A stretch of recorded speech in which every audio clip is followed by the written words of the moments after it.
Mr. President,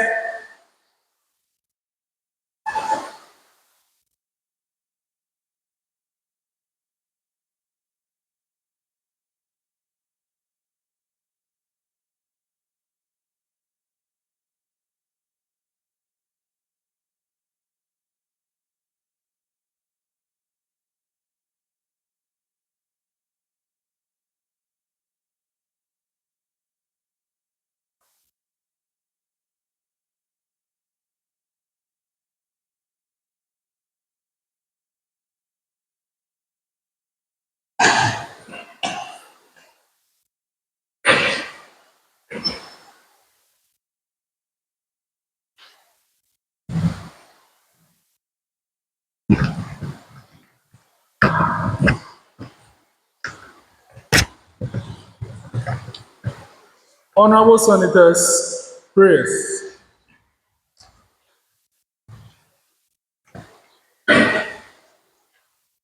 Almighty God, we humbly beseech thee to look with favor upon this Youth Impact Parliament. Grant that it may perform its high duty as in thy sight. Give divine guidance to the Executive Director of Youth Impact Movement. Endow senators with discernment and vision, integrity and courage, that through the labors of this Senate, the interests and wishes of senators may be well and truly served, and their good purposes for the common human life be realized in our midst.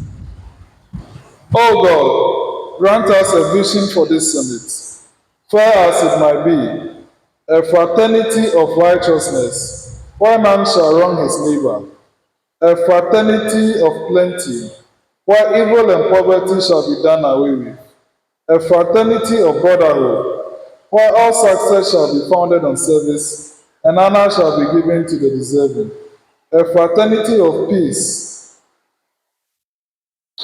a fraternity of service, where honor shall be given to the deserving, a fraternity of peace, where the Senate shall rest on the will of its senators and the love for the common good.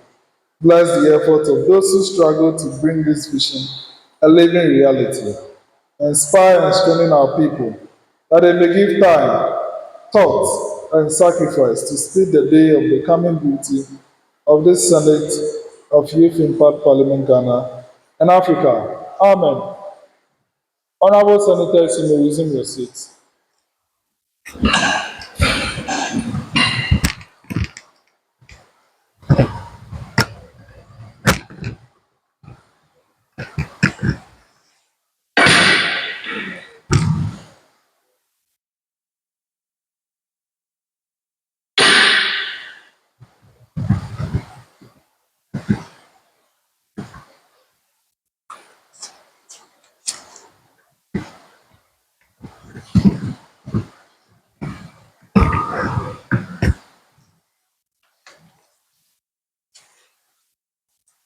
Honorable Senators, moving to item 2 on the order paper,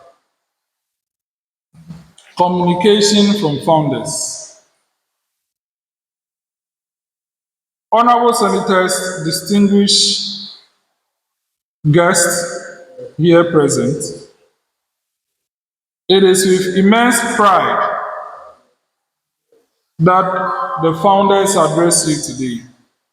This fourth sitting of the First Senate follows a landmark achievement that has already defined this youth parliament as a force for tangible change.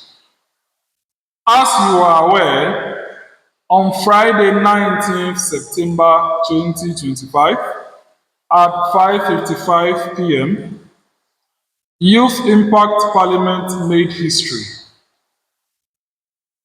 Our comprehensive proposals for constitutional amendment, which were the product of your rigorous debate, extensive research, and democratic approval during the second parliamentary sitting of the fourth of the fifth parliament, held in this August venue on the 14th of September 2025, were officially submitted to the Constitutional Review Committee by mail and also in physical copy under the presidency of the Republic of Ghana.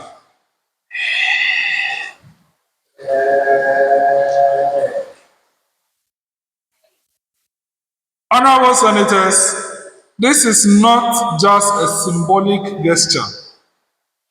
It was a concrete delivery of the youth mandate to the highest level of national governance. You have made this successful translation an intellectual energy of this chamber, and that has been that document that sits right before the custodians of our nation's supreme law. You have moved from debate to advocacy and from proposal to action. The motions that we'll debate today on the frontiers of artificial intelligence and the foundations of justice system continues this critical work started by the Fifth Parliament. These are not isolated exercises. They are the next chapters of the ongoing mission to build a robust, transparent, and progressive Ghana. You have set a powerful precedent. Let's build upon it. I thank you. Honorable Senators, we move to item 3 on the order paper, communication from the Office of the President. Honorable Senators, I welcome you to our 4th sitting of the First Senate. As we gather here in the wake of historic achievement, just as the official submission of the constitutional amendment to the CRC has been done, it stands as a testament to the real-world impact of our deliberations. Following the plenary presentations, we will have introduction of guests, and every member here will have the opportunity to introduce himself. And after that, we would hear a presentation from Honorable Constantina Etonam Afi Adonola, who is the second Deputy Speaker of the Fifth Parliament of Youth Impact Parliament. And after her short recap, we'll listen to a presentation from our guest speaker for today. May I take the opportunity to introduce to you all seated here with us, Ms. Dzidzor Aforlah. She is a media personality and a broadcast journalist, and she's here to speak with us on her journey and the way forward. I call on all senators here to engage with this presentation. And after these presentations, we will proceed to debate 2 motions for the day, of which 30 minutes has been assigned to each of them, which will be presided over by one of our own who will be acting as Deputy President for the day, Senator Linda Dzobo. The first motion, which reads that this Senate believes that the development of advanced artificial intelligence poses an external and existential threat to humanity.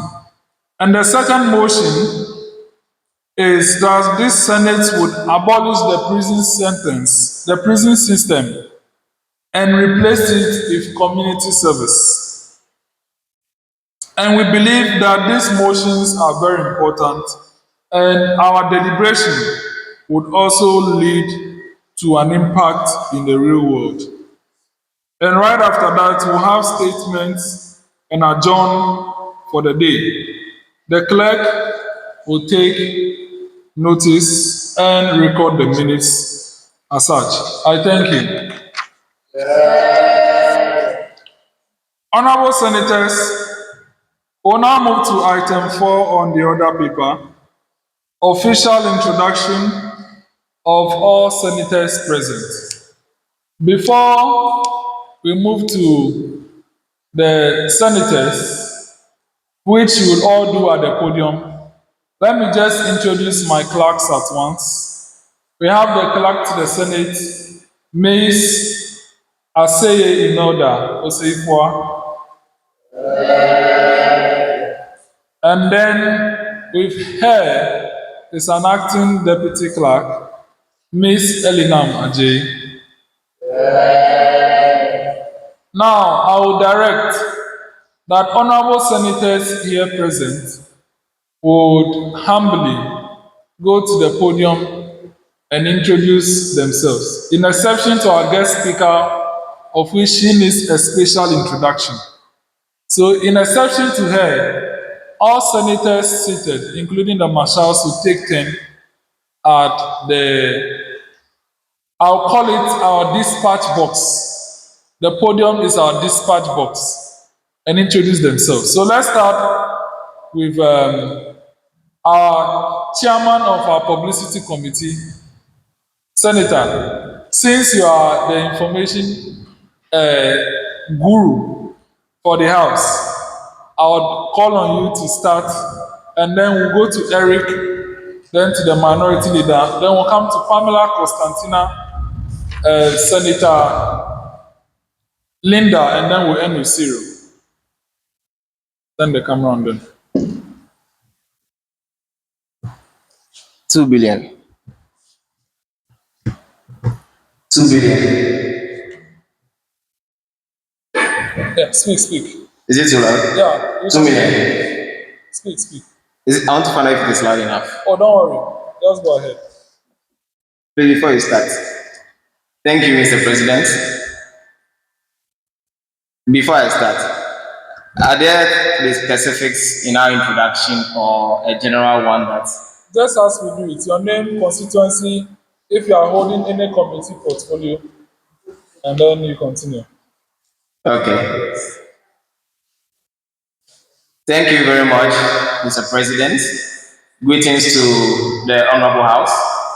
I respond to Richard Kojo Amenya, a senator of the Youth Impact Parliament representing Bono East South. I am the Publicity Committee Chairperson, and officially you're all welcome once again to the 4th sitting of the first session of the Upper Senate of the Youth Impact Parliament. And I would want to use this opportunity to let all senators know that what we are doing here is one that is being going to compile for our future.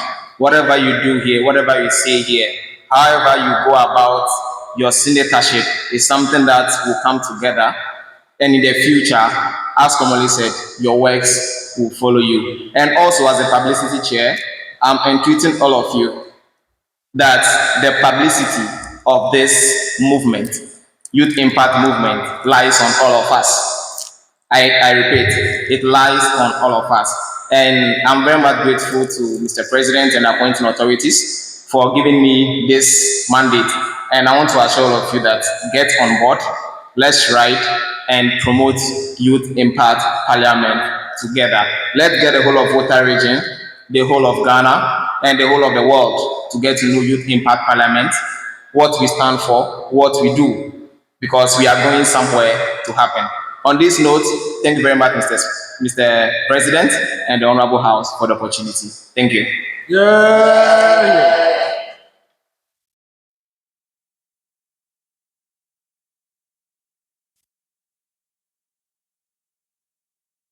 Good afternoon. Please, my name is Amakwarik, Marshal Pro Tempore. Deputy Marshal Pro Tempore. Deputy Marshal Pro Tempore. Yeah.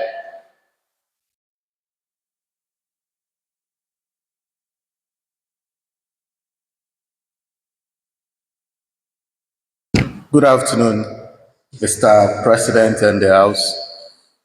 My name is Edward Senya Amenu and the Minority Leader for the Senate, for the first Senate of this movement. Thank you. No, Pamela, you introduce yourself. Introduction. Good afternoon, Mr. President and the House. I'm in the person of Pamela Iwetu, representing the Mejokuku constituency.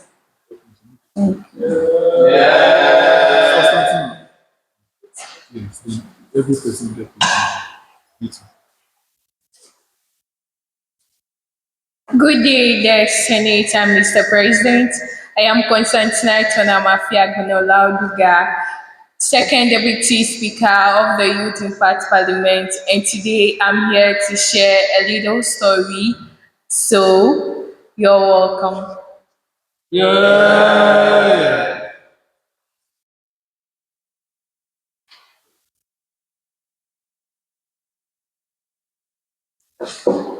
Thank you very much, Mr. President.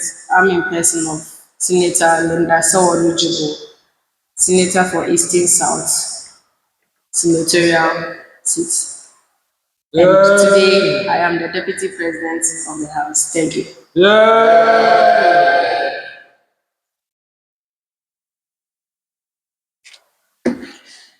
Thank you, Mr. President and the Guest House. My name is Cyril Kekeliamevo, Senator for the Volta West Senatorial seat. Today I'm acting as the Majority Leader. Thank you. Yeah.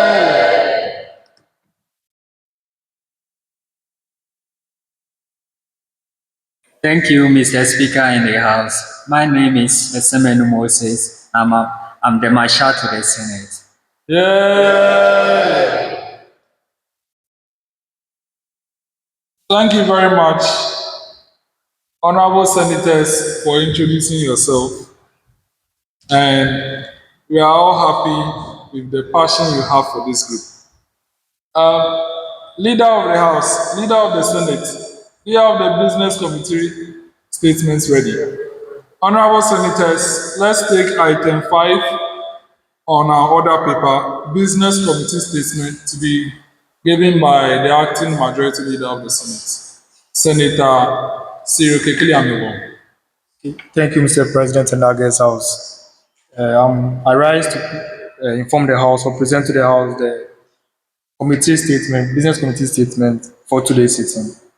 So, as the President have already started, we have the opening prayer, communication from founders, communication from President, official introduction of senators present, then business committee statement, which I'm currently presenting. Then we move to item 6, which is the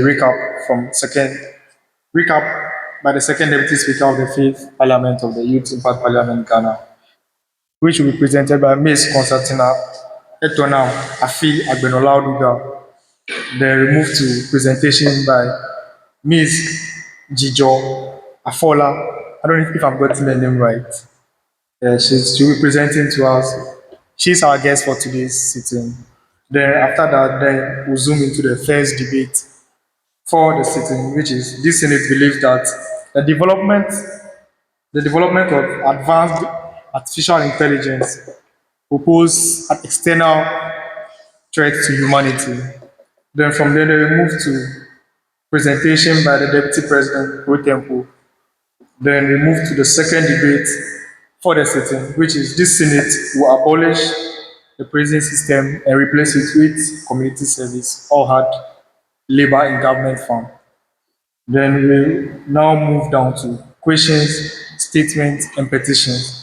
Then after that, then we'll join getting for today's sitting by moving to the adjournment to the fifth Senate sitting. Thank you. Yeah.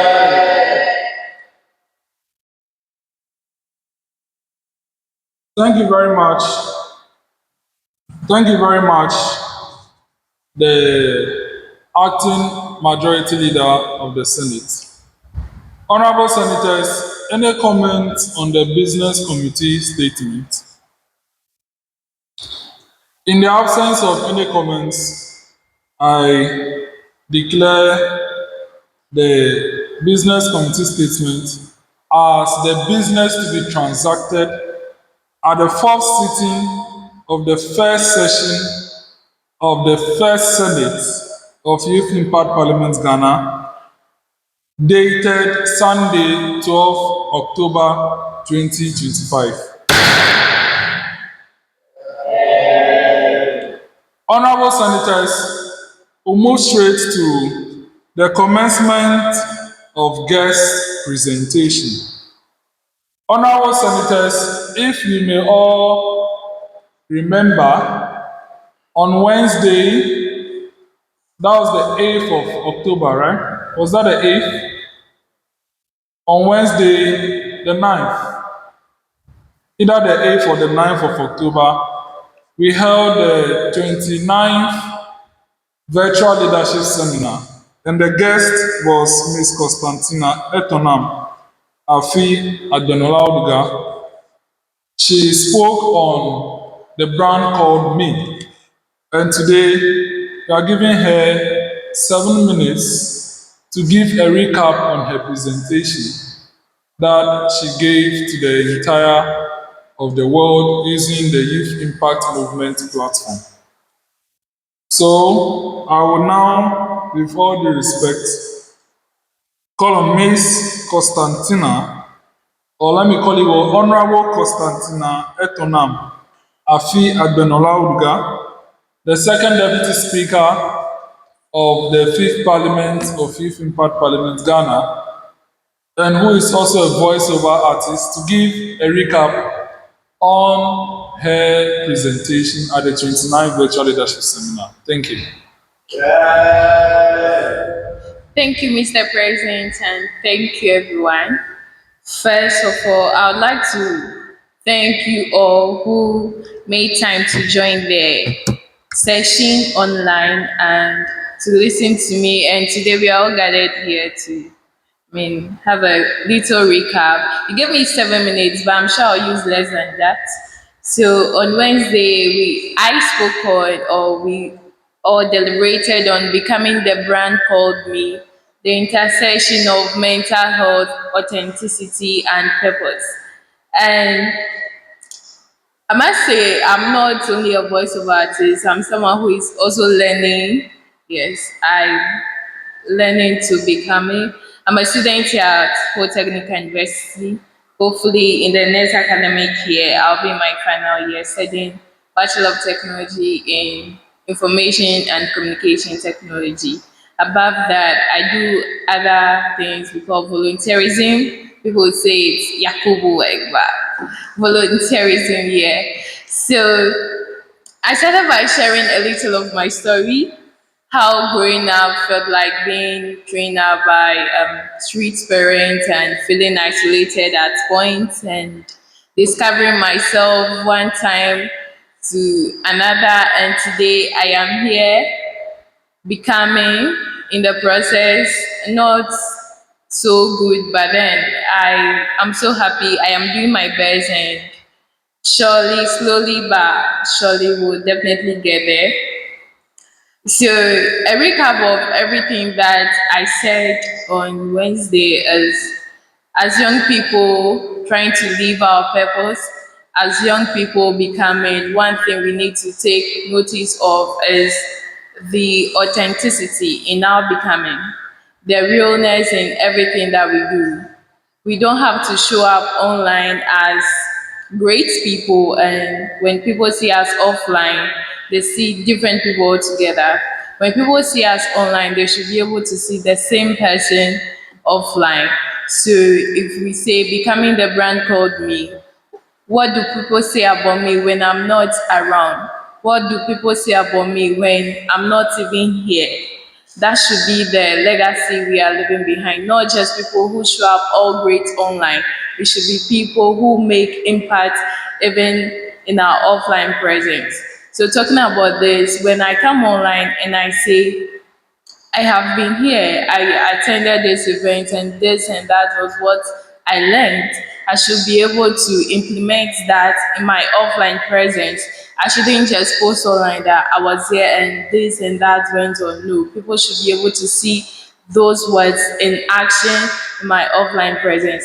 And this is all about being authentic, being trustworthy, being truthful about my whole becoming process. If I'm posting my wins online, I should also be able to post my struggles also. It doesn't mean that I should post all my whole life process online. Not like we see nowadays on TikTok and other social media platforms. People want to post their highlight reels, but we should be able to show the becoming process, the wins and also the struggles too. And that is where mental health comes in.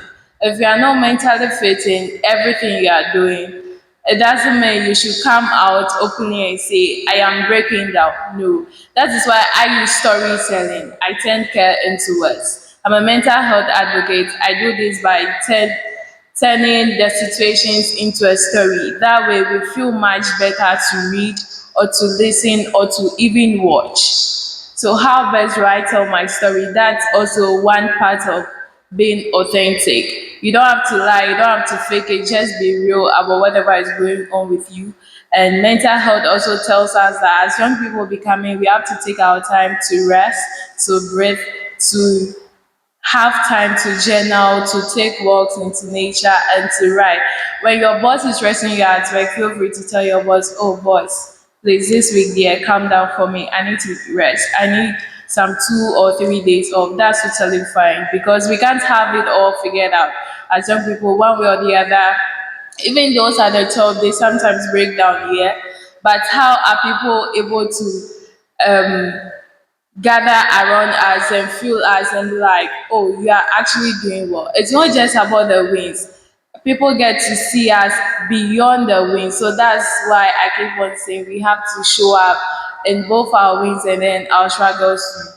And in a nutshell, as young people becoming, we have to work on the community we are building. Youth Impact Parliament and Youth Impact Movement as one of those communities where I found myself in, and I must say it has been great. It's been 1 year and I've improved now. I can boast or say I'm the second deputy speaker. To be honest, I didn't see it coming, but it's a blessing and then it's a great opportunity for me to learn as well and also to impact others. So simply as people becoming, let's endeavor to share our stories authentically and in our purpose. We should identify why we are doing something, the reason why we are advocating, why we are here, and all of those things. Because slowly but surely, definitely, we all get there. After all, why are we here if we can't do great things? Thank you.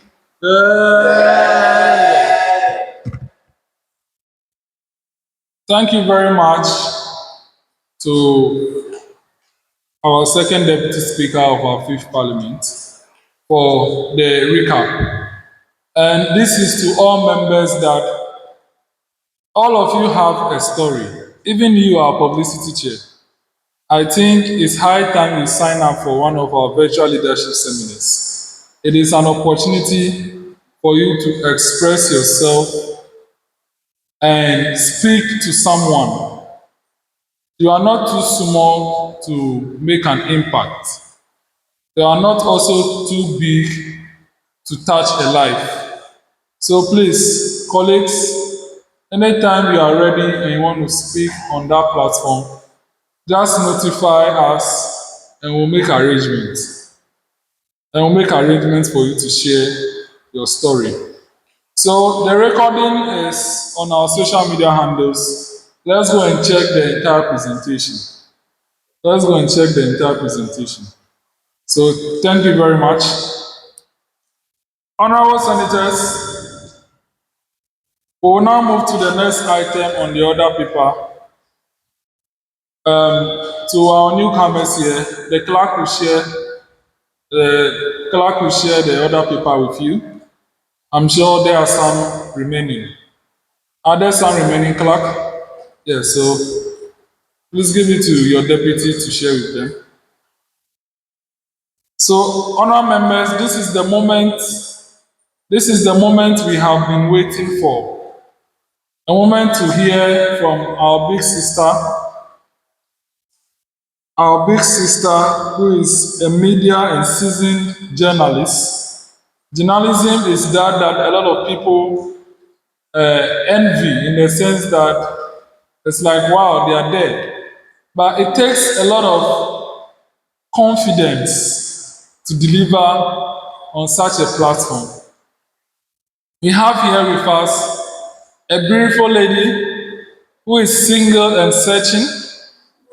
If you want to get her, you are free to write application to the Senate or immediately form a committee chaired by a minority leader who will investigate and know whether you are worthy of her. Because she is loaded. She is loaded. And she had the opportunity to MC a substantial amount of programs held during the TESA 2025. And today we want to just hear from her how she got there so that we can take a clue, so that we too will come and MC program in front of Togbe Akwede the 14th, the Agbegbo Mafia of the Asogbe State. And not only that, in front of Her Excellency Professor Jane Nana Opoku Ajiman, the Vice President of the Republic of Ghana. This lady was not shaking, no. She was just speaking like the English was coming. She added tree, added garden, and added a little bit of house. I was like, wow, we like that spirit. So we decided to chase her. We said today she must give us the secrets. She is no other person than our beautiful MC, Miss Dzidzor Aforlah. Let's hear from her. Nothing less than 30 minutes. The floor is yours. Please speak to us. We are ready for you. Thank you. Thank you, Mr. President. Good day, Mr. President and Honorable Senate. Yeah. I am indeed humbled to be before you. It's a small house, but mighty. Since we are streaming on social media, you wouldn't regard this anything less. So, like I said, I am humbled to be here this afternoon. It's a privilege to be recognized and be called upon to do certain things in society because we have a number of people out there.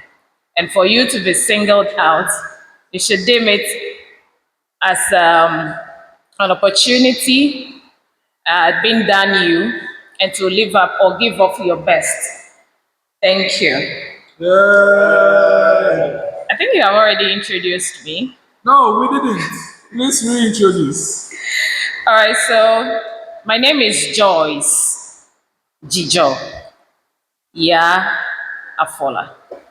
Just recently, the spelling of my Dzidzor and then yeah, because everyone is talking about me, has sparked, some controversy on social media. But all these names, they have a history behind it, and I'm sure one day the time will come to tell the world why I'm Ya and why I'm not Yawa, even though I'm an Ewe. All right, so that's my full name. I'm a broadcast journalist. I do almost everything. I am currently the morning show host of Global FM, and I've been the first female to be the morning show host.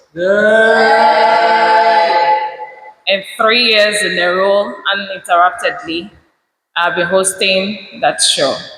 I worked with guys in the past. It started off with guys.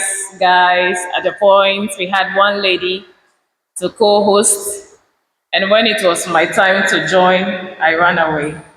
And I actually ran away because I didn't just imagine or see myself sitting before politicians, squeezing them, asking them questions. My biggest fear was how to recall something that was said 10 years ago, 5 years ago, to mention the person's name, exactly what the person said. I told them I cannot. But I said, no, you will do it because you have the co-hosting with the one who is now leaving us.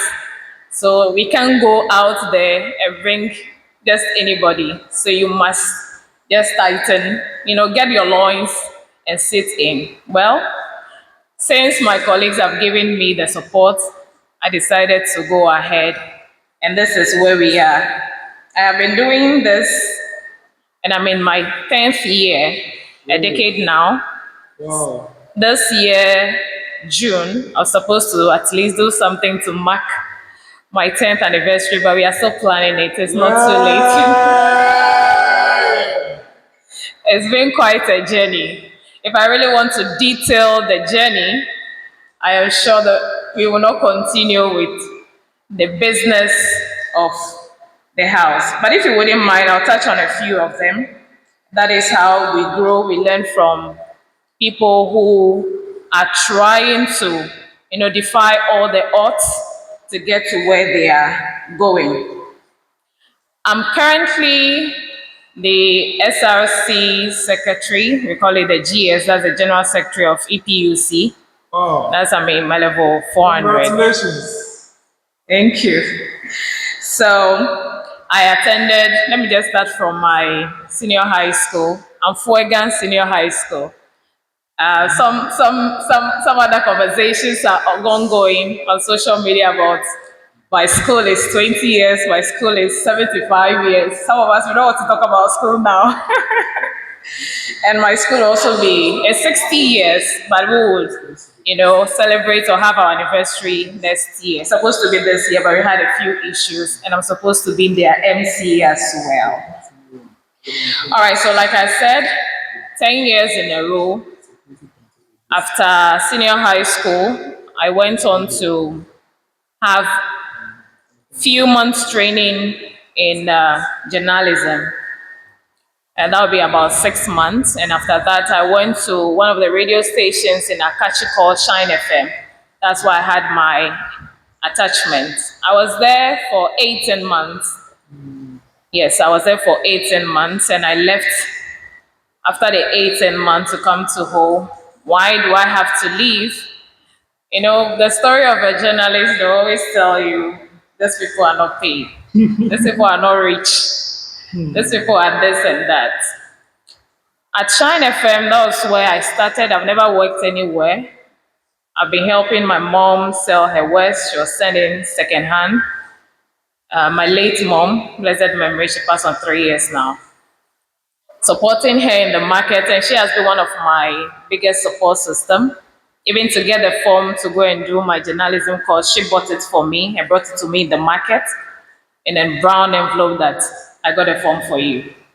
Even though she doesn't know what lies ahead, but I realized that she was happy that this is what, not I want to pursue, but this is what God wants me to pursue. Why?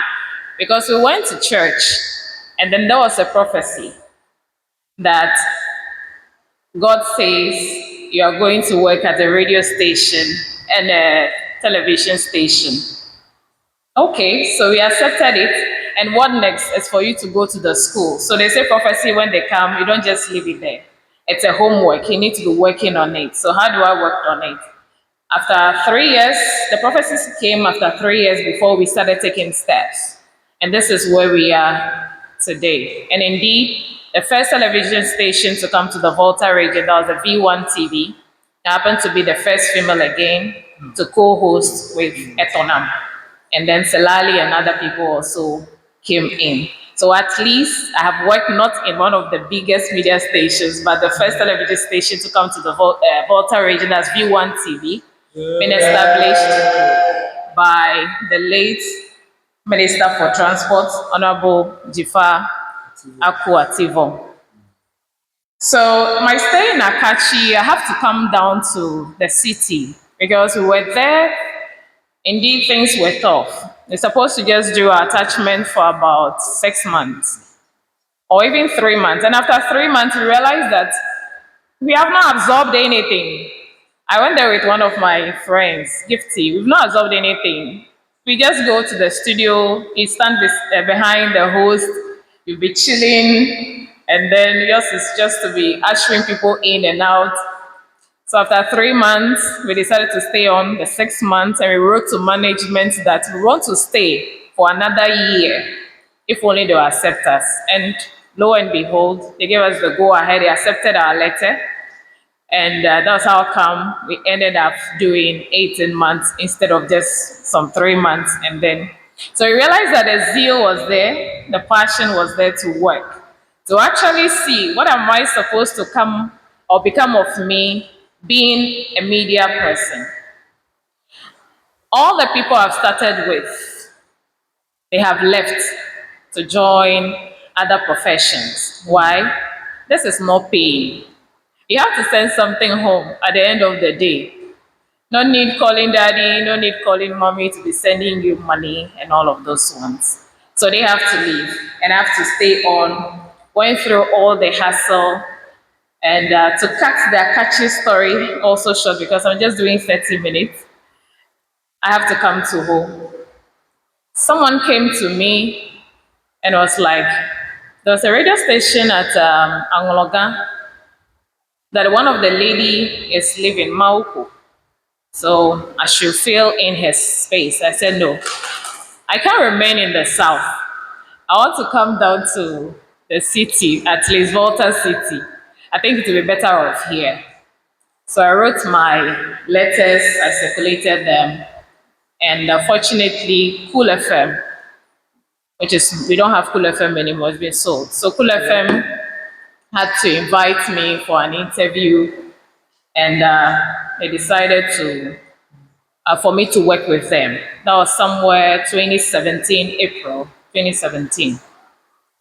So I worked with Cool FM, unfortunately, for only 3 months because of the TV. Other people were pursuing me that, even colleagues at Cool FM were like, no, you can't be here with this, your voice. You can't be here with what you do, your passion and all of that.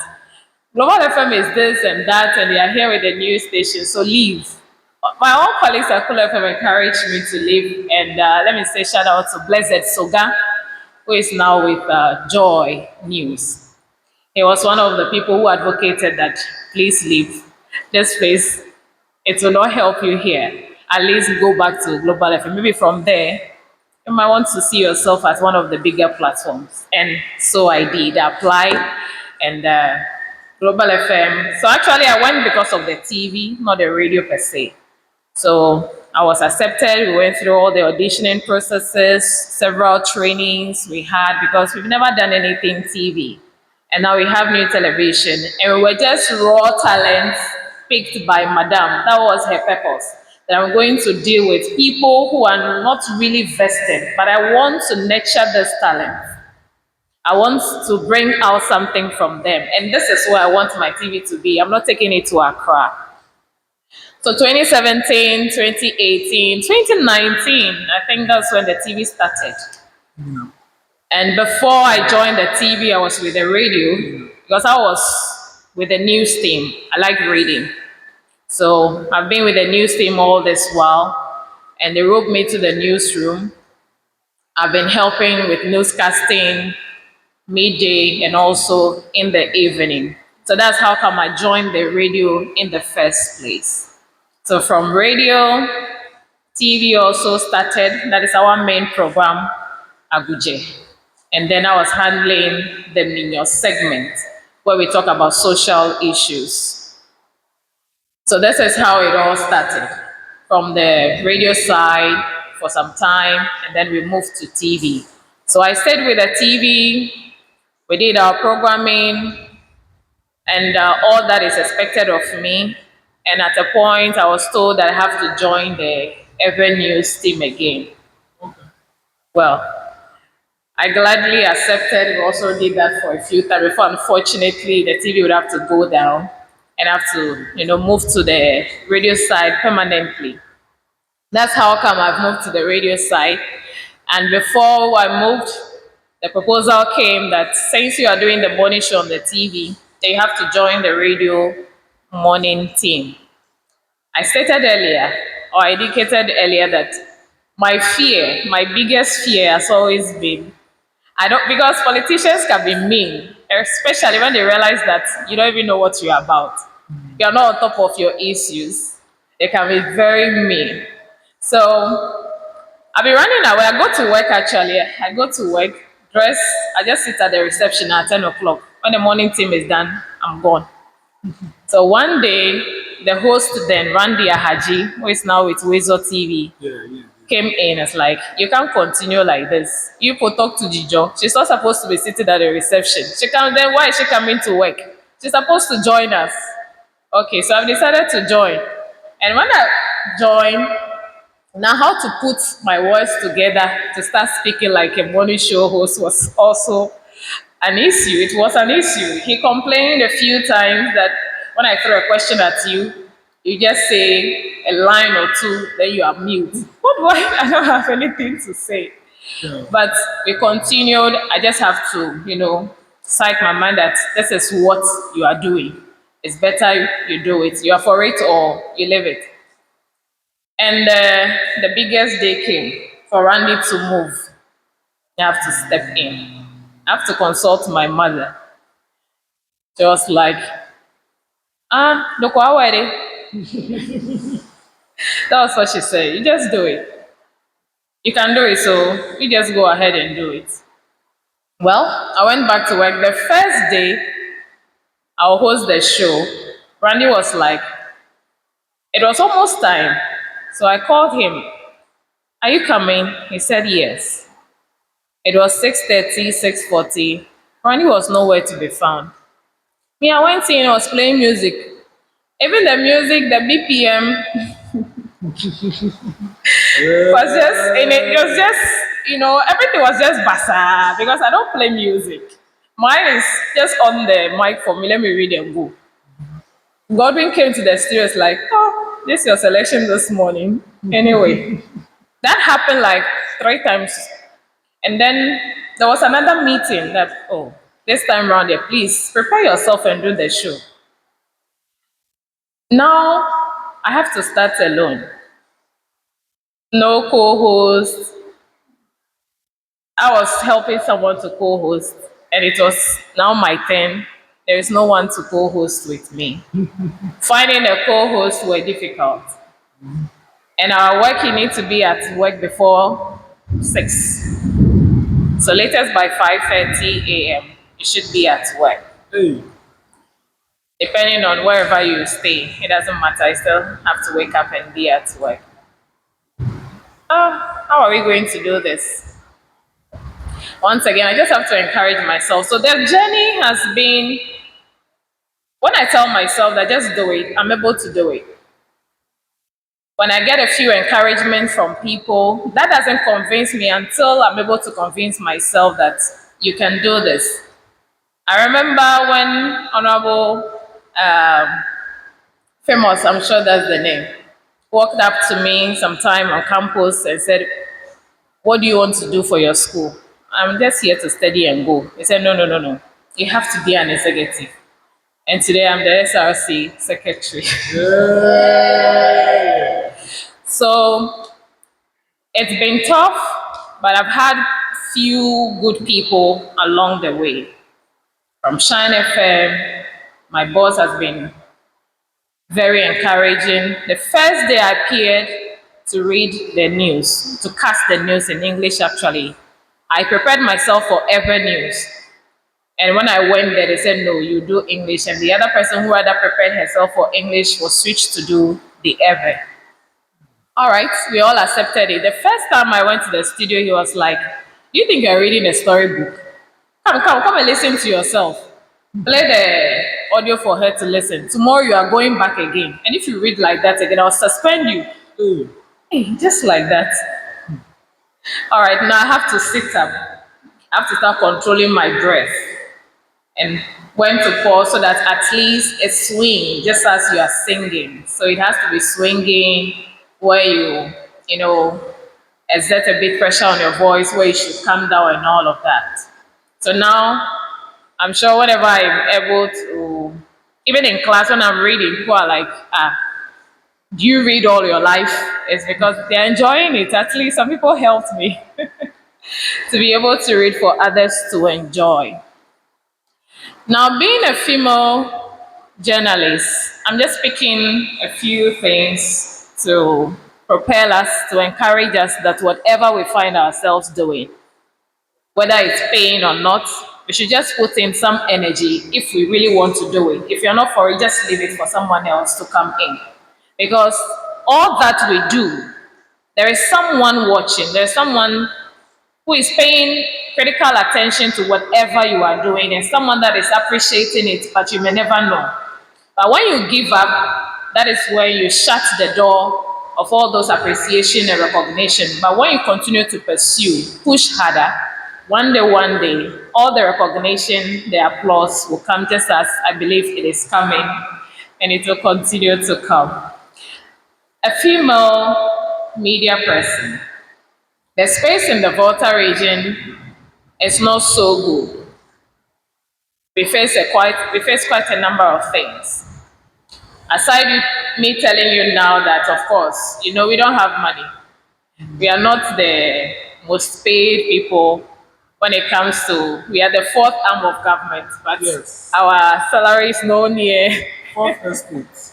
So you see, this is us. We struggle to put the story out there. Sleepless nights, going through the rain, the deserts, just to bring out the story. But we don't have anyone telling our own stories. People go on demonstration, we go and cover, but we don't demonstrate. Who is covering ours? Who speaks for us?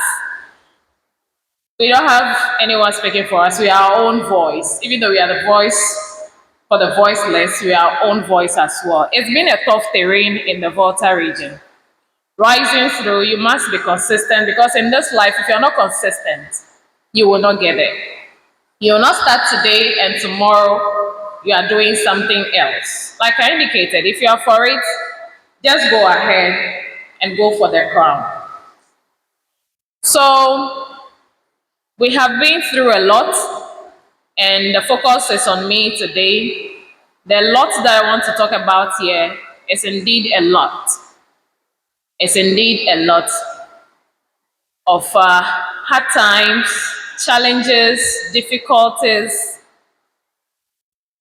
but we stay through, and we believe one day this will pay off. My passion has been great. It's not act of any other thing that I'm still doing this work. I know someone may want to ask if I would want to continue in the next 5 years. I actually gave myself 10 years.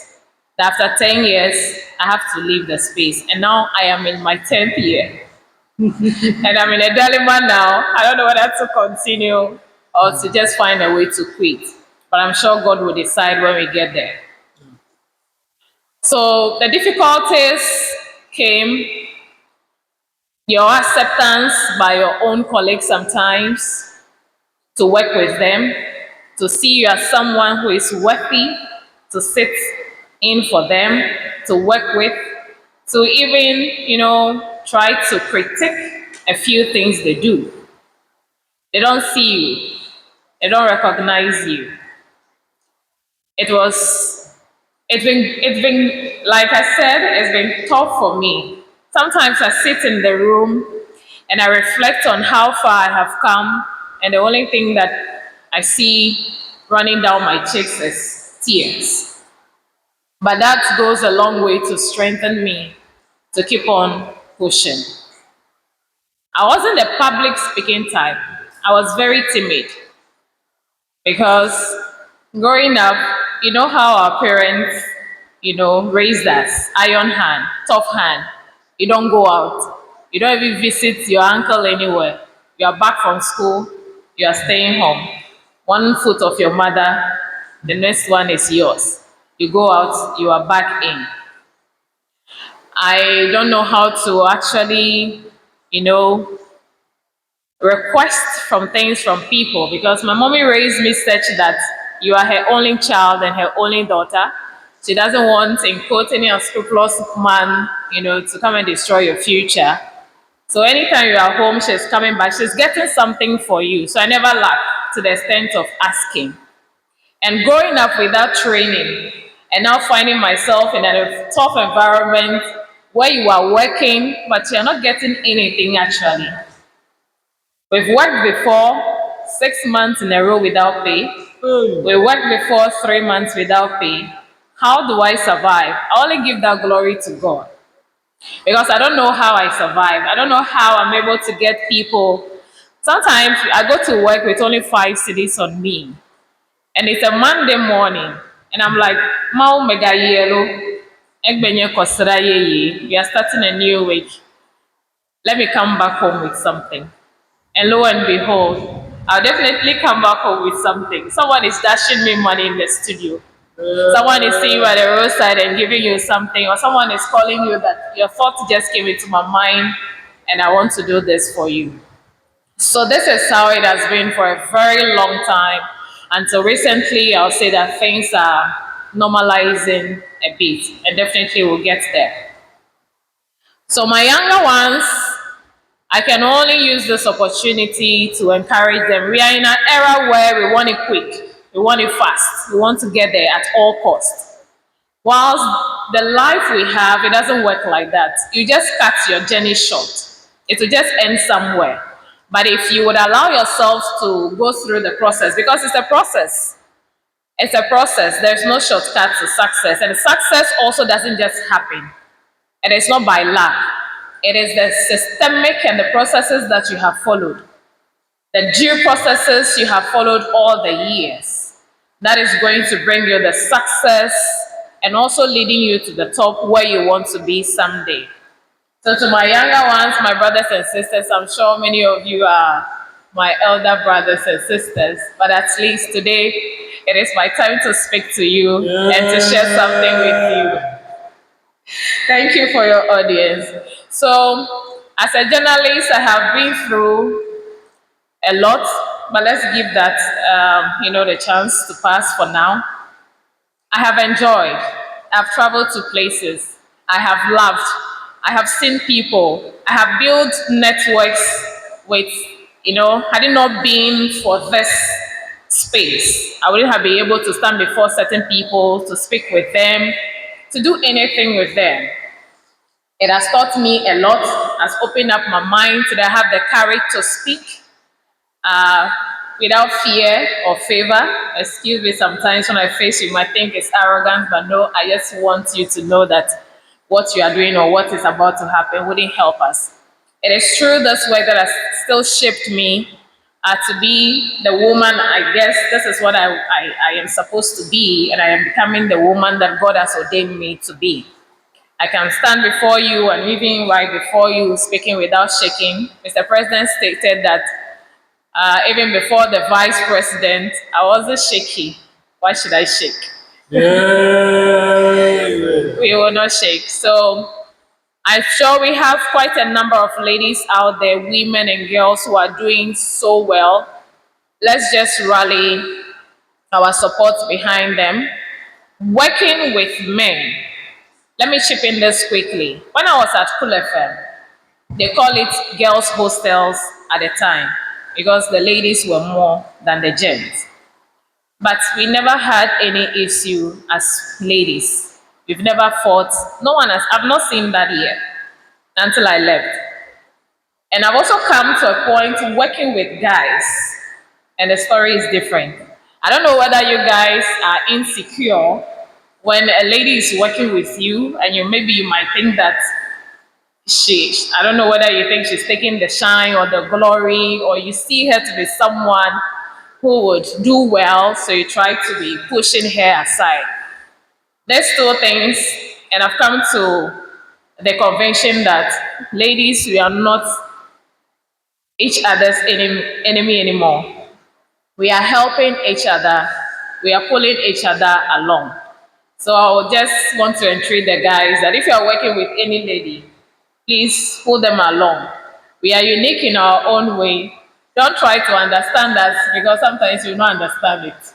That's how God created us. We are complicated in our own unique way.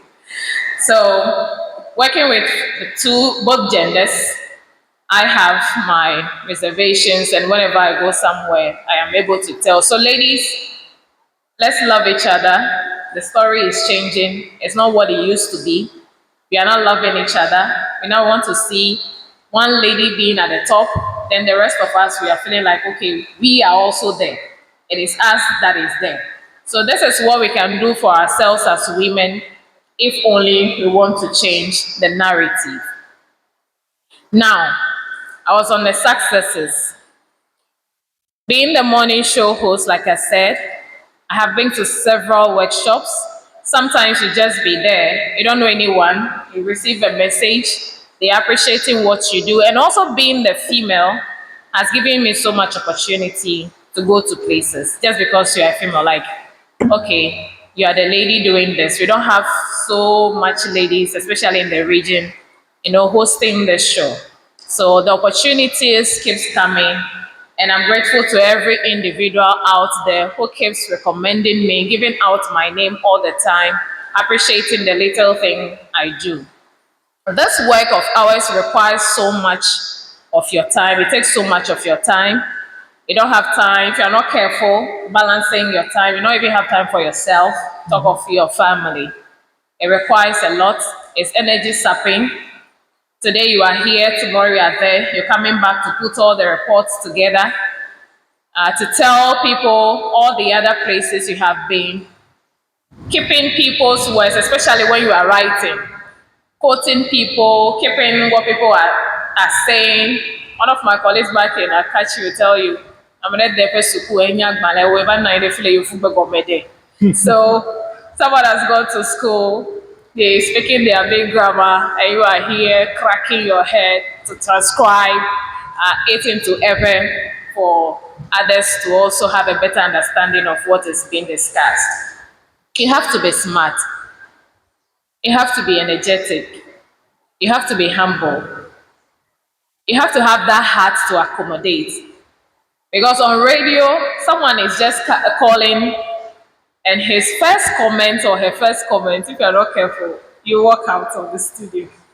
But I just have to embrace this with a smile and a beautiful way, try to help them understand. Sometimes they don't understand what you are discussing, or the person just tune in and listen to a portion and want to quickly say something. So you need to be patient. It has also given me patience because sometimes after the show, I always go back to reflect on each and every day show. We stream it, I go back to Facebook to watch. I listen to some of the comments, I'm like, hey, so this person said this to me and I didn't react. Okay. So we are still learning, we are still building ourselves, and God willingly, we shall get there. We need the support of everyone in the country, in the region, to keep growing. And if someone is interested in the media, I will never discourage you, and I've never done that. I always say, this and this are the tenets. These are the tenets. This is what is required of you. Are you able? If only you are able, then go ahead.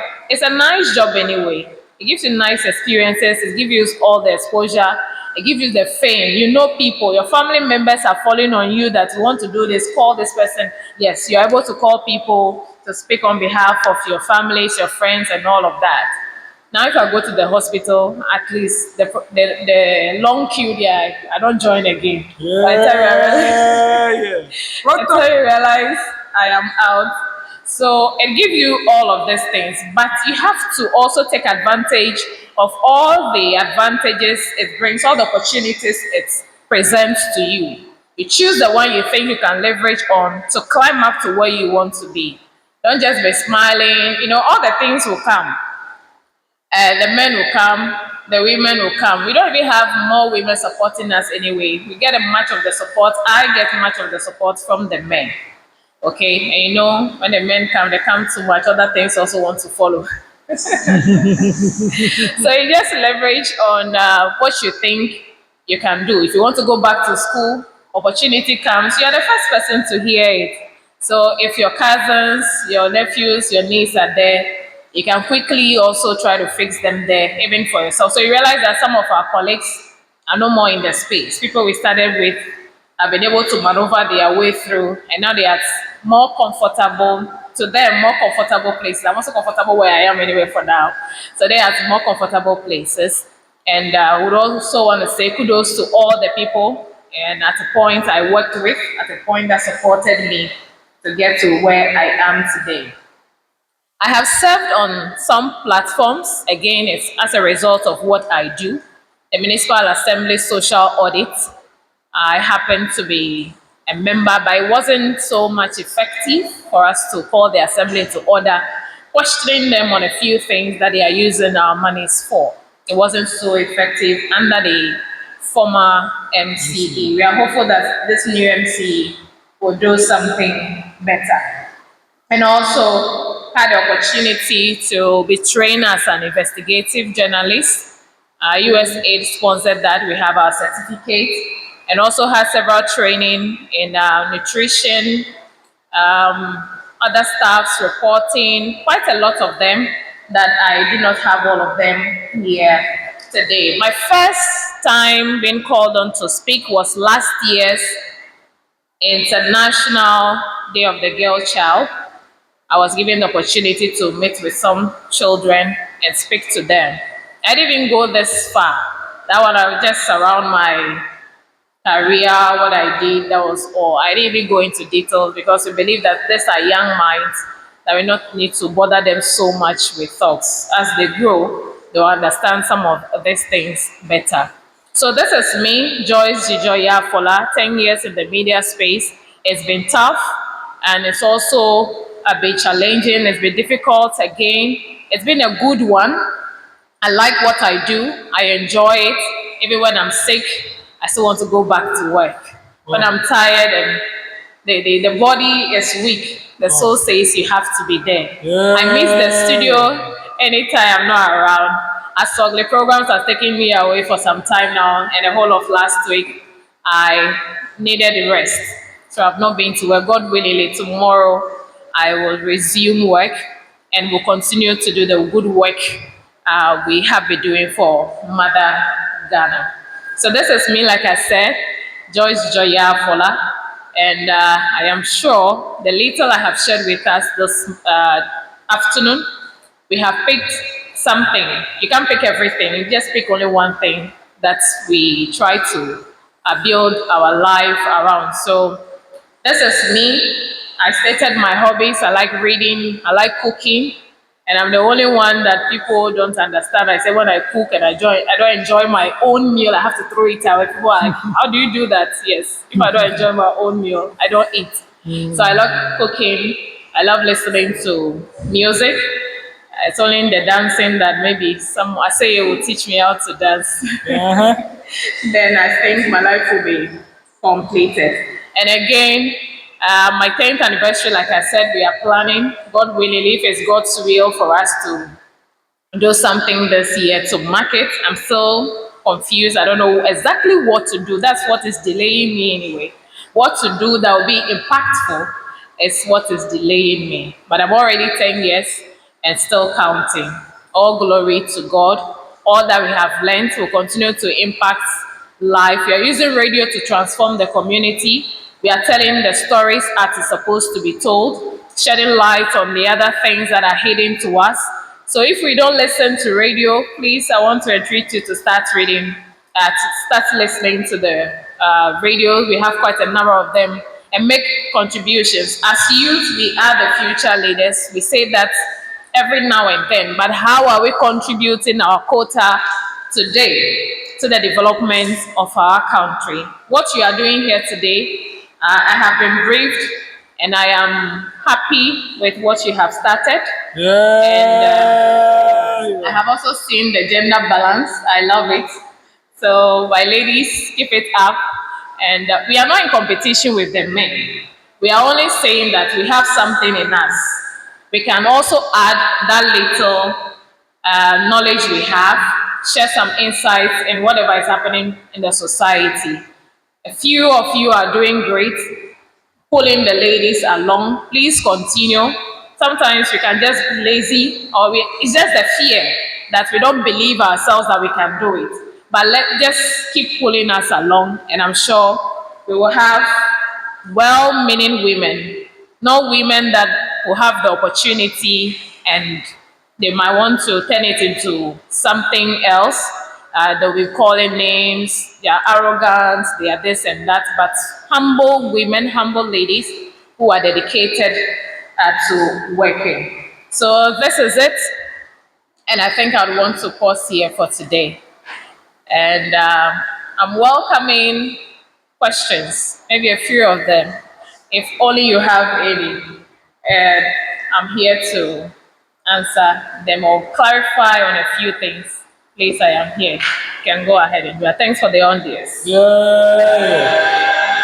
Honorable senators, for the first time, I direct that we clap for our guest speaker. I must say that I have been enjoying the presentation to the extent that I would have wished that we spend the entire time listening to her. May I publicly admire that her voice is very sweet. If you want your voice to be sweet like that, subscribe for Dzidzor public speaking education classes. 1,000 cedis per week. Oh yes. I haven't forgotten to mention his name. He has always been here. Anytime he sees me, he's always telling me to do something. So I've, acknowledged Famous. Let me also acknowledge Mr. President. And recently I have a lot on my phone proposals. Did you do this? Did you do that? I don't even know what to do again. I'm confused now. But these are, it's just people appreciating what you did. He also mentioned that the Asogli event. So they just ended Asogli Yam Festival. This MC thing is people's profession. I am not doing it as a profession. When people call on me to MC programs and I'm available, I do it for them. So I don't advertise myself as an MC and all of that. But how did I get a platform? Yeah. If you go on my Facebook handle, I wrote it there last year, the Women's Day. So they have the Women's Day in the Asogli Yam Festival. And then Tilda walked up to me, or I think she tested that Mama Bobby the third is looking for someone who can speak Ewe and also the Queen's language.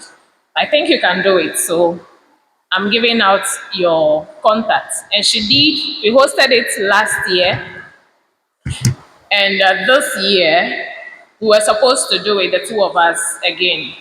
At the 10th hour, last minute, she gave up on me that I should go and do it, but she'll give me the support. So, after the program, there were quite a number of, feedback, positive feedback, especially from the Asogli secretary, Stephen. He called the next day, said, Mama, over you, look at her, like you like look at what, I don't you like a program, how you were dressed, and how your posture, everything, they like it. So we want you. That was when he told me the Ever Chief Summit you hosted, Togwe sitting in state, and also the Grand Deba. Okay. I said, all right, I'll do it. And I have to go back to consult the mama in the room. And the mama said, just do it. And so from the Women's Day, Anti-Corruption Day was not part. The one who was supposed to do it traveled, had to travel that same day. So a night before the program, I was called, and quickly I have to step in. Then the Ever Chief Summit, then Togbe sitting in state, and the Grand Deba. So this is the journey. It was the delivery last year, and I think the super delivery this year. They'll tell you from outfit to everything that you did there, they love it. That gave me the opportunity to be the MC for almost all the major events of the just ended Asogli Yam Festival. So this is how it happened. And now people are calling, I want you to MC my program for me, I want you to do it. I'm like, oh. But it's all good. It's all good. Thank you. Wow, this is amazing. Honorable senators, Our guest speaker has given permission for comments and contributions and questions. So I will not seize the opportunity to myself alone. She has been standing for a while, so I'll allow her to take a seat so that we'll receive all the comments and questions. Then she'll come and respond to them all. For today, it's for the women. Also to note, we are actually this month. This is the breast month, right? Is it the breast month or the women month? Breast cancer month. Breast cancer Every awareness. painted be painted.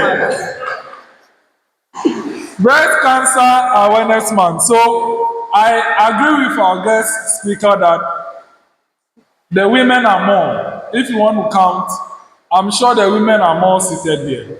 So we are very happy. So our guest speaker, since you only have one mic, the people will have to make comments from the mic.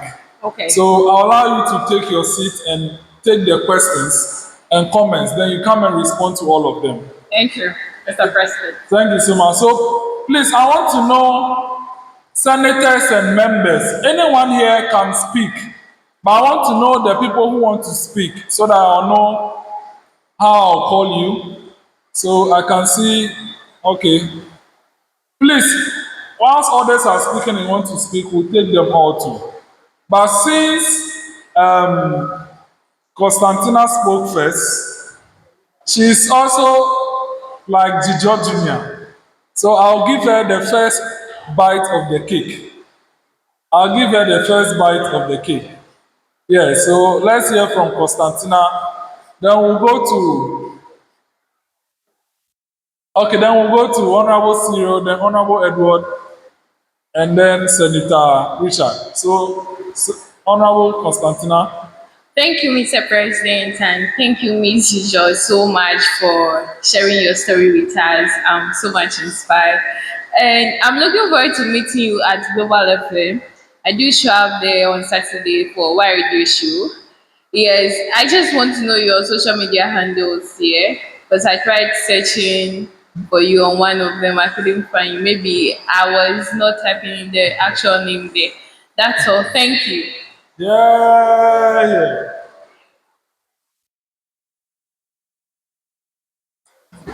Thank you, Mr. President and Navia's House. My name is Sarah Kekele Amevo. Mine is not a question, but an appeal. As YIP, we want to appeal to you since you're at Global FM, right? Maybe we can get a slot. So maybe once a while we'll come for interview to let the people know what we are also doing here. Thank you.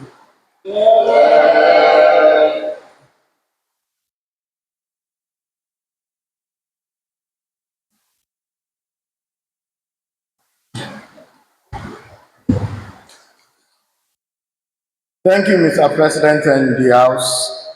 For me, mine is a commendation. And I must say that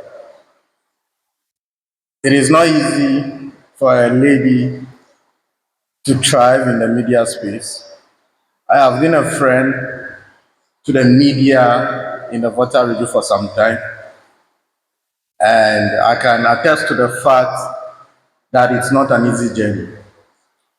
Also, knowing Dzidzor, Aforlah personally, I don't know what drives me to female potential, but normally I am somebody who can support female potential and give them every support that is within my capacity to do.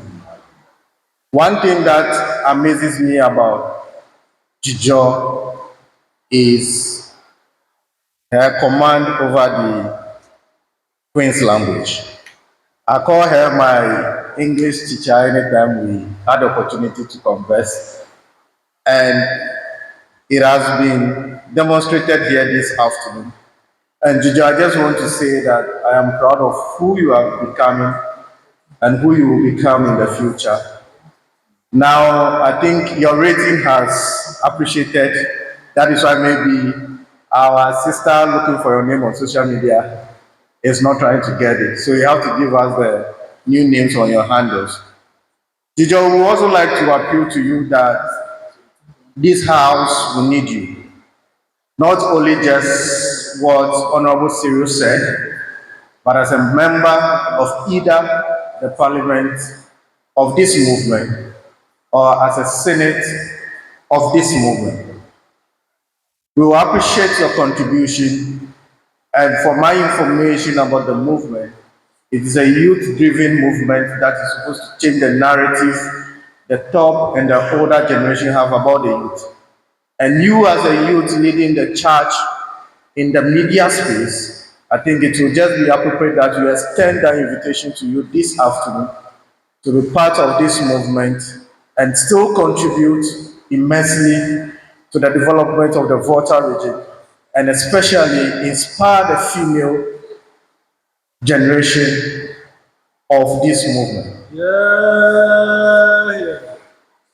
I see more height ahead of you. This is not a prophecy in the church, as someone that narrated to you. But I saw, just like I told you some time back on campus, that you cannot walk here and just walk silently through the four corners of EPUC. Mr. President, let me also acknowledge that EPUC is grooming people, and it is one of the best university colleges in the Volta region as we speak. As a proud alumnus of that institution, the institution is doing great things. Maybe we must have time to talk about that one also. Dzidzor is a testament to that, as she served as the General Secretary of the SRC of the Evangelical Presbyterian University College. Before I take my seat, Dzidzor, once again, I say congratulations to you for your work done at the just ended Aforlah, and to all those that supported you, especially to the Elinam Aforlah, who has been a phenomenal friend of mine, somebody I can fight with and still eat with. And our initiative, Groom That Girl, was supposed to be all women. I was the only man involved in that. And by the privilege given to me, I was the one that named the movement Groom That Girl. Thank you so much, Senator Linda Sewornu, for supporting another brilliant lady in the Volta region and supporting and bringing the spotlight onto her at this level. Mr. President, this is to all the ladies here. Just like you just said, it is just the fear. And over the years, I've defined fear as false evidence being appear real. It is nothing tangible, but within us, we think that we cannot do it, and it has crippled so many potential, especially among the young ladies growing up. Last Wednesday, as we had a virtual meeting, Madam Miss, Honorable Second Deputy Speaker of the Youth Impact Parliament, exhibited strength, courage, and she took us through a story, a life story, which was an inspiration. Those that did not partake in that meeting, please do well and click on the link shared across and enjoy. I am proud of the ladies that we have among us. And Madam Dzidzor, before you leave here, I think Mr. Speaker still would like, Mr. President, we still would like you to pick a form and then join this movement and let's grow together. Thank you so much. Senator Richard.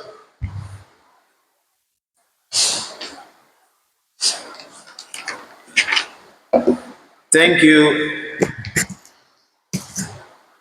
Thank you very much, Mr. President and the August House, for the opportunity to comment on the story of Miss Dzidzor Aforlah. I have a very long speech as a comment, but I think her story is one of resilience, sacrifice, faith, hope, and on top of it all, an intentional one. Because if there's anything I've grown to believe, I'm not old, but if there's anything I've learned in this my short journey as a youth advocate and a student of leadership, it is for you to be intentional about whatever you want and whatever you desire. And wherever there is a desire, there will definitely be a way. You know what you wanted. You went in for it. You sacrificed for it. You were resilient. You kept going. And you defined success in your speech. And I wrote something down. And it says that success is a systemic process that counts in the long run. That's why we should be intentional about our actions and our growth today. Because when all is said and done, it is the good effort we put in today, compounded to become the success that awaits us. And I'll conclude by saying that in our quest towards a brighter and better future for all of us, may God keep us all safe and sound, and may He give us the strength, like He gave you, to navigate your story, to navigate your journey, and how you navigated the whole thing of how, for the past 10 years, how you've been in the space. And I must commend you. And about your point when it came to your working relationship with my gender, I want to use this opportunity to appeal to my gender, the male, the alpha gender. Can I hear? The alpha gender. I want to use this opportunity to appeal to the male that wherever you find yourself, in the house, at the workplace, on the street, in the market, in the church, wherever you find yourself, make it a point to raise a lady.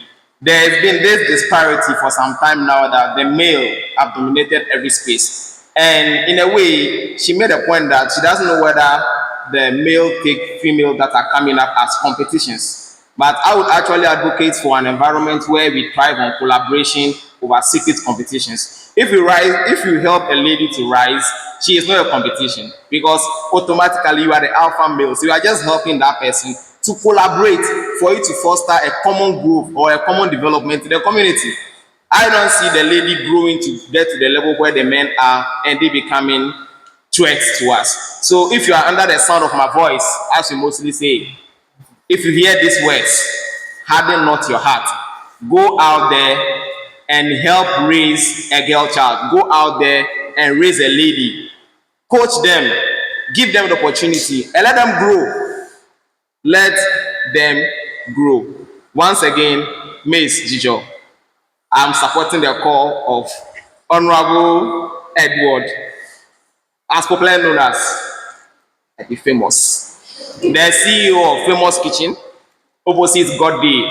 When you want good food in the evening, Indomie and related accoutrements, you walk towards the Ola Road. That's opposite God Day. In the evening, he is there till 11:30 p.m.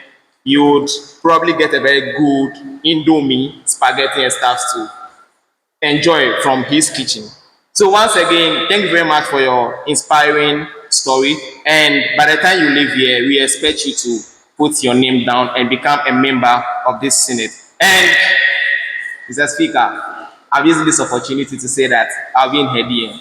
And whatever the next 5 years holds in between she and I in the DM, God is the lifter of men. Thank you.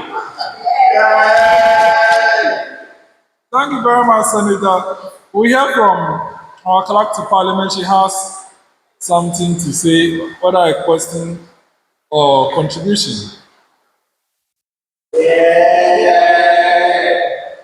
Thank you, Mr. President. Ms. Dzidzor, I'd like to say I was so much inspired. Let me say, the youth, ladies coming up now, we need this to inspire us, to groom us, to give us hope. Because it seems most of us are losing hope, although we have the ambition and the dreams, but we are losing them because we don't actually know what to look at, what to hold to obtain these dreams. So I want to ask, what were you looking at for you to reach here? Thank you. My acting deputy president has not stated anything, but I know she has a contribution. She's one of the ladies who pushes other ladies to greater heights. So, by force, by crook, please come and say something. Senator Linda.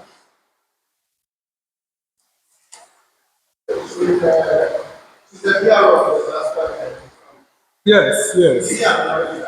Oh, sorry. Aha. Yes, so we introduce to boost their morale. Honorable senators, may I call on the acting deputy president and PRO for whole NASPA municipal to come and speak on this particular issue. To polish it and coat it and add the spices, everything. Senator.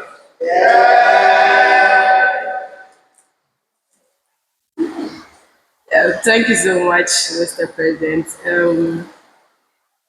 Listening to Ms. Dzidzor, let me say, I see myself in her shoes because her determination and her focus on whatever she wants to achieve, how she did it, and how she was able to get there, it's equivalent to my story. And therefore, I was quiet listening to pick some few things from her and add to my own.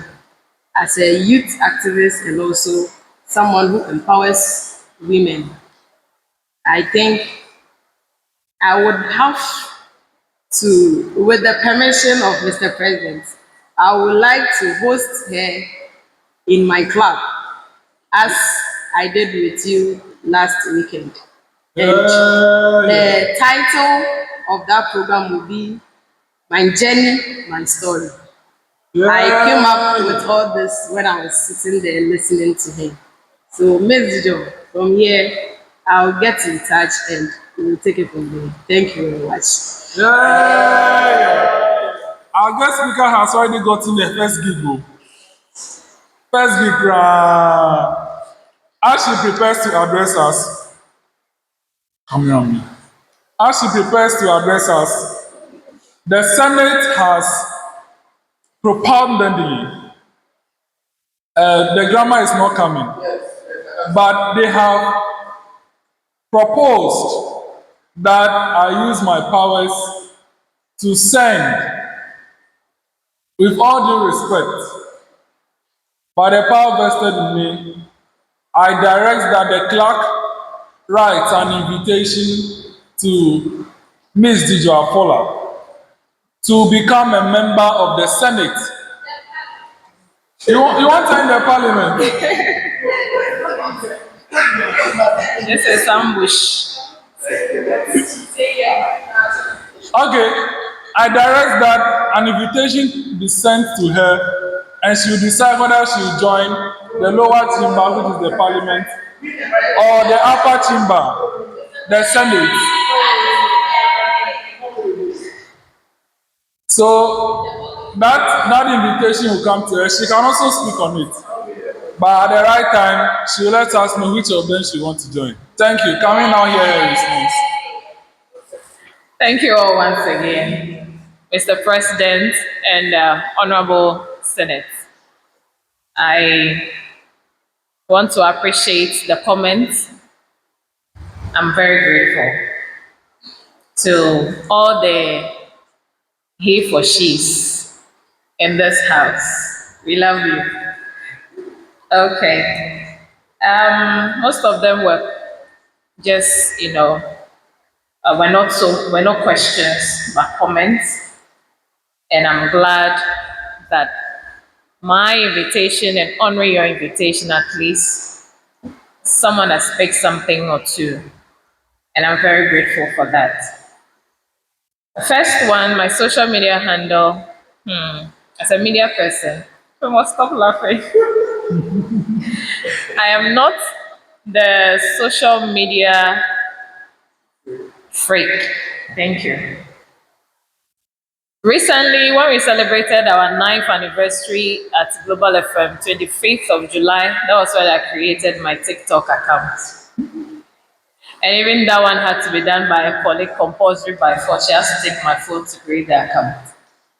So when you go on TikTok, you search for Mama Dzidzor. And when you go on Facebook, it's Dzidzor, yeah, Queen. And the Dzidzor is Jijor.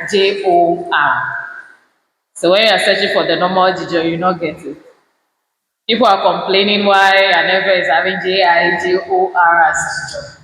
The day is coming for me to explain that as well. So those are my. So for now, even my Instagram account, I think I've even forgotten.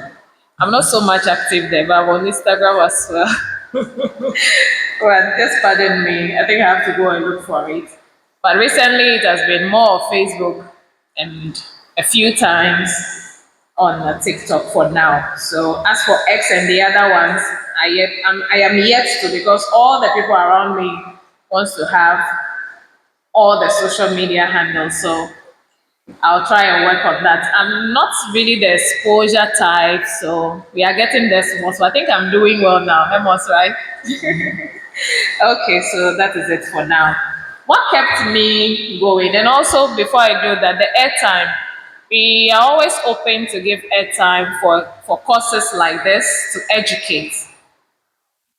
So anytime you need a platform, just let me know so that we can quickly fix something for you.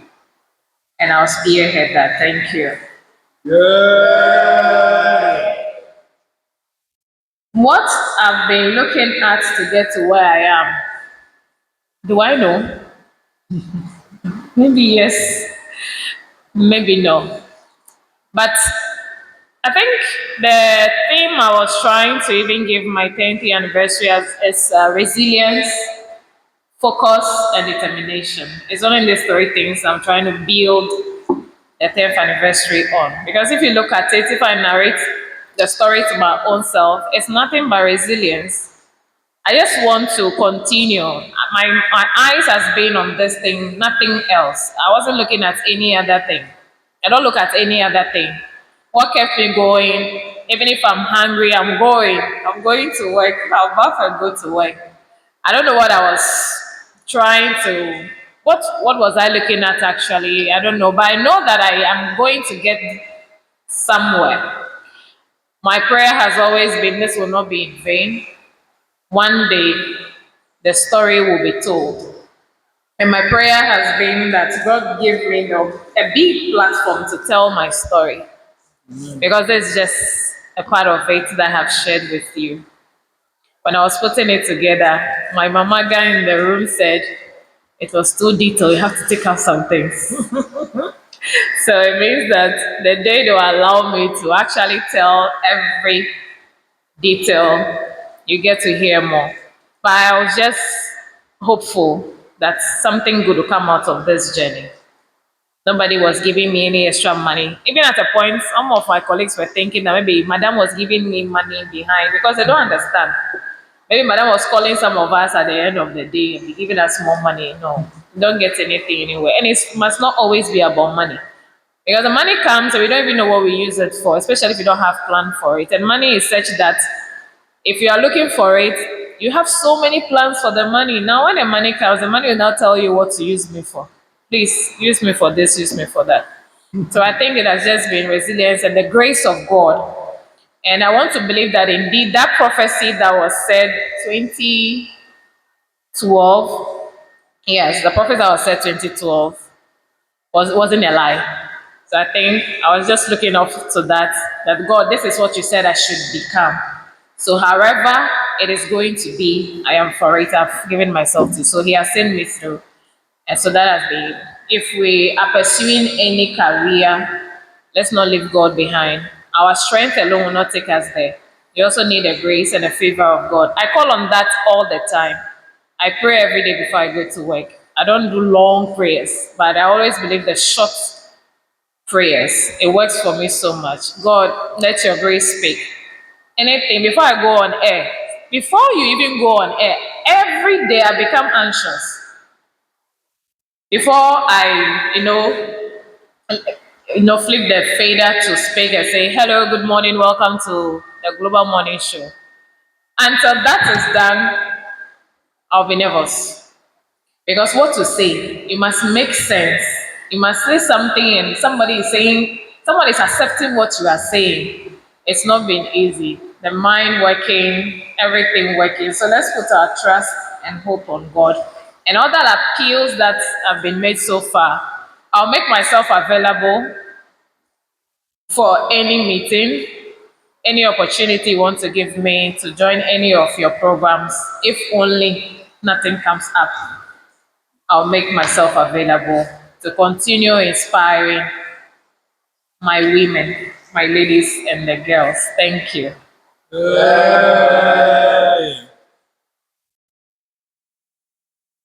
Honorable Senators, I must say that we have to find a way. I don't want the women vibe to die right now. As I stated that we are in the month of breast cancer awareness, I would like the women here, through our guest speaker, to just give 5 minutes for us to clearly talk about the breast cancer at once before we move on with the business. So, as our guest speaker, I don't know whether she wants to do that or she wants to give it to any woman here, but as she prepares for that, may I say that Youth Impact Parliament is here for us all, and as she has come here, we didn't give her any money as well, of which I'm not sure we even have money to give her where she's going. But the resilience still continues. And one thing I am sure of that I want to tell her is that Mama Bobby has contributed to the current height. And we pray it does not end there. Apart from Mama Bobby, more liking and exposed people should also identify her and all other people. Whoever is watching this video and is here with us will know that Dzidzor's voice is sweet. If you want that voice, you have to push her. We want to see her at Jubilee House as a presidential staffer. At least that one, if nothing, at the end of the month, 40K is in her account.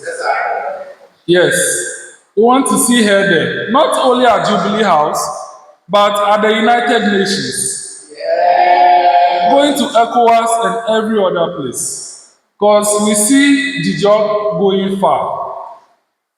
It is not only here. And when she gets there in the next 2, 5 to 10 years, we'll call out today, the 12th of October, when we called on God to magnify her impact. And to Ms. Dzidzor herself, when you get there, remember that Youth Impact Parliament also contributed to the spark. We want to thank you so much for coming. And as the rain has ceased you here, we hope you'll be part of the debate, because we'll be debating 2 motions from here. So we don't actually know your plans, whether after the rain stops you go, but whatsoever it may be, we are okay with it. But in the case that you are here during the debate, you will have the opportunity to still contribute on the motions that will be discussed. So thank you so much. May God bless you and may God push you to greater heights. Now, 2 minutes for breast cancer awareness. Our guest speaker, would you champion that for us? Yes. So let's do the breast cancer awareness. It's a very important thing to do in the month of October. And I think after she's done, I want 1 month to go and add our appeal to it. I will not say it. But whoever that man is, you know what the men want. Go and contribute to whatever Ms. Dzidzor will say. Thank you. That's your appeal. It wouldn't hold because no science has proven that your appeal matters in this month. Thank you, Mr. President. So as we are all aware, we are in October, it's the pink month, the very month set aside to create awareness on breast cancer. So we say it's for women. Of course, we're still finding the breast cancer among men. So we are entreating men also to go check, to go screen. We are being taught every now and then how to examine our own selves as women. In case you are still not getting how to examine yourself, I don't have the other things to do it, and I'm not sure this is the right platform to demonstrate that. So you go to the hospital, walk to any of the hospital, municipal, polyclinic, Trafalgar, and just tell them that you want to get screened. They'll do that for you. It's very necessary because women are dying. One of the cancerous diseases that are killing people, not just people, women actually, it's cervical cancer and also the breast cancer. They're killing us a lot. So let's not joke with this month, with all the other things that comes with it. It is important for every woman to get screened. Looking at your breast now, you should also know the size of your breast, the color of your breast. When you realize there is any discoloration, you seek for medical attention. If there are changes in the sizes, the direction of the nipples, you should seek for medical attention. And also when you realize that there are some fluids coming from your breast that's unusual, that is bloody and also awful, offensive, you should seek um, medical attention. Let's send this message to everyone. The younger ones, we are told, are also part, even though it's rare, but the younger ones in the teens that we might feel that, oh, they are not there yet, we are being told that they are also being affected. When it is being detected early, any lump in your breast, it can be dealt with at the early stages. But when it gets to the advanced stages, that is where you are going to lose your breast. So we entreat all ladies, please don't be shy. I have done it before. It's a nice thing, a nice feeling. I'll be going again. So just try it. I say I know you have not done it before, so you should try it. Just walk to the hospital and the professional hands will identify if there is something there. People who are trained. So we call them the professional hands. As for the other ones in the house, theirs is just for pleasure. So they don't actually look to that. But a few people have testified that it's their spouses that are helping them find out that there are some unusual lumps in their breast. And we'll say kudos to those sensitive spouses that are helping their women to identify this unusual lump in their breast. So let's get examined, let's get screened. They say every month, after every 2 weeks, after your menstruation, 2 weeks after your menstruation, it is allowed. That is the perfect time, ideal time to examine, to self-examine your breast. And if you want to go to the hospital, it's 2 weeks after your menstruation. And every month you should examine yourself, stand before the mirror, you bend to watch your breast before you start with the hand, screening by yourself, starting from your armpit, around the breast to your nipple. So that is how it is done. But if you cannot do it, I'm stressing on we have the professional hands at the hospitals that will do it for you. Thank you. Thank you.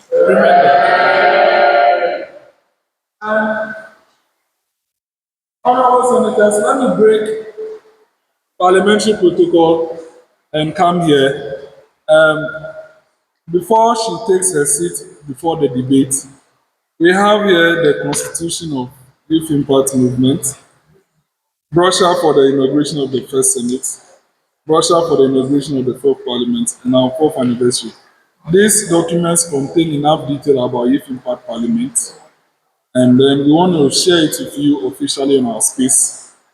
Thank you so much for coming. And you have become a very important stakeholder and soon a member of us. So we just want you to have the information live and colored in physical terms, not PDF. Thank you so much. God bless you. I'm grateful.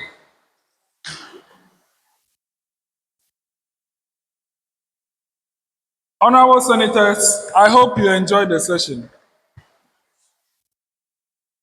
Honorable Senators, I hope you enjoyed the session. So before we move to the next business, I want to call on anyone else who has not introduced him or herself during the introduction to come and do that. So we'll start from the left. I can see a very important honorable who I never knew he was coming. And if I tell our guest where he's coming from, you'll be surprised. Should I say it now after you're done speaking? You introduce yourself first. Please, everyone come in, tell us if you are coming from afar, tell us. If you are in Ho, don't say anything. If you are in Ho, keep it to yourself. Thank you. Thank you, Mr. President, for the opportunity given to me. I am Honorable Eric Gosabi Mensah from Ekwapem North Constituency In the Eastern region. in the Eastern region. He came from the Eastern region for this city.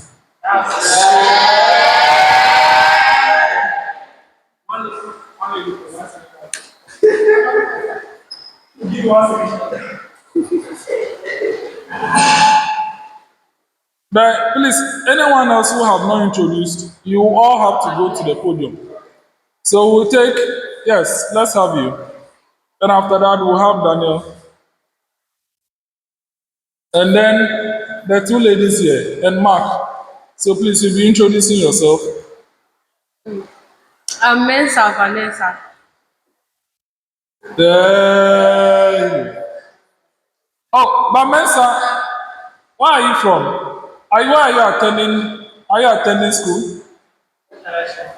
I'm from Mobile School at Uniba, Winneba. Yeah. Which school is in Winneba? University of Education. University of Education, Winneba. Yeah. Okay, let's give it up for her.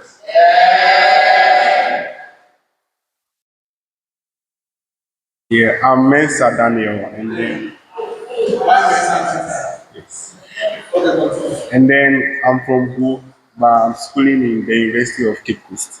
Yeah. Honorable Mark, you be the last. You be the last. Yes, let's have the two ladies.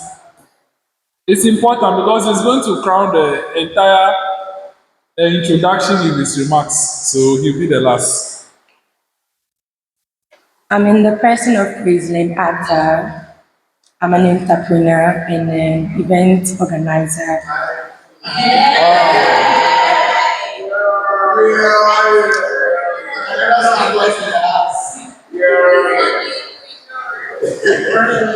Say again? What do you recognize? Everything. Including everything.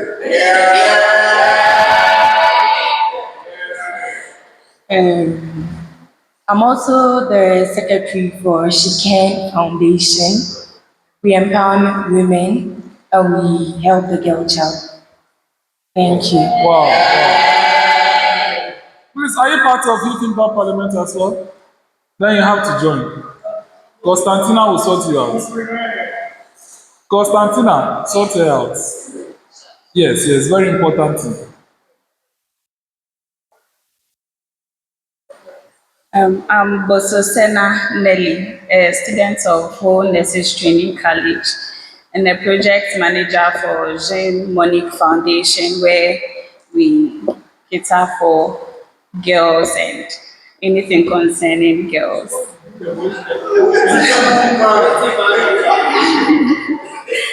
And I represent the Takade constituency. In the fifth parliament. In the fifth parliament, right? Yes, please. Yes, great. Let's have the guy in the white. Please come and introduce yourself. Then after that, we'll have Honorable Mark himself. After introduction, he can give any remark he wants. I'm John Stephen Ashikote. I stay at home, but I school at Ghana Telecom. Oh, wow. Ghana Telecom. Yeah. The amiable Honorable Mark. The floor is yours. Don't take the thousand. Thank you, Mr. President, for the opportunity. My name is Donovan McGless. I'm the minority chief whip of the Youth Impact Faith Parliament, as well as should I call my portfolios and other stuff will not leave here today. So let me manage that one for now, since it aligns here. So, my few remarks as I will share from the guest speaker. Actually, it entices me the more if I see ladies putting up the courage in public speaking and putting the courage to do things that we thought only men can do. And I get more encouraged when I see ladies in this space. It brings a whole lot of sin to my eye, and I think that's a good cause in the right direction. And yes, speaker, we are most grateful to have you, even though I didn't enjoy your session, but a little I could see, and that's what I can say. Yeah. So going up also, I hear my gender shouted like, why my gender? Always we are, whatever that happens in the world, they don't regard us, so we take it like that. Anytime it's anything concerning women, you see the whole world bracing it more than if it is concerning men. So the breast cancer awareness, you could see the heat in the world just because of the breast cancer awareness. But when it comes to men, anything concerning men, it's always under our beds. But when it's women, it's on our roots that everybody will see. So with the breast cancer awareness, I think the guest speaker have said a lot. This is a time to encourage, create awareness, and educate. Let's as well use our little space to educate others on the effect, the impact of breast cancer on ladies.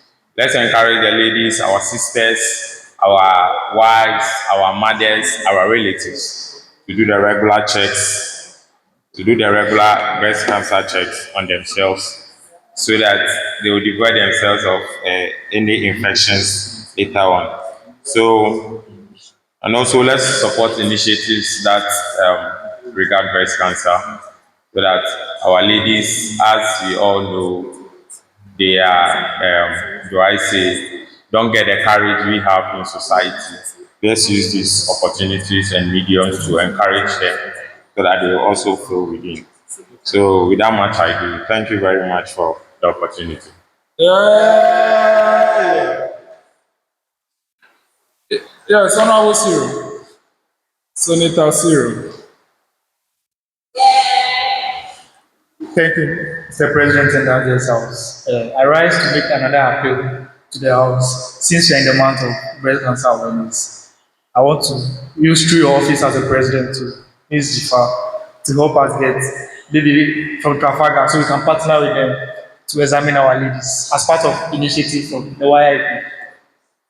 Thank you.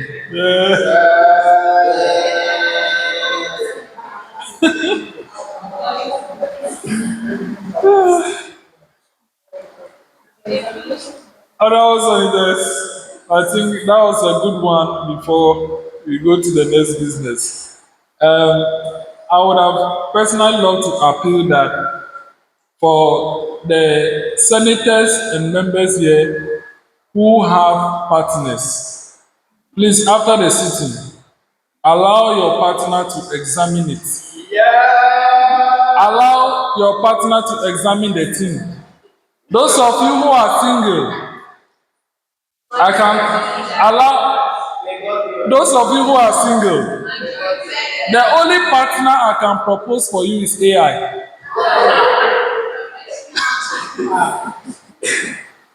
The only partner I can propose is AI. If you don't want AI, you can go to the hospital and examine. But apart from that, if you want the Senate to do, we are ready to set up a committee of men who will properly examine the breast for you, free of charge. All you need is to bring yourself. Free, in fact, we can go for you. We can come with a car and pick you. Don't worry. Free of charge. Okay, so if that one is a special offer, if you are interested, just let us know. We'll establish a committee of men in the Senate and we'll do that for you free of charge. This is the end of the announcement.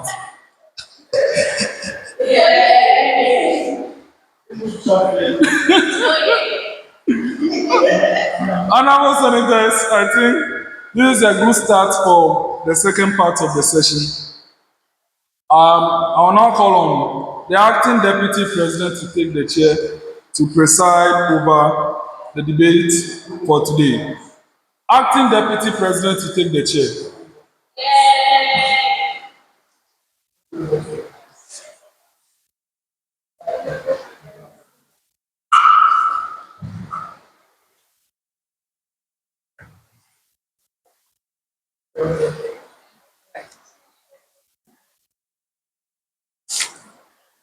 Thank you very much, Mr. President.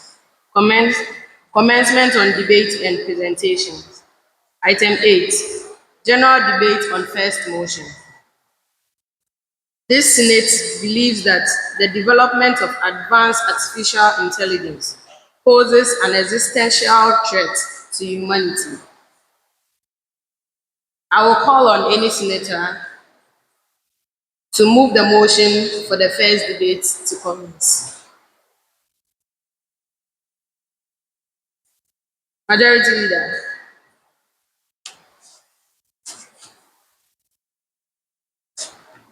Thank you, Madam President in the August House. My name is Senator Linda Sewornu Dzobo, the Majority Leader for today's sitting. I rise to move the motion that this Senate believes that the development of advanced artificial intelligence poses an existential threat to humanity. Thank you. Seconded.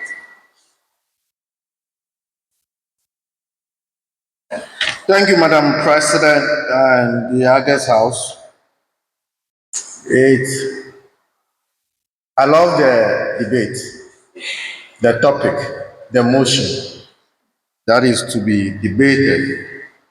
And even before I second it, I don't know what the other side of the House who are for this motion seek to get out of it. But nevertheless, I would like to second the motion and the commencement of debate on the motion that advanced artificial intelligence poses threats to the current development we have in the world. Thank you, Madam Speaker. Thank you so much, honorable senators. Motion moved and seconded successfully. The House is now open for debate. So we will go with the normal parliamentary interventions. Then I'll call you to give us your debate. 2 minutes for everyone. 2 minutes. 2 minutes. Majority. Okay, Honorable Jones. Yes, Madam Deputy President, I think senators are asking whether or not it is an open debate or the majority is for the motion and the minority is against the motion. I think it is for us to look at. If you look carefully at the motion might be to personal allegiance, whether or not the person feels that AI is a threat to humanity. So we'll take it that majority is for, minority is against. However, when you come to the pulpit, you are allowed to speak what you are for. But we, the leaders, will go by the for and against. Because at the end of the day, it is for us to learn. It is for us to learn. So when you come to the pulpit, you take the side that you are for. But the leaders are bounded to what their caucus is for. Let's take notice of that. Thank you very much. Thank you, Honorable Jones. Please, can we take the opening statements from the majority and the minority side? Majority will go first. Okay, Honorable Jones. Thank you very much, Madam Deputy President, for the opportunity. Speaking on behalf of the Majority Caucus, we are for the motion that the Senate believes that the development of advanced artificial intelligence poses an existential, the word is existential, in the case you are finding difficulty to pronounce it. On behalf of Ms. Dzidzor, I want to tell you that it is existential. So don't come and break any pot here. AI poses an existential threat to humanity. The position of the majority is that yes, it does. Madam President, you would ask why AI poses this threat to humanity. Madam President, those of you who watch movies, this kind of future movies with aliens and stuff, you realize that that kind of foresight is being displayed about how technology advances to the extent that it makes the life of human beings easier, leading to even laziness and taking away jobs that human beings are doing. Those of you who watch these futuristic movies, AIDS is being cured by AI, speech are being given by AI, food is being cooked by AI, AI is serving at restaurants, AI is debating in parliament, AI is the president, and human beings are just walking around with no job to do and nothing to do. If AI is allowed to continue at this stage, human beings will become completely replaceable and we will lose our value on earth. This particular threat cannot be underestimated. Madam President, why do I say so? Because the value of us is seen from our activities. As of now, currently, gone were the days researchers sit down, go to Wikipedia, not even Wikipedia, go to the library, read books, go and do correct research, and then they come back with a reply. But now they sit in their comfort of their zone, type ChatGPT, go to this site, and then when you bring all the you can't drag it down. In the sense that the answer is there, they don't end up doing anything. AI is doing all the job. Now, how does that lead to? AI already tells you that its accuracy is low. But due to the fact that it is able to do the job, not unconsciously, we become what? Seductive to its usage. Every single thing wants to do it with AI. I can tell you that there are some honorable senators here that when they wake up, they ask AI, do I continue sleeping or I wake up? Then AI will say, due to the way your face is like, I think you should wake up. Then they'll go, AI, do I paste or not? Then AI will have to think for them. Common fundamental basic functions, you are asking AI. That is how bad it is becoming. If we don't regulate how the advancement of AI is going, a time will come AI will end up doing everything.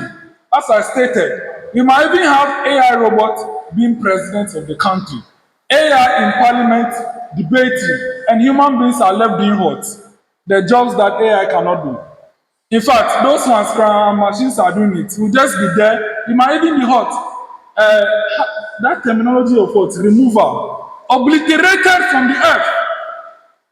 Human beings might end up being obliterated if we don't take care to regulate the advancement of AI. And I say that this particular threat must be looked at by even the United Nations Security Council to control this growth, or else human beings will become too addicted to AI, we would lose our essence. Because we become super lazy. We become super lazy to even the basic thoughts of life. So I call on the minority to succumb to this motion and agree that they themselves are using AI and they know what I'm saying is true. Honorable Minority Leader, we are waiting for you. I thank you. Thank you very much, Honorable Jones. We'll take from the minority.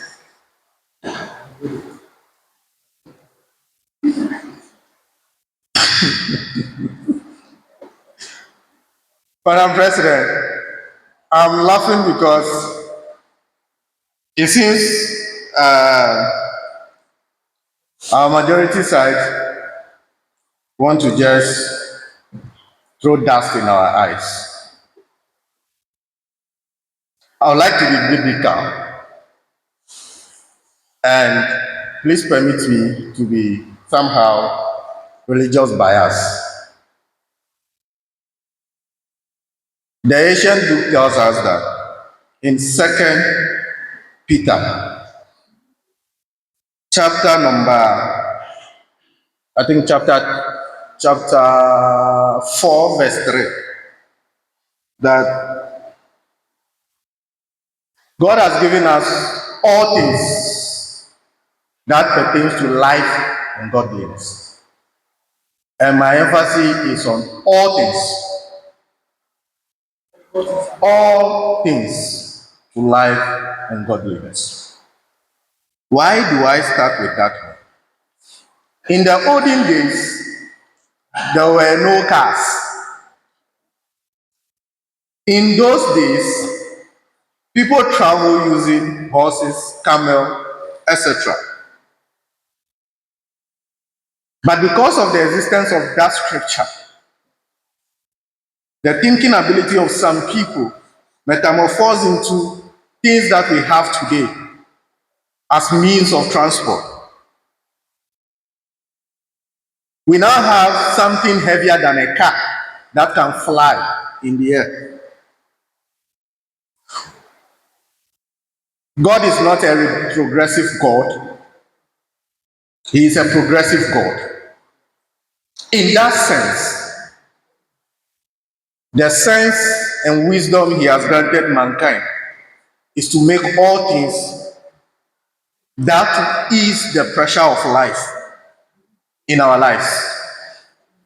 So I find it very unfortunate that an advanced technology that has been deployed is being challenged to become something that is a threat to our existence. Well, they that know their God, they shall do exploits. When there was no existence of knife, there was something that we used to cut. The knife is a tool, not a threat to our existence. That same knife can kill you. That same knife can cook for you. But how do we do? We still use the knife to our benefit. I want to let the majority know that the advanced AI is not a threat. It is just a tool. And basing this thing on the argument that my honorable member just made, that it is becoming something that is making us become too lazy, I may agree to some extent, but the truth of the matter is that it is the human being, it is the human being that prompts these things to work. They don't operate on their own. They still need the effort of humans. It's replacing work. Nevertheless, if a robot becomes a president, the robot cannot think for himself except, that is why it is called robot, except it is prompted to do something. And who does that? It is the human being. Instead of us to embrace this new technology and rather try to make good use of it, we are trying so hard to polish it as if it is a bad thing. Now, with just a click, the human mind is big, and the truth of the matter is that those that are doing the IT here will help us. These robots were built with the human mind. And it takes only the human mind to prompt it to act according to whatever you want it to do. It may replace some few jobs, but it cannot replace all the jobs. Because there are people behind that scene that are operating these robots. The programmers will also have the opportunity. When was the last time we paid a programmer huge amount of money, if not the existence of AI? If they did not come out with certain things like this, do they even have space in this world? No. So they equally have to have a way to make ends meet. The people who generated these AI things are equally into businesses. They do that as humans to survive on this same earth that we think that it is taking more jobs. I beg to say that AI is here to stay. The earlier we get acquainted and abreast to the reality of AI and know how to use it, the better for us. Before I take my seat, Madam Speaker, my honorable colleague said that it is something that is making us lazy. But it is only smart people who get the best out of AI. You cannot be dumb and use AI. I have to prompt that engine to give me answers. And frankly speaking, because of the pace the world is going to, we want things at fast rate. Just like the Gen Z people want to get everything at a very fast pace. We cannot retrogress our progress thinking that this thing is a threat rather than a blessing in disguise. The only thing that we can do right now is know how to use it to our benefit. Not to say that it is a threat to our existence, but it has come to be like, let me borrow the word of my honorable member, to collaborate with us to get the best out of the world. I rest my case here. Thank you so much. Thank you, Honorable Edward. We are open for comments from honorable senators. So you can use the intervention sign to proceed this. Okay, Honorable Richard.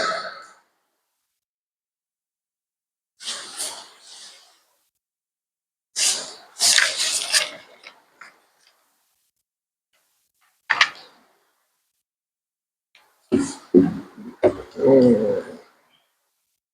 1 million. Someone smiled when I said 1 million. I like using that as my prompt anytime I come closer to the microphone. We are tired of the 2, 1, 2, 1, 2. Now let's go 2 billion, 3 billion to test the mic.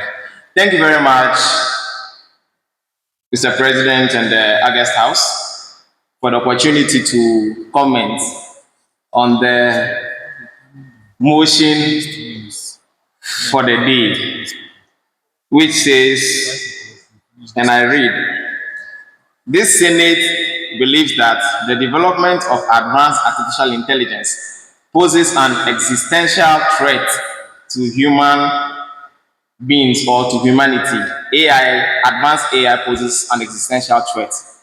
And borrowing from what the Honorable Minority Leader said, everything has been given to us, anything that pertains to life and godliness, as he rightly said. And the God of all wisdom gave us brains. And he has given us all good things, as he said in John 10:10, from the ancient book that says that the devil came to steal, kill, and destroy. But God came, or Jesus came, so that we will have life and have it abundantly. And that same God is the God of all wisdom. And that God has given us brain. And that brain is to drive innovation. That brain is to drive development. And we as people today are saying that an advanced artificial intelligence is a threat to humanity. And I beg to differ. And I want to state that what the honorable member mentioned by saying that AI or artificial intelligence and advanced will make us lazy is is misleading. And as said by the minority leader, AI has come to make life easier. And I don't know, but most people, anytime they think of artificial intelligence, they think about ChatGPT. When they mention artificial intelligence, they go to WhatsApp, Meta AI. That's all that comes to their mind. They forget about, personally, someone who is in the real estate or construction industry, how AI and technology has gotten this industry better. Have we thought about a building with 50 floors? Have we thought about how gone are the days they used to mount boards beside buildings just to do plastering on walls? But how now a building can go as high as 50 floors? Have we thought about it? What technology has done for people to be able to go to such height? Have you thought about going to the front of Maoli School? Boards, station boards have been positioned there. Have you thought about how those boards come into being? Because gone are the days, that particular board alone, for it to be produced, would have taken us 2 years if they are using a normal hand. But it started just 2 weeks ago. Now it's completed. So why then, anytime we hear of artificial intelligence, we think about ChatGPT alone? And as he said, if you are not smart, there's something we call prompt engineering. If you are not smart, you can't use even ChatGPT. If you just put the question in there and it comes, when someone who is smart reads it, they know this is ChatGPT generated. So I am here to say that AI is here to make our lives easier and better.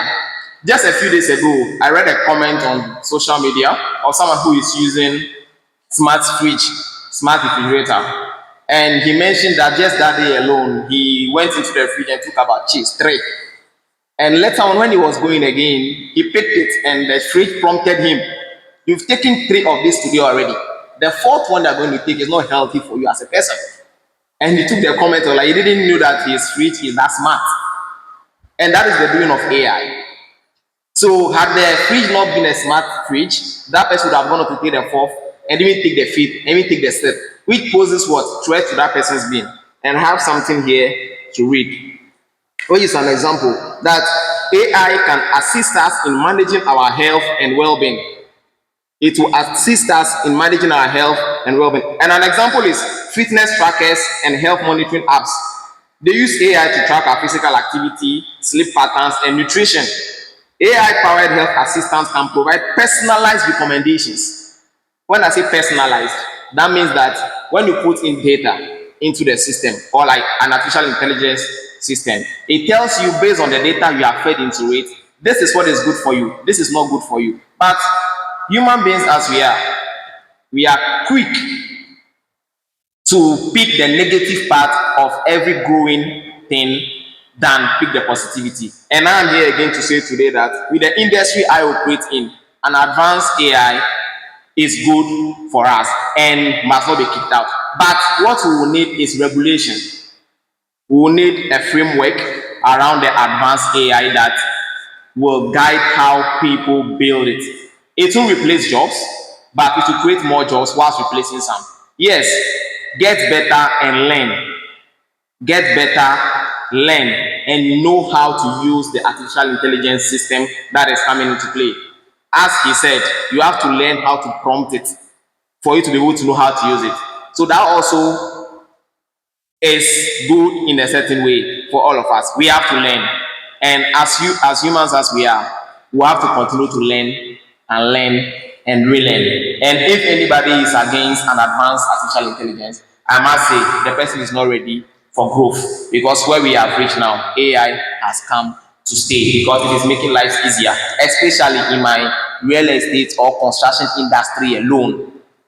I don't know, but during COVID, somewhere in the Asian world, where a center, a disease center was put up in 2 weeks. Have we thought about how we used to do casting for a story building and we leave it to cure for 3 months alone? But here is the case, today, we can put up a 3-story building in 2 days because of prefabrications. That is called prefab. So building members that have already been procured from the companies or from the processing unit back on site. Which means that even as it is raining right now, as I speak, it is raining. So if you are using technology and AI, you can do with good precision. You can have those prefab members on site and you build without looking at the elements of the weather that is raining. You will build, and in 2 days your building is ready. So for me alone, this is good development, and I say that AI will do more good than harm. Thank you very much, the House and Mr. President. Thank you, Senator Richard. Honorable Magles.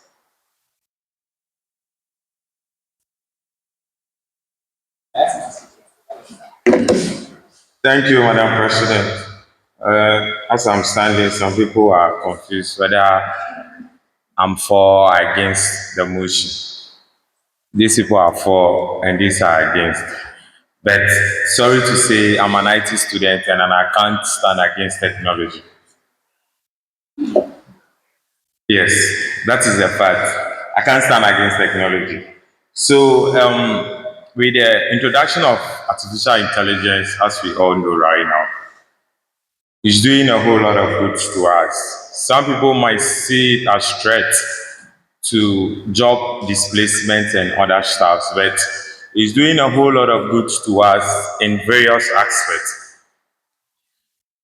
AI have made life more simple and easier. Why do I say that? When you go to the various sectors of the economy or the world we have now, you can use these various forms of artificial intelligence. As my honorable member just said, when he said artificial intelligence or AI, everybody thinks about ChatGPT. That is not the only limitation to it. We have a whole lot of varieties of these platforms that incorporate AIs to do works. We have Google Suite, we have Grok, we have a whole lot of them that have made work very, very easy for us. Yes, it's an advancement in technology. Why do I say that? Last time I was following a documentary that companies or workshops find it difficult to keep their books. Why then do they find it difficult? Now, somebody was taking them through, let me say, a seminar, and keeping your records online with your database. Anytime you come back to fall on them, you can get them. Now, you can leave those records there 5 years later. You come with an artificial intelligence, it can still give you a good record within the interval of 5 years, even though you've not kept them down or you've not input those records in the next 5 years. You can still get them with the use of AI, which what? It will generate prompts from the previous years that you have kept to make things very easy for you. I was also on argument with somebody yesterday. You could see right now on the internet, you could see a friend of yours that maybe you know where the person is or what the person is doing, but the person puts up an image with himself, maybe in a different costume, maybe do I say a lawyer, a president, all that stuff, and you get confused as to what? No, they are all the use of AI. What we are all praising the beautification of nature in that aspect. Now, people argue that it has taken the work of what we normally call photo shoot. Yes, it has taken it, but it does not take the work, but it's rather making those who do the photo shoot as a normal work, just take camera and put on the people, have to think outside the box again. Why do I do more again to make my work very easy again? Now, you can even take some photographers of late, take pictures, the raw pictures, upload it to AI. AI will find the pictures for them. You don't do any work. So why then that one too? A photographer, you can come to the studio, the person will take you the pictures. When you are gone, he or she upload it to AI. AI to what? It will refine the pictures for you. Now, you are sitting in the house, you are not embracing the beauty of the technology of AI, but you are complaining that it's displacing your work. But somebody have made it very easy for himself. The money that a person will charge you, maybe sitting down for hours editing your pictures, now can take you your pictures within an hour, sits down in less than 30 minutes, and edit the pictures and send to you back and take the same amount of money for you. So who is now at the losing end? So yeah, I think it's better we embrace the AI, think to that direction, see how it can help us. Whatever we find ourselves doing, let's see how the AI could help us explore around that area of the artificial intelligence. See how you can help improve your work. It will make your work very easy.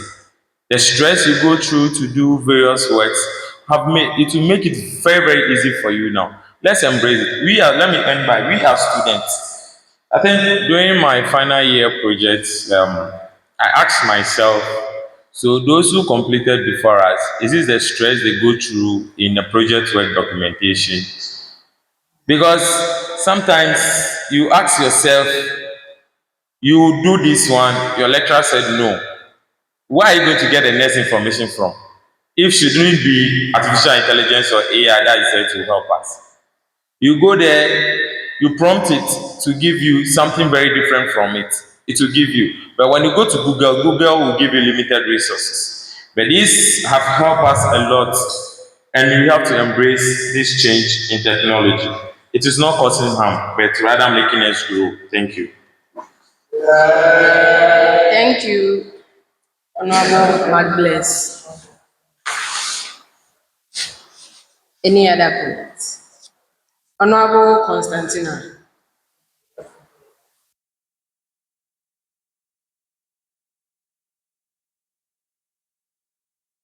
Thank you, Madam President. Well, just as Honorable Magdalene stated, we are all ICT students, although we find ourselves in the majority side of the house, which is going for the motion. We can't.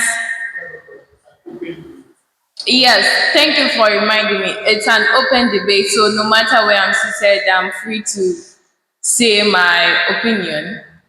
So, Madam President, I want us to start by thinking of advanced artificial intelligence, like giving a child all the power in the world and not giving him or her the guidance. That's definitely going to be chaos coming in. That is exactly artificial intelligence. The previous speakers mentioned that the bots, the AI bots, the AI models are run by individuals. There are people behind them coding, adding all the codes, taking in, taking them out. So if they give power to the AI models without guiding them, they will definitely cause harm to us. So the question shouldn't be, will AI harm us? That shouldn't be the question. The question we should be asking ourselves is, are we mature enough to control what we are building? That is what we have to ask ourselves. Right now, it's raining. And let's say I've washed my clothes, they are on the line. Imagine I have a smart drying line that the moment it starts raining, the line on its own just move close to the wall. It doesn't need me or anyone to rush home to remove myself from the line. A smart drying line implemented with some AI models. As we speak now, we have web developers. Now, sit in this modern world where we have several programming languages sitting down to code a, let's say, HTML, CSS, and the little common ones, it's becoming work. They already mentioned, it's like Apple. You can have Apple. If you are not smart, my sister, my brother, you won't do it. You will do chew, but when you get to the exam hall, you find yourself wanting. That's AI. AI will generate the codes for you, but if you are not able to comprehend it, if you are not able to understand it enough, it will run, but it might not produce what you have. Or even if it runs, it gives you errors. Are you able to debug those things? These are the questions we have to ask ourselves. And then AI, like someone said, is here to stay. It's there with us to know how to control it, how to use it. I mean, we watch some movies where we have human beings developed as AI models or developed with these things. And with all the guidance they put, those AI models in the form of human beings still brought harm to homes. This is what we are talking about. It's like fire. Fire can cook, and at the same time, fire can burn a house. Who is the cause of all of this? It's we the humans. If we're able to control the fire, it will give us a sumptuous meal. If you're not able to control that fire well, your food will burn. That's exactly what AI is. Sometimes you are there, you as a student, you need to work on some documents, produce the same AI. Let's say, for instance, you are a student. Most students go for DeepSeek or something. Yeah, DeepSeek gives you the report or something.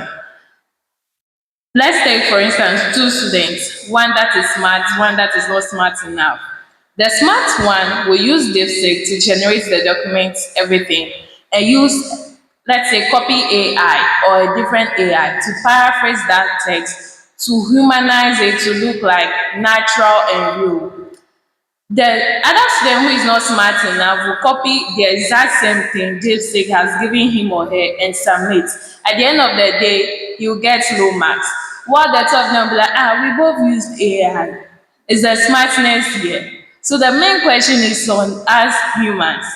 So I will just conclude and say AI in itself, advanced AI in itself, is not going to pose any threat to us. But with the right guidance, the control, AI will be here to stay and we will use it wisely to develop our nation in various areas like governance, education, health, climate, and all other stuff. Thank you, Madam President. Thank you very much, Honorable Constantina. I think the majority side has given us enough of their debate, and I will, I will ask the minority side to come in and also share something with us.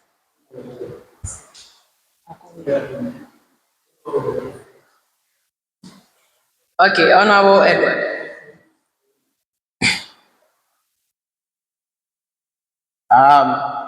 Madam Speaker, I just want to know if the call from the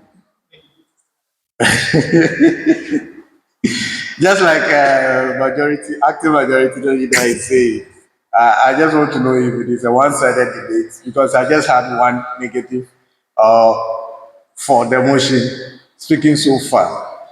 I don't know if our guest speaker wants to also be at that side because definitely I know that this AI thing, just like hacking, in the olden days when we hear hacking, it's a negative thing. But now people are paying for ethical hacking. So what we should be advocating for is ethical use of the AI, not rejecting it as if it has killed us. Every country in the world, now let me be political a little bit. Every country in the world has security systems. That same security is defending that nation. And that same security is opposing to another nation. Just like the guns that we have in our armories as a country. If a soldier gets mad and take one, we all can be destroyed at any time. But that same equipment called a gun is meant to protect the boundaries and the lives of the people of the nation. It is the same with the advanced technology. In the olden days, I think we were fighting with swords. Now, how many soldiers of your enemies can you kill with a sword? But now that we have guns, just with a trigger, about 1,000 of them can go away. It is to protect us, it is not to harm us. The question boils down to how we use it. And we shouldn't run away from the fact that when we look critically at this advanced artificial intelligence, the profits are more than the losses. And just like every business, if your profit is more than the losses, I don't think it is a bad business to do. Maybe you should tell me that it's a cocaine dealing business, which we know that is illegal. Now, I've not seen anybody or any states putting a sanction of the use of AI. In fact, our current president in opposition during his campaign said that he is going to fight Galamsey with the use of what? AI. We are waiting for that to happen, and it is very possible. And when the former vice president of the republic, Vice President Maudu Baumia, was trying to use this same technology format on the flying drones, the medical drones, we thought it was something that was impossible. But before my eyes, I saw in one of the villages in Whole West where the drone was passing and drop a medicine at exactly where it was supposed to drop it. And that will save a life, even though you argue that it has taken a job of a driver. But don't forget, there is somebody who is equally operating that drone. It has taken a job of a normal driver who would have to transport that medication to a distance, but within a short possible time, that life in the hospital would have been saved just with AI. So I think Honorable Jones has to come back again and tell us why he thinks that this thing called AI, advanced artificial intelligence, is posing a threat to us. Well, I think he will come and tell us that for the use of children, it is posing some kind of threat to them. But just like other speakers have said, we need to regulate it. Just like hacking. Now, if somebody hack your social media handles, the person can be a certified hacker, an ethical hacker who wants to use it for any other thing. Same way, if you want to use the AI for your good, I am not a prompt engineering student. The IT people will tell you. It is just an advanced, just like we are saying, advanced form of thinking of the human mind. You know, some people don't use their mind till they retire, they die.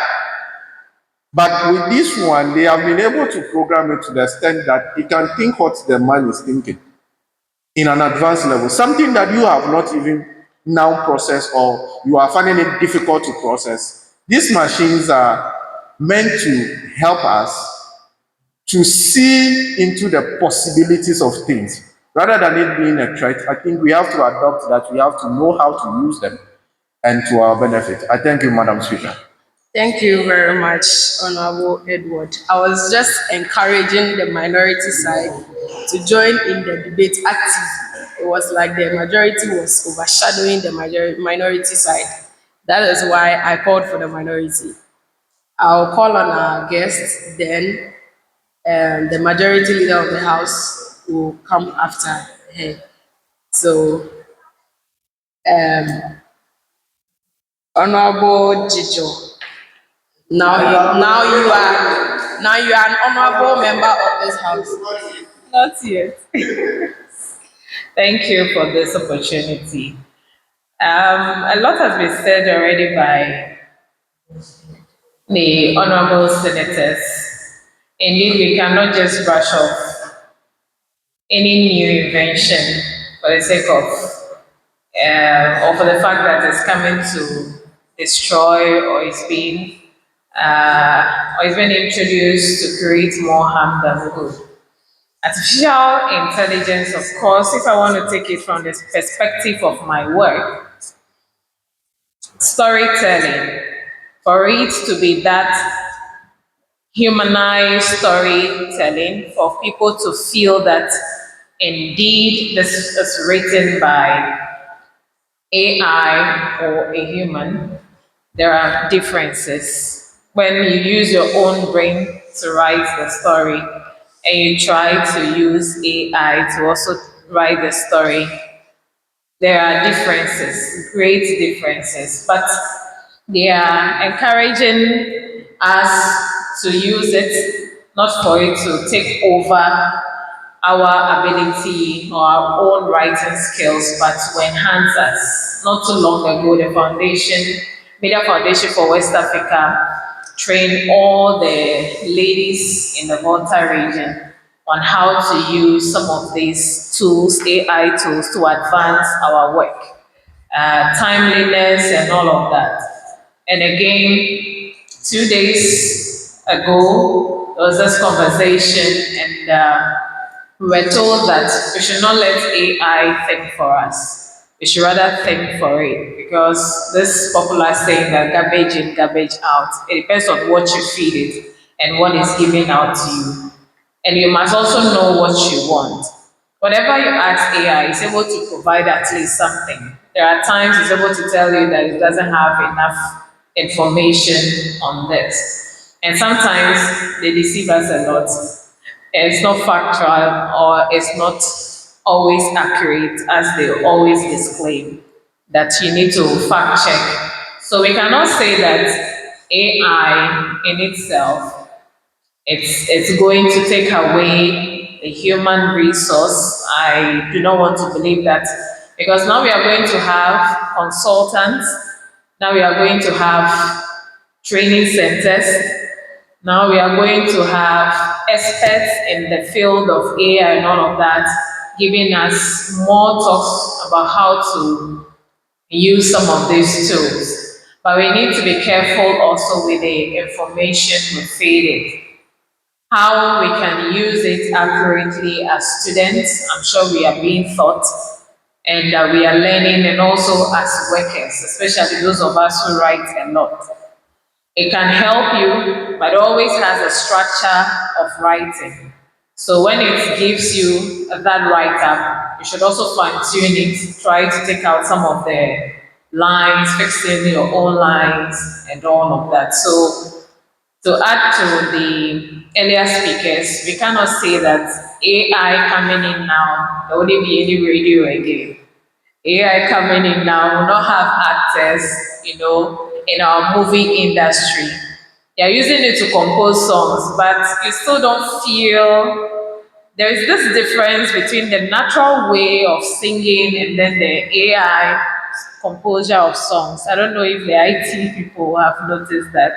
There is always something there that doesn't really add up. It's helping, it's doing a lot with the photo editing and all of that. People are now lawyers being called to the bar recently by the help of AI. But still, there is a difference when you go to the photo shoot studio, excuse me, the photo studio, and how they go about their editing and the AI editing. There's always a vast difference. It's going to create opportunities to the smart ones, and the ones that are not smart, they will be taken out of the system. Because when you are giving assignments, you are sharing your experiences already. You just go and feed it with the question. And whatever it gives you, you jump onto it. You don't read through. You don't know whether exactly the information you are looking for is what it has given you. Then you just go ahead, you copy and paste, and you release. And there was a time I read something on Facebook. I went back to also feed AI with the same thing. Give me like paragraph to paragraph what a person posted. He or she didn't edit anything at all, and AI gave me the same write up. So people are there, when they read, they know this is AI writing. People are there, even our own media platform. My colleagues shouldn't get it twisted. People who produce AI stories, other colleagues are able to type and, hey, AI can write it. So it cannot completely take away our human resources. The knowledge we have, the skills we have, the ability we have surpasses AI. It's been developed by humans. So there must be a limit. We must not use it for everything. We must not be so much dependent on AI. It is here to assist us. It is here to enhance our work. So I only encourage all of us that the knowledge we have about AI, how best we are using it, we should teach our colleagues on how to be smart about the use of AI with the other editing apps that will paraphrase the story or the write-up for you. And we should just teach them. Even with that, you can still go back again and then fine-tune the write-up to own it as your own, writings. Thank you. So this is the little I want to add. I don't believe that it's going to take away the human resource. Thank you. Thank you so much, Honorable Joe. Majority Leader.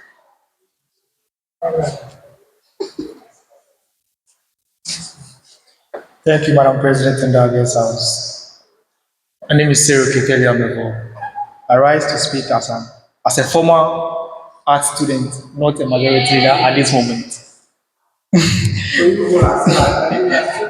So, as a former art student who did industrial art, who was based in painting, sculpture, ceramics, and all those things.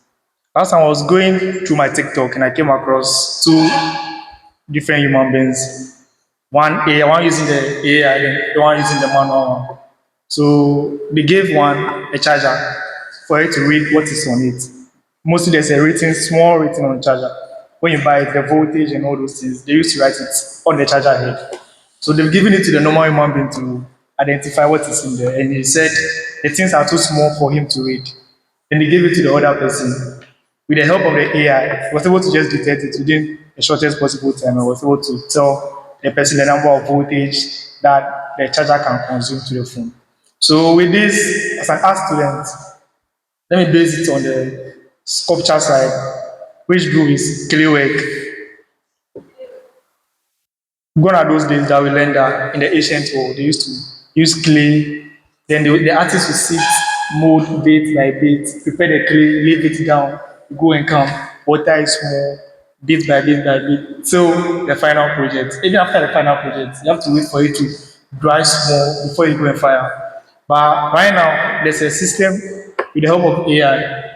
You just give in whatever you want to design within the shortest possible time. It is ready for you to take it out. So with this, I believe AI is here to stay. AI is good. It's here to make life easy. But it also depends on how you're able to use it.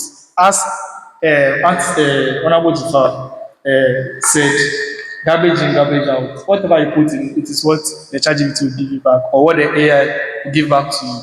So as I stated, AI is here to help. It's good as well. I'm not going to say it's not good. But as the earlier speaker said, it's just like a knife. It can cut you, can also use it for a good. So I think we should just try and make it, or try and educate people on how to use it to benefit them than just leave it at their exposure, especially our kids, our young people coming up with, and also to add to it, here in the cyber security month. So we also have to be careful because people will portray themselves as mobile vendors, bankers, and even phone dealers, online business, and all those stuff. They'll come to you if there's nothing, if you're able to detect that maybe this person is coming to scam you, you fall into it. So with this, ChatGPT is here to say thank you, or AI is here to stay. Thank you. Thank you very much, Honorable Majority Leader. It looks like you love using ChatGPT, so you are just hitting on it, ChatGPT, ChatGPT. I'll call on Honorable Constantina to come in again for a comment.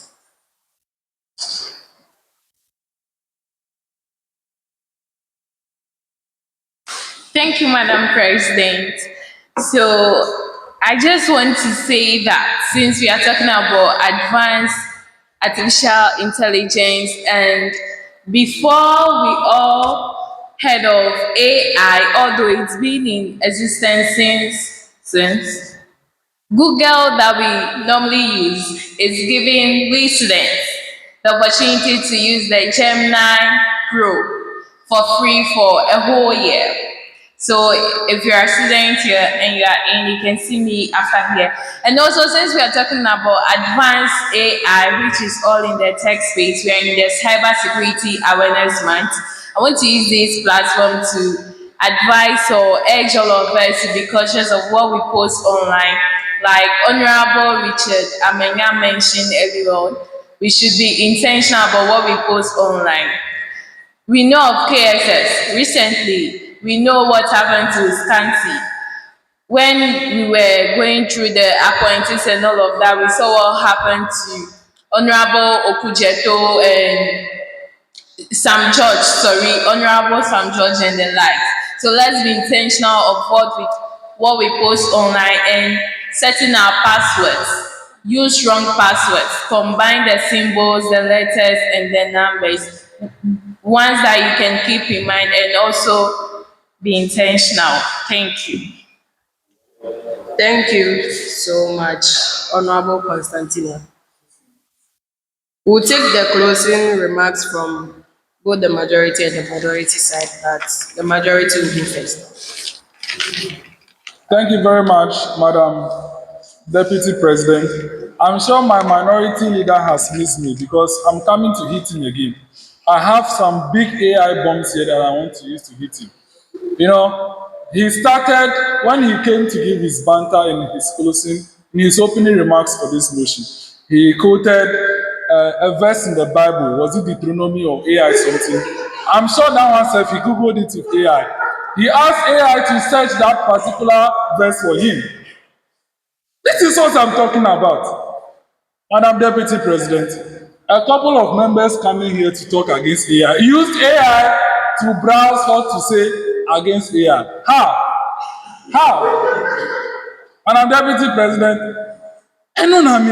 this one there, we cannot overemphasize it. The threat we are talking about is that has to be foreseen. As the motion says, the advancement of artificial intelligence is likely to pose an existential threat to humanity. If it is not properly regulated, I understand, as the minority leader stated, there are some jobs that AI cannot do anything about. Or even with AI being there, it still needs human, should I say, input.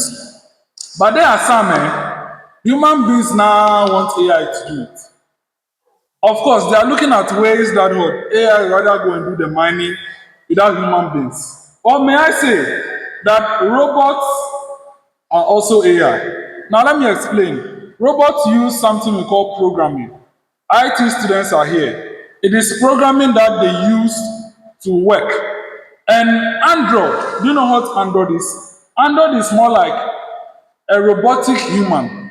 That is what Android is supposed to be. So, if I may say, AI has been around for a long time, but it has been limited to robots. But now that it has been exposed for us to use in our daily life, that is when we are actually seeing the usage. Because if Honorable Constantina can attest, Honorable Constantina, if she can attest to that fact, since 1986, AI has been there. So if already we use AI in daily lives, what about the future when they tell us that AI is the one to write exams for you? So the debate is that if we don't regulate it, in the near future, it will become a threat that will take us out of existence. As I said, it will obliterate us. Go and check with AI the meaning of obliteration. It will tell you, Undertaker, you'll be gone. Let us not think that this AI is this and that. I agree with a couple of points the minority has raised. It depends on the usage. It is we that is making it that. You must think for it. Garbage in, garbage out. You yourself, you are trash. Asking AI, what is this? It will give you trash. No, be so. But two heads are better than one. Sorry, thank you. He said it. It's not just only two heads. Two good heads are better than one. So, let us be guided with AI. When we use it well, that threat will be eliminated. But if we fail and we allow the aberrant advance of AI, human beings will be obliterated. Thank you very much.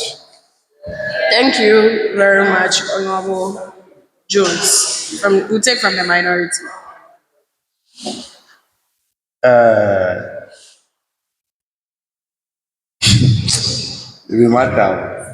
Madam Speaker, you yourself, how do you see this thing? My brother just came here again to just validate what we are talking about. The truth of the matter is that we always have the negative aspect of the thing. Even God, He said He created everything, including the evil. He created the devil. Why did He create it? Because in life we need the balance.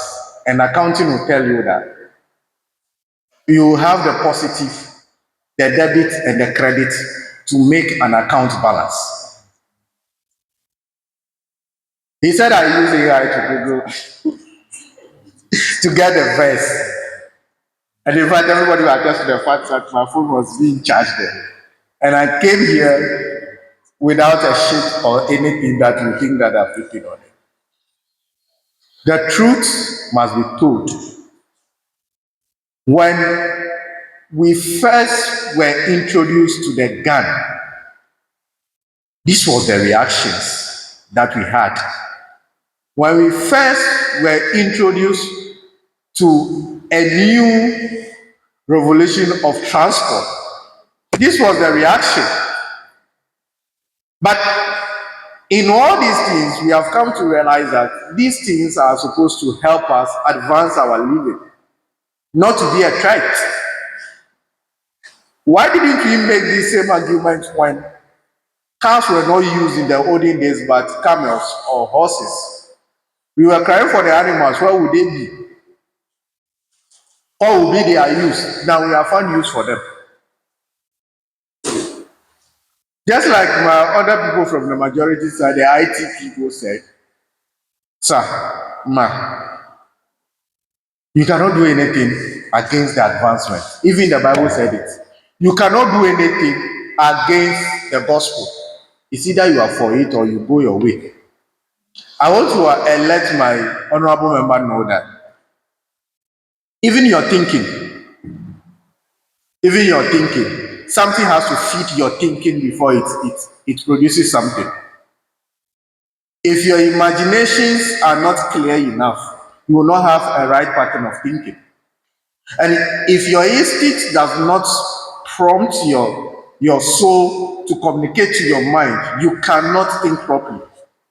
So there is always a chain that we have to follow. Yes, I agree with the fact that we have to regulate it. But coming up to say that it is causing threats, the likelihood is causing threats, we must do the balancing to see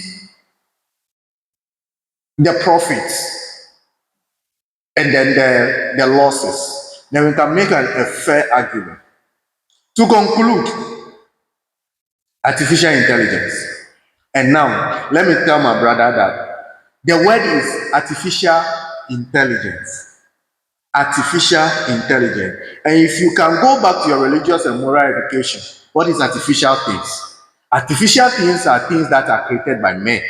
Is that not it? Now, if so be the thing and you believe in yourself and things that have been created by men, you are trying to degrade it and tell me that what has been created by men, which is supposed to be used by men, is being a threat, then what is the essence of your senses? I rest my case, Madam Speaker. Thank you so much, Honorable Minority Leader.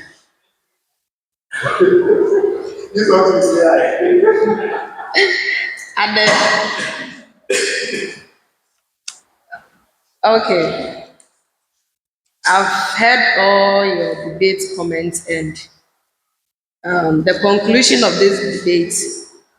I would like to put a question to the House. Do we all agree that the development of advanced artificial intelligence poses on an existential threat to humanity? All in favor say aye.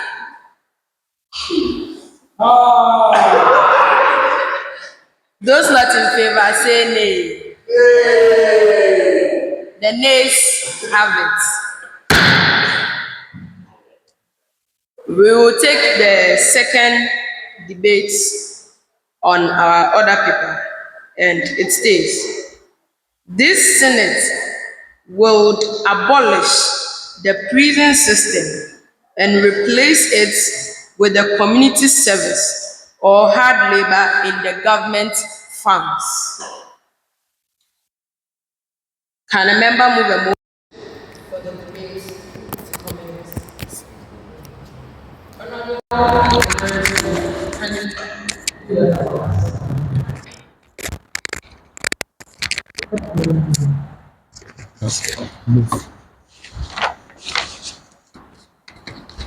you, Madam President in the August House. My name is Senator Linda Sewornu, Acting Majority Leader for today's sitting.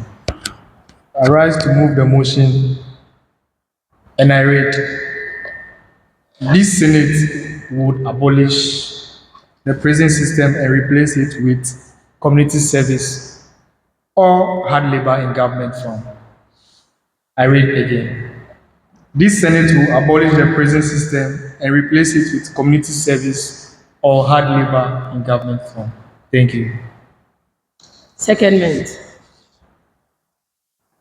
Thank you, Madam Speaker in the House. I rise as the minority leader of the First Senate to second the motion that has just been moved by my majority leader. Thank you. And seconded successfully. I will take the opening statements from both sides and we'll go with the majority as usual first. Madam President, thank you very much for this opportunity to give the opening statement on this rather important motion. Madam President, this is a motion that the question always comes. Really? That is the question that comes, Madam President, when you hear about this matter. You'll be like, really? Like seriously? Madam President, why do I say so? Madam President, people are sentenced to prison. People who are hungry, who didn't know what to do, and went to steal so that they can eat, are sentenced to prison to go and be fed by the state and be in a confined environment. Madam President, people who have money, those ones they deserve it, have money roaming around, taking and exhausting state money, are serving prison sentence, sitting down, bloating their stomach, being fed by the state again. Madam President, are we trying to say that the prison sentence is just a place to keep men and women who are seen to be fed by the state by our own money again for stealing our money or for whatsoever reason they have gotten there? At the prison, these people are fed by the state every day. They are being taken care of by the state. Their health needs are paid by the state. And this is chopping state money, money that can be invested in something else. The issue of prison sentence is rather of a mixed feeling in the sense that, yes, we confine you in an environment as punishment for your deed.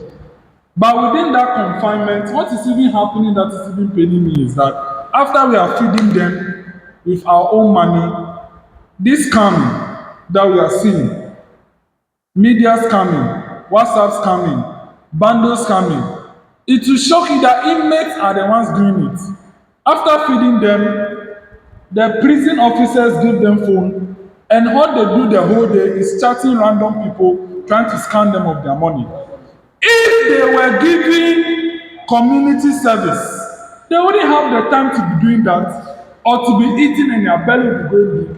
Or people who didn't even have the money and they stole and now they are in prison, the state is feeding them, throwing our money away. The prison sentence, we are saying, should be abolished. If anything, let's have them, when they wake up, they come, they should go and farm for the state. The state should have a lot of hectares of farm. They should go and be farming for us, and we'll be having plenty food instead of what? Importing tomatoes, importing chicken, importing toothpick, because we don't have labor. Whilst there is labor seated in the prison, bloating and getting pot belly. Prison sentence is the solution. They should be sent, not prison sentence, community service. They should be sent to farms or to do hard labor, sweeping in communities as their sentence, and not being kept in prison and taking and chopping state money like that. I think it's high time we consider that. If you go to other countries, I'm sure they are doing this. Inmates don't sit in prison the whole day and then that's all. Eat food. They go and they do hard labor, contributing to the development of the state. It is rather than keeping them already, the room there is not even adequate. They are sleeping on each other whatsoever. Don't you think they are of more use to us when they are working in government funds or hard labor for the betterment of the community? It's better than giving them pot belly. Someone will argue that the food that they eat is not even plenty, but someone was not getting any before he got there. In fact, he's happy with the prison sentence. He doesn't want to leave. Go to American prison. Some of the inmates complain that their sentence is not even long enough. Why? Because the prison self is better, higher living standard than they themselves. And I think this solution will help as a country. I thank you. Thank you so much, Honorable Jones. We will take the opening statement from the minority side. Madam Speaker, thank you so much. And I have to debunk some of the things that the majority side has just said. To start with, the people are not there for nothing. They were sentenced for a reason. In his argument, he made the statement that we are feeding them with the state's money. Another thing that he said was, they are just sitting down there doing nothing. Do you know what it takes to sit down at one place? Even not to even go there. He understands very well that the prison service of this country does not operate in a vacuum. There are systems and there are processes that inmates are taken through when they are sentenced to prison or jail. Before I come to my points, I would like to debunk all those things that the inmates are not just sitting down in the prison cells and being fed 24/7. It is a total lie. We see them on what he is proposing, day in, day out. Some of these inmates are taken to farms to work on. Some of these inmates are taken to places to work at, which in turn even generates some money for the prison service to take care of. The question we have to ask ourselves is that if the argument is that the state is feeding them, what is the minimum wage of a citizen of Ghana? And if these prisoners are taken to work, are they paid that money? No. That money goes to the states through the prison service, not to their pockets. That is even a hard labor. To even say that they sit down 24/7 and are being fed, in the courtroom, when the judge wants to pronounce sentence, he said, you are sentenced to so and so months, years in prison with hard labor. With hard labor. There is a clause to that sentence. It is not just for free. So my honorable members should know that there are systems to these things. In as much as I want to agree with him on some of these things, it's becoming so difficult for me at the tangent that he has taken it that the state is feeding them. It was recently that the feeding fee of the prison, the inmates were increased to, is it 5 cedis or? It was actually 3 cedis or 1 cedi 50 pesos, thereabouts. 1 cedi 80 pesos. Is that not good? It was recently under this regime that it was increased to 5 cedis. Now, we shouldn't take it that because the person has been sentenced to jail, the person loses all his fundamental rights. No, it is not so. It is just, when he was speaking, I was just imagining some things. In our local setting, in our moral settings, when you do something wrong in the house, what does your father or your mother do? They take certain privileges from you to serve as a deterrent to maybe yourself and your siblings. It does not mean that they shouldn't feed you. It does not mean that they shouldn't send you to school or learn a trade if that is what you want. If they do that, they are not being responsible. And if you are educated, you can take them on. They are not taking good care of you. So the emails in there are not only liabilities, except you don't understand the prison system of the country. They work day in, day out on fields.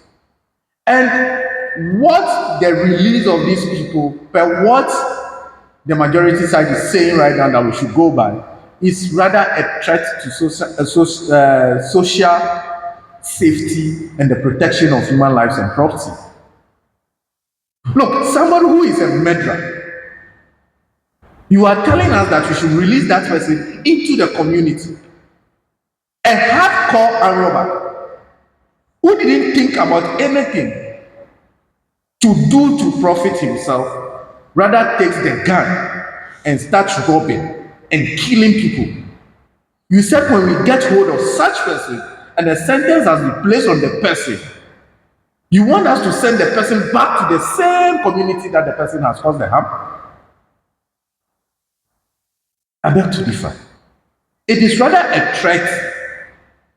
On the shallow or on the surface, we think that it is a good proposal, but when you look deeper into it, it is rather a threat. Let's forget about the minor stealing, that we know that some people are in prison because of some minor things. But let's not generalize this thing. It is a known fact that Atayu was sentenced to prison. Now, when we went into his archives, per what we were shown, you could see that this person is not a child's play. And per this proposal, you want us to release such a person in the name of what? Community hard work or community service into the same people that the person attacked and robbed? I don't think it is a nice thing to even start thinking about, except you have to even go on to say that government farms. Where are the farms? Where are the farms? Where are they? Or we are now going to now advocate for that one also. Now, what the prison service does is that it takes contracts from the small scale farmers, and they use these people with guidance to work on this farm. I believe all of us have seen those things before. But for us to release these people into the system, even with that one that I'm talking about, some still escape jail and go back and do so many things in the communities. So many bad things in the communities. If they are not deterred, it's like a madman, Madam Speaker. If you don't cage a madman, you cannot hold that madman responsible if anything happens to anybody around him. You cannot hold that madman responsible because you know very well that this person is not well up there. But you still release that person into the system.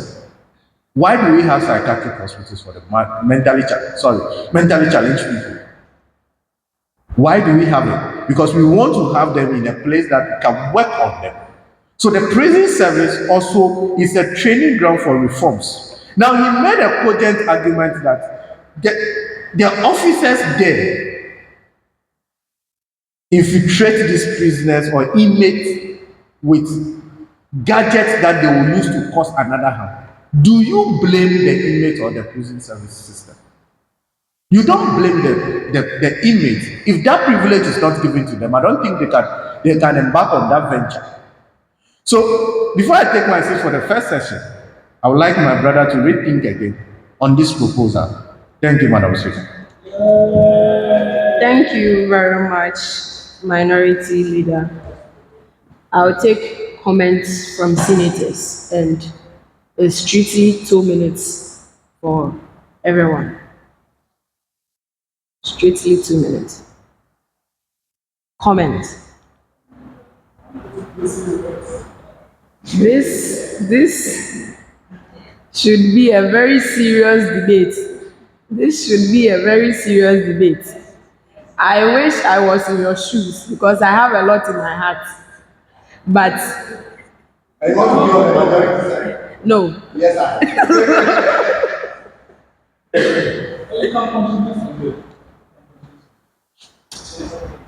I will save it. I will save it. Yeah. Honorable, come. Comment.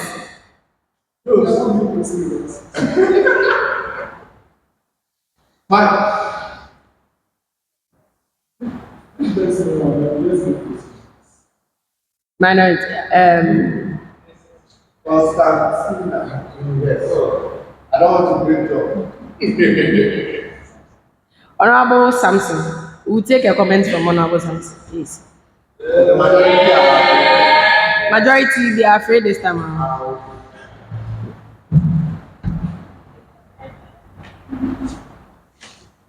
Thank you very much, Madam President, for the opportunity. My name is Dzidzor Samson,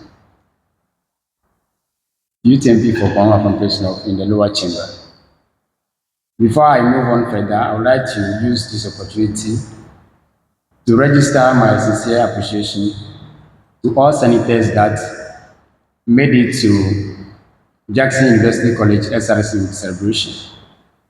May God richly shower His blessings upon them for all that they have done to complement our celebration. I thank them very much. It is a very good call to replace the prison system with community service system. As the majority leader puts it, I have been advocating for this for a very long time. And thank God it has come to the floor of the Senate for us to debate. I said some time ago that the states should have a national family in all the districts so that we can get food from there to feed our citizens. Even the free SHS, it can even support them. These prisoners, let me say, are just sitting in the room there, and we are feeding them with the little money that we have. To cut the cost that we are spending on them, they should rather work on the national farm in our communities. Someone may say that they are already doing part, but it is not enough. We want to see them on the farm. And I would like to say that it should be segregated, depending on the, how will I put it, the gravity of offense committed by you. So if we know you are a murderer, then you should be in prison with what? Hard labor. But when we know you just stole, let's say a chicken, you just embezzle money, come and work so that we get that money back. You can work at the pottery farm for us. Or you, at that time, you will be under supervision. You know, you will no longer be on your own because people are monitoring you, so it will be very difficult for them to commit such crimes again. So if you are a murderer, you should be in a prison with hard labor as it is. So let's segregate it depending on the gravity of your offense. So it is very good that those that have committed minor offenses should come and work for us. They shouldn't sit in there for us to be spending our monies on it. When you watch videos on some of the prisons, in fact, you can see the whole place is too congested, and any outbreak of what? A disease, everybody there will be affected. Then you and I, the little taxes that we are paying will also be used to treat those people. So they should come and work for us in our communities so that the state can benefit. They will be under the surveillance of the security personnel, so they will not cause harm to the society. They are always under supervision. If you are to work for 3 years or 30 years, you are supposed to be working on the government farms. You should go by that. If you run away and you are caught and brought back, your number of years that you work at the farm should increase. I think if we are doing it like that, it will benefit us a lot than to be keeping them in the prison there, wasting our monies on them. I thank you very much for the opportunity. Thank you very much, Honorable Samson. Honorable McBless.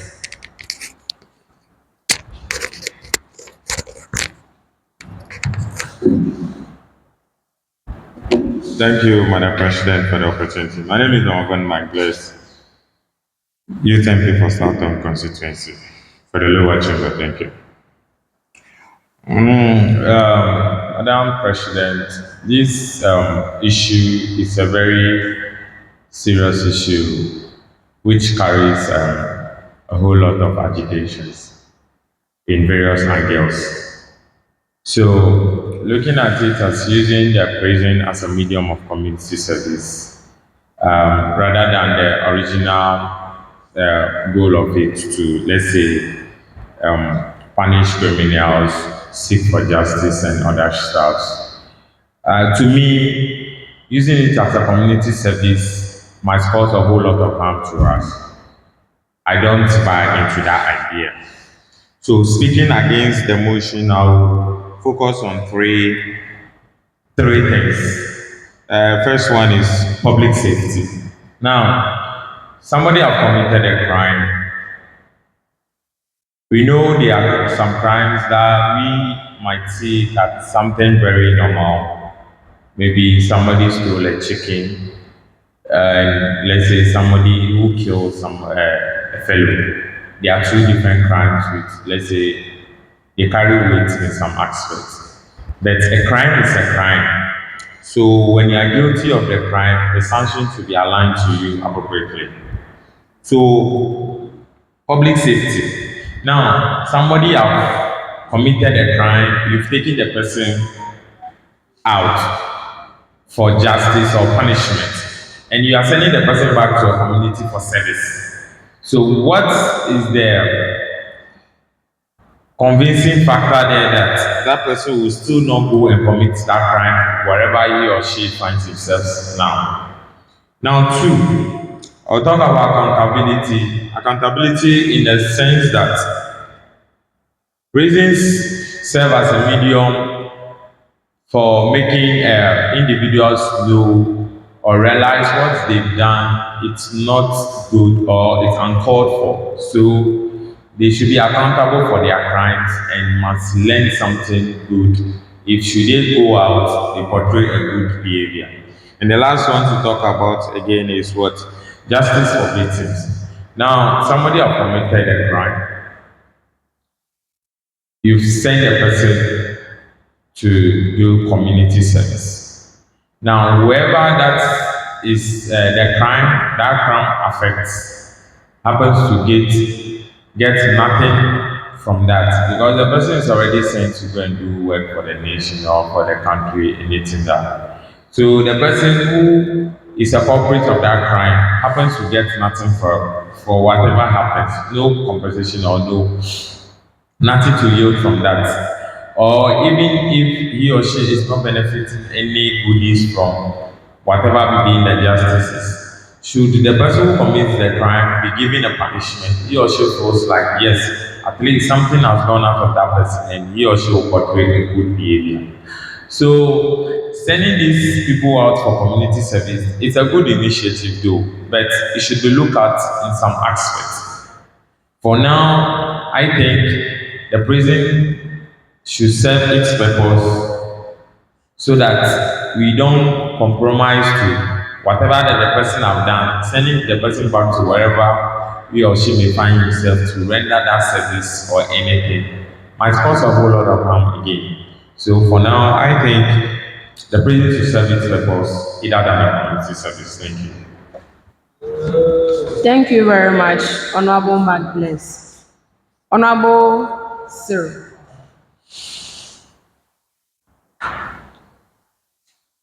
Thank you, Madam Speaker, and the guest house. My name is Senator Kelly. On the motion before the House this evening, that states if the prisoners should be sent to the community to work or to a government fund. I would advocate that there should also be a factory, various factories there in the prisons, like the shoemaking, the bag making, and others, not only the farm. Now, when you are arrested for wrongdoing, you can be trained there. At the end of the day, you are producing something that will sell to the citizens in the country. You're also gaining the skills. You're also adding value to yourself that after maybe 7 or 10 in the prison, you have something doing. You don't come back and go back to that same crime that you committed and they'll arrest you. Rather than just pushing it. So with this, our only advocate that we shouldn't just base the motion on or the debates on the farm only.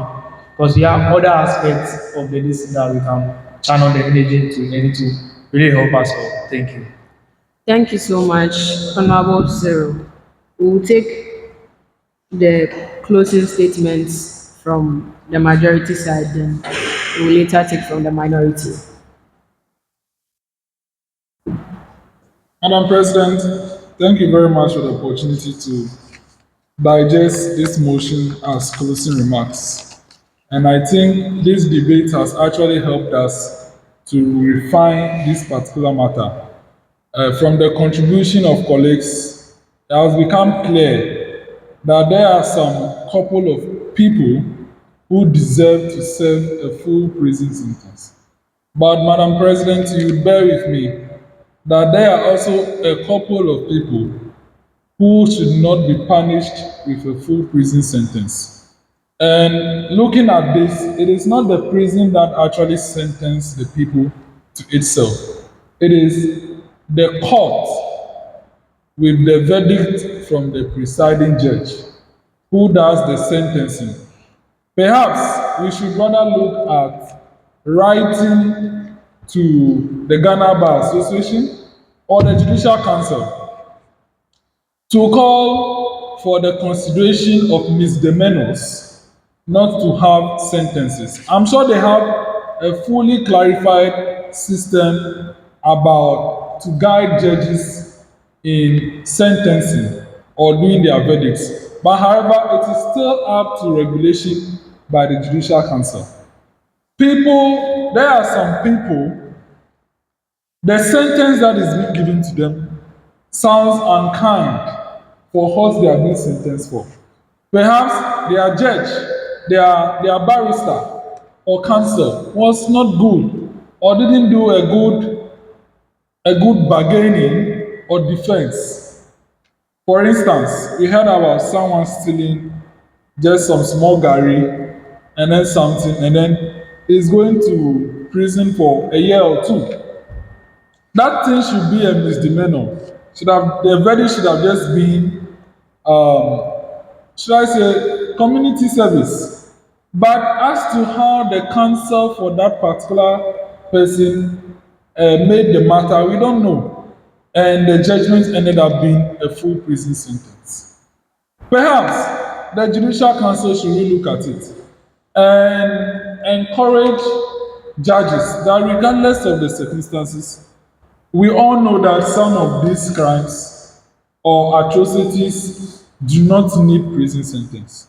Those people who we know that will not cause harm to the society if being allowed to do prison sentence should be allowed to do community service or in other cases hard labor.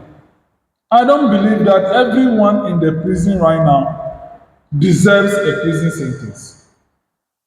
Madam President, the minority leader can attest to the fact that I don't know whether it was in Ghana or in a particular country, a man was sentenced for a crime he didn't even commit. A crime he didn't commit.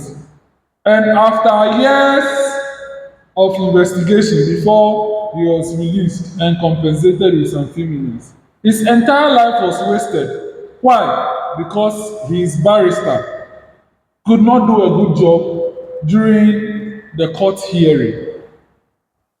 Just last week, a lot of lawyers have been passed. Is it being passed or being called to the bar?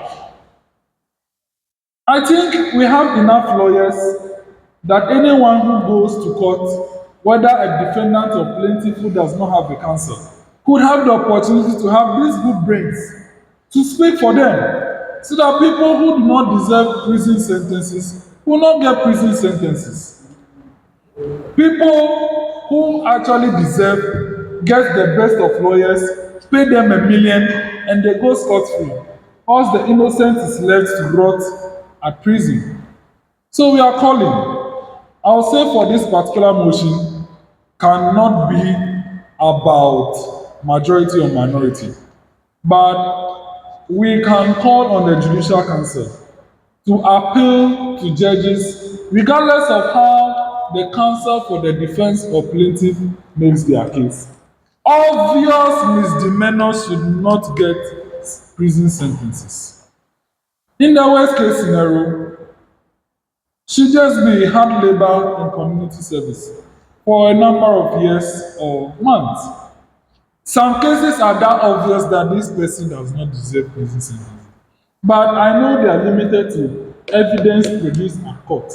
But regardless, there is something called equity and common law and wisdom that the presiding judge has available to him. So please, let us not waste all these people, the ones that are not harmful to society and the ones don't deserve, be rotting there. They should be given an opportunity to do prison sentences, even if their lawyer is that bad. Thank you. Thank you very much. We'll take from the minority. Madam Speaker, it has been a fruitful discussion. It has been a fruitful debate. And taking it from where my colleague ended, I think a lot of work has to be done in our justice system as a country, and we have to start from ourselves.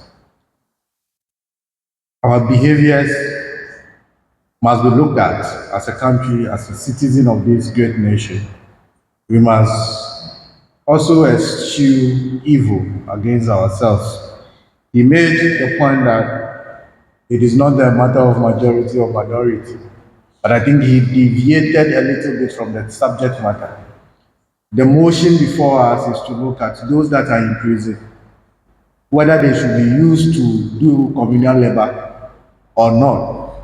And he tried to shift the goalpost to see that we should all come together, and now the ball is in the court of the judicial system, which is a good call.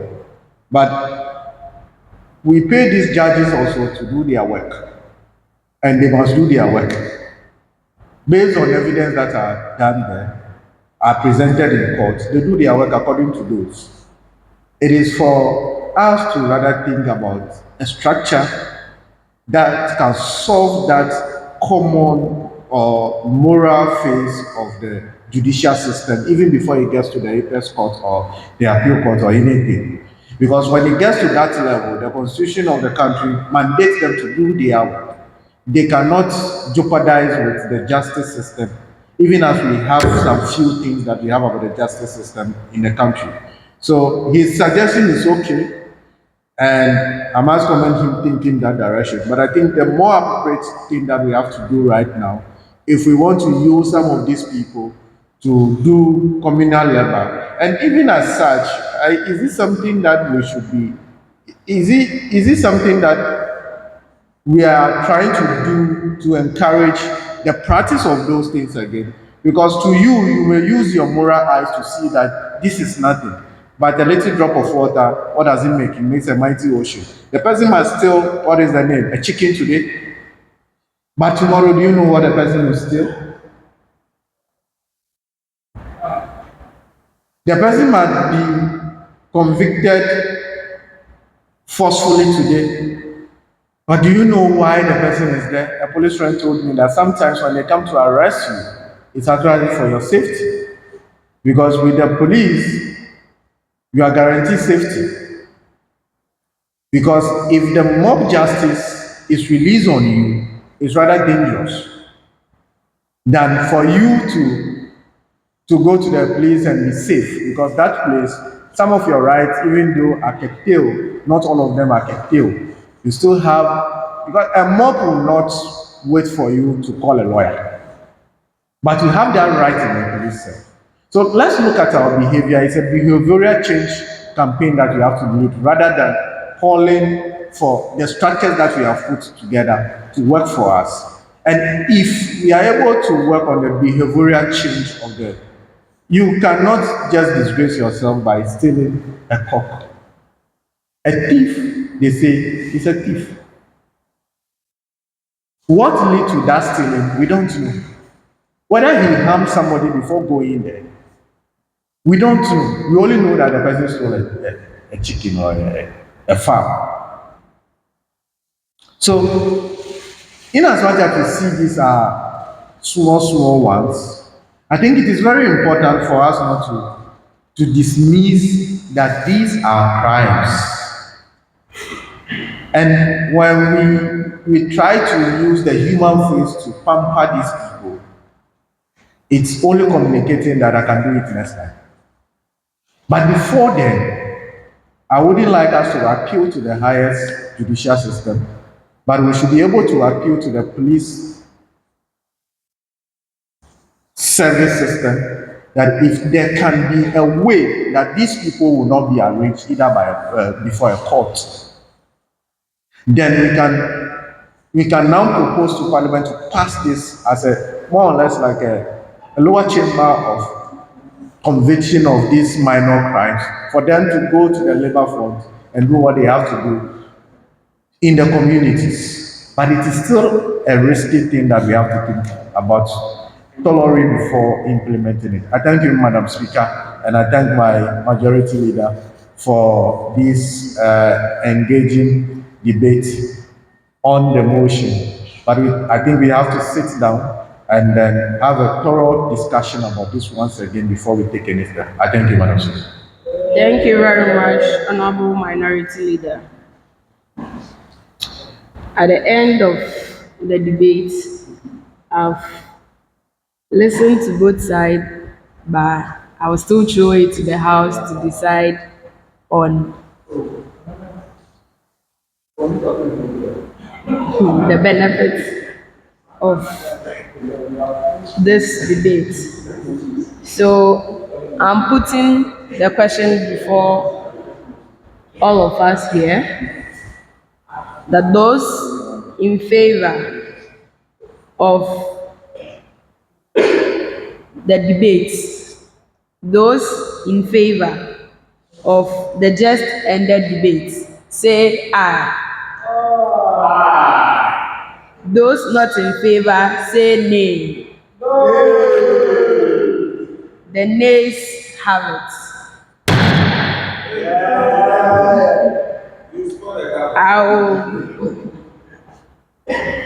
I'll give the chair to Mr. President to continue the proceedings, please.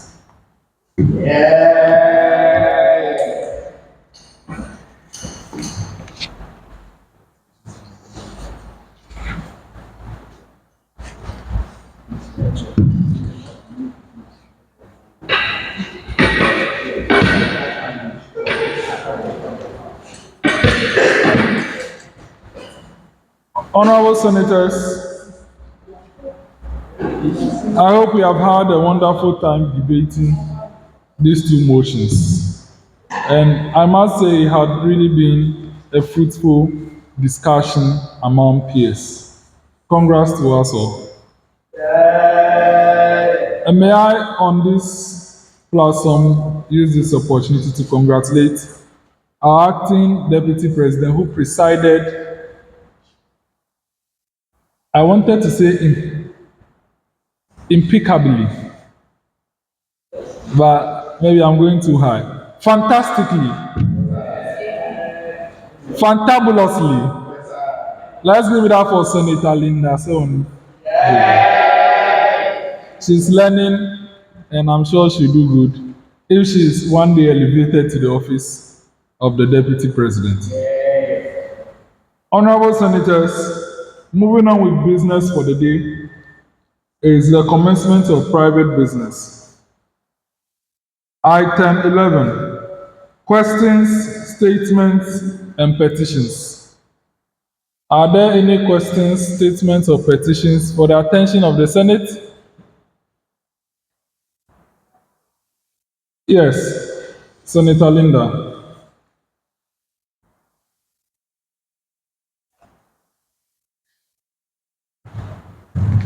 Thank you very much, Mr. President. I would like to give a statement which will be of benefit to this House. Proceed. So, I would like to put this before all of us here, and I wish and hope you will all side with me, and I'll be grateful if the table office can document this for me. Mr. President, alongside we sitting down every month or every 3 months as a parliament and as a senate to discuss, debate, and of which I believe is shaping us into the future leaders we want to be. I think it's time we put some seriousness in this and seize some things which will not be of benefit to this parliament. And I'm saying this because sometimes we do have opportunities that come by for us as young youth activists. And it passes through this parliament to get to us, for us to benefit as individuals. And if we get such benefits or such opportunities, and we are not taking this parliament serious, then I think there is a problem and there will be a problem going forward. So I would like to put it to us all here, and I wish you will side with me that from now onwards, we will be keeping track records of attendance at sittings, where if there is an opportunity or a bigger platform coming to members of this House, we will have to go back to our attendees sheet and know which MP or which senator is active or has been active, or in a sense that is a collective opportunity. Who are those who are active? And we will use that as a qualification to grab that opportunity or that chance. I think when we put in this, I don't want to say it's a rule, but when we put in this structure, I believe it's going to help us, because some members are taking the House, excuse me to say, as a joke, and we do come here and play. They don't come for sittings, but when it's opportunities or it's something good, like a benefit, they want to jump and hop into that. We have an honorable member traveling all the way from Eastern Region to vote for sitting. So how much more you, who stays in Ho or is a resident of Ho, skipping sittings without any, is it permission or excuse? Mr. President, please, let's look into this and let's use it as a working document of this noble House when it comes to opportunities or benefits. Let's go in for dedicated members and committed members, well-represented members of this House. And let's not just give platform to anybody, excuse me to say, anybody else to grab that. Because if we are not careful, people will always come when there is opportunity or benefits, and will not be present for the main aim of this noble House. This is my statement, and I would like it to be documented by the table office. Thank you very much. Yeah. Senator Cyril. Thank you, Mr. President and the August House. My name is Cyril Kekela Melvin. I rise to add up to what Senator Linda said. It's high time we start looking into those things as a house or as parliament or a senate. And also, I want to add, maybe some of us, some of the senators here or some of the honorable members here, we have one way or the other way connected to some agencies like the YE, the health insurance, some NGOs. I'm thinking, but we can empower our own members in our small capacity. Let me give example. Like the YE, some few days to come or some few weeks to come, they'll be opening slots again for immigration assistance. YIP or Senate, we can apply, we can write the regional director or the district director that, oh, please, we need this amount of slots to give to our members who are ready to go into those opportunities, who are ready to take up those opportunities.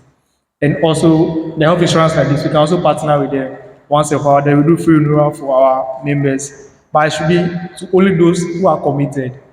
And when we keep doing this, we'll increase our membership drive as well, because you can only benefit these things when you're part of us. Not only part, but when you are dedicated, when you come for sittings, not only once, when you know that maybe they've sent your name to a privileged committee for you to be removed the following sitting, then you quickly rush here so that you cover yourself from being removed from maybe the parliament or the senate. So this is what I want to put to the house. Maybe those of us who are maybe close to the YEA directors, the NHIS directors, the NGOs, because some NGOs are still looking for volunteers. The YEA like this is also looking for people to employ to enroll on their YEA program. So as YIP, you can also partner with them. That okay, we have some youths, maybe some want to go into, as I said, in a few weeks or few days to come, there'll be opening portal for immigration assistance.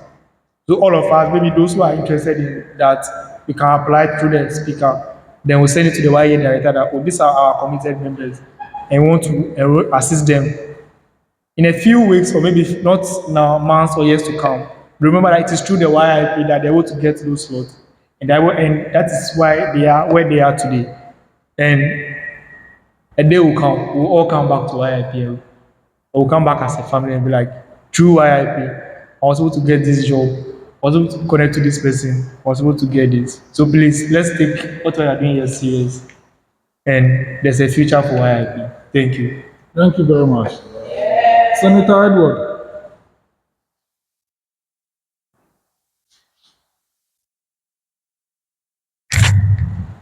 Thank you, and good evening once again. My own house.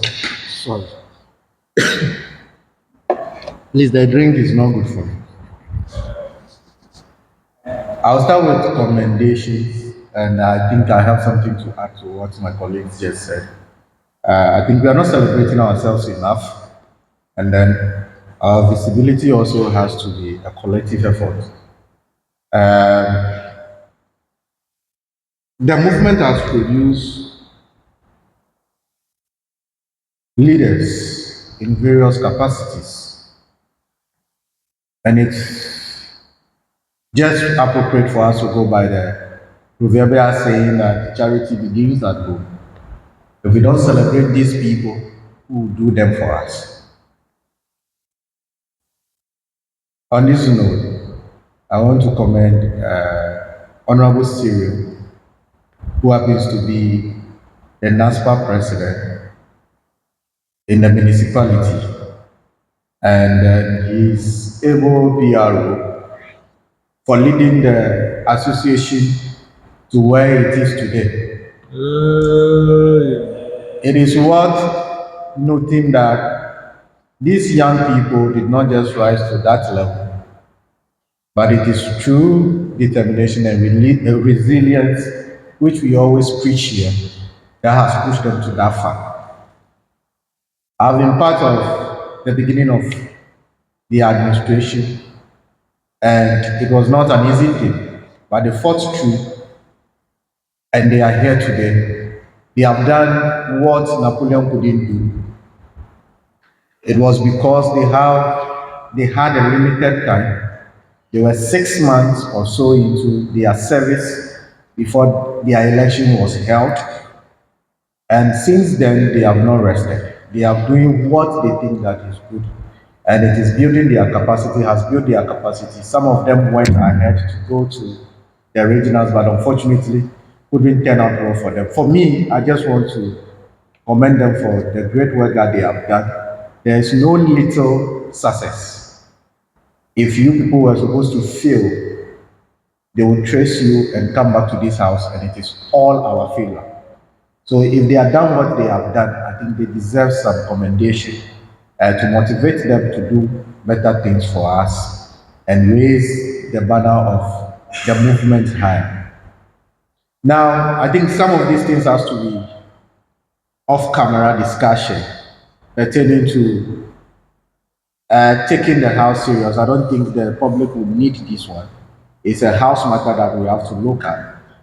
And Mr. Speaker, it is very true. But the question too we have to ask ourselves is that, oh no, before I forget, let me also commend my honorable minority, minority chief second, first deputy minority leader of the parliament for leading Jackson College of Education as the SRC president. And I was privileged to be invited to grace the week celebration some weeks back. Thank you so much. You did a great job. And I and Mr. President were discussing how you came about the whole thing. And it's something that you should keep up. Chairman, you did a great job. Congratulations. Now, even before I talk about the in-house matter, I want to ask where is our vice president Deputy for the President. Senate? Is it deputy vice president for It's the Deputy Senate? President. Nana Bacteria. Deputy President, yeah. Come again? Deputy President. Okay, deputy president of the Senate. It has been long time we see her in the house, and no report has been given to us, if I am correct, of her whereabouts. We cannot continue to overlook some things without reports, especially Mr. President, Office of the President has a cogent reason why we don't see her in our midst and in our cities. So I would like to ask, where is our vice president? Second, also on my question list is that we are all encouraged to come for sittings for both chambers, but it seems the parliamentarians don't usually come to our cities. But we are encouraged to go to their own, and we try much as possible to be there to support them. It has been something that I've been observing for some time. If it is not about the parliament, it seems they don't care. That's what it is to me.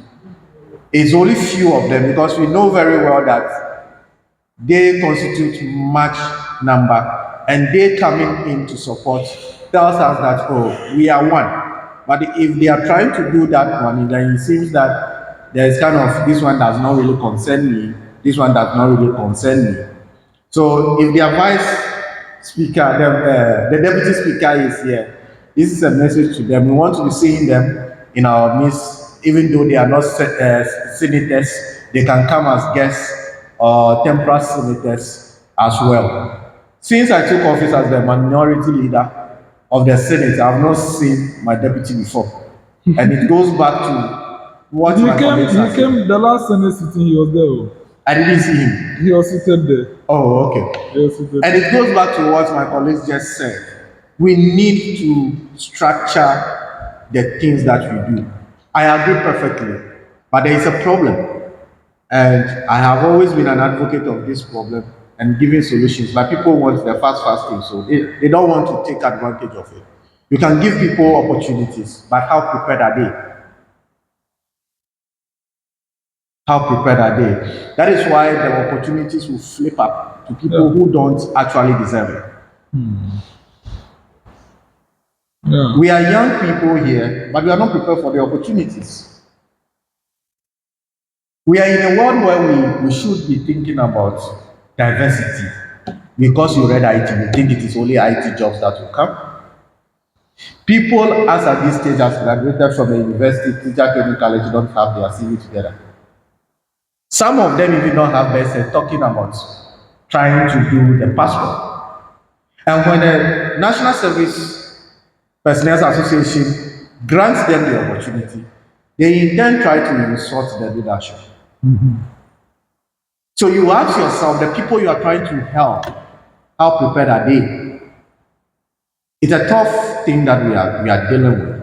So to say this, I think we have to also look at not just capacity building in public speaking, but capacity building in preparedness and documentation of our portfolios as we prepare for the opportunities. I wasn't privileged to go to the Parliament House, but I got information that somebody was dashed 10,000 Ghana cedis. And it took us a long time to acknowledge that on social media. I don't blame the person who did that, but because of the ingratitude, ungratefulness of the person that received that amount. And I know very well that if not for the Honorable Member of Parliament for Inshayaso to know that we appreciate him, I don't think that there was a need for us to even post that guy. Because the person did not even return to this house to say thank you. And even on our 4th anniversary celebration, the person was nowhere to be found. And from all records and information, the person does not even get here. He does not even participate in anything. And how can we continue these things and trying to create platforms for people who don't deserve it? I don't know which kind of God he served that it was him that was picked that day. Was Honorable was there, or you also appear too rich.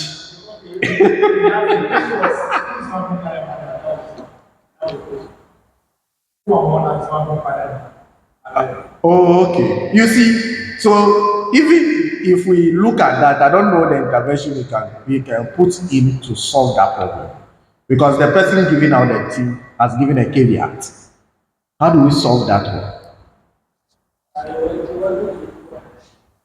Is it? He was not truthful too. Yeah.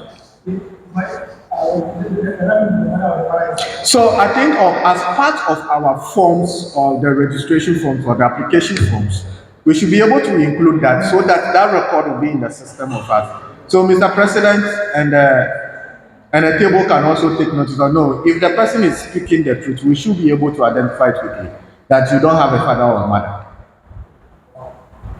Because let's know, because sometimes people are genuinely in need of it.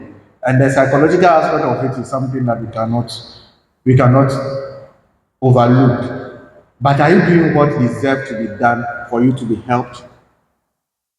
So on our application form, let's know the life status of our parents. If that is a benchmark for people to help us, because there are so many opportunities out there for offers. Is that not it? So, Mr. President, the call is in the right direction.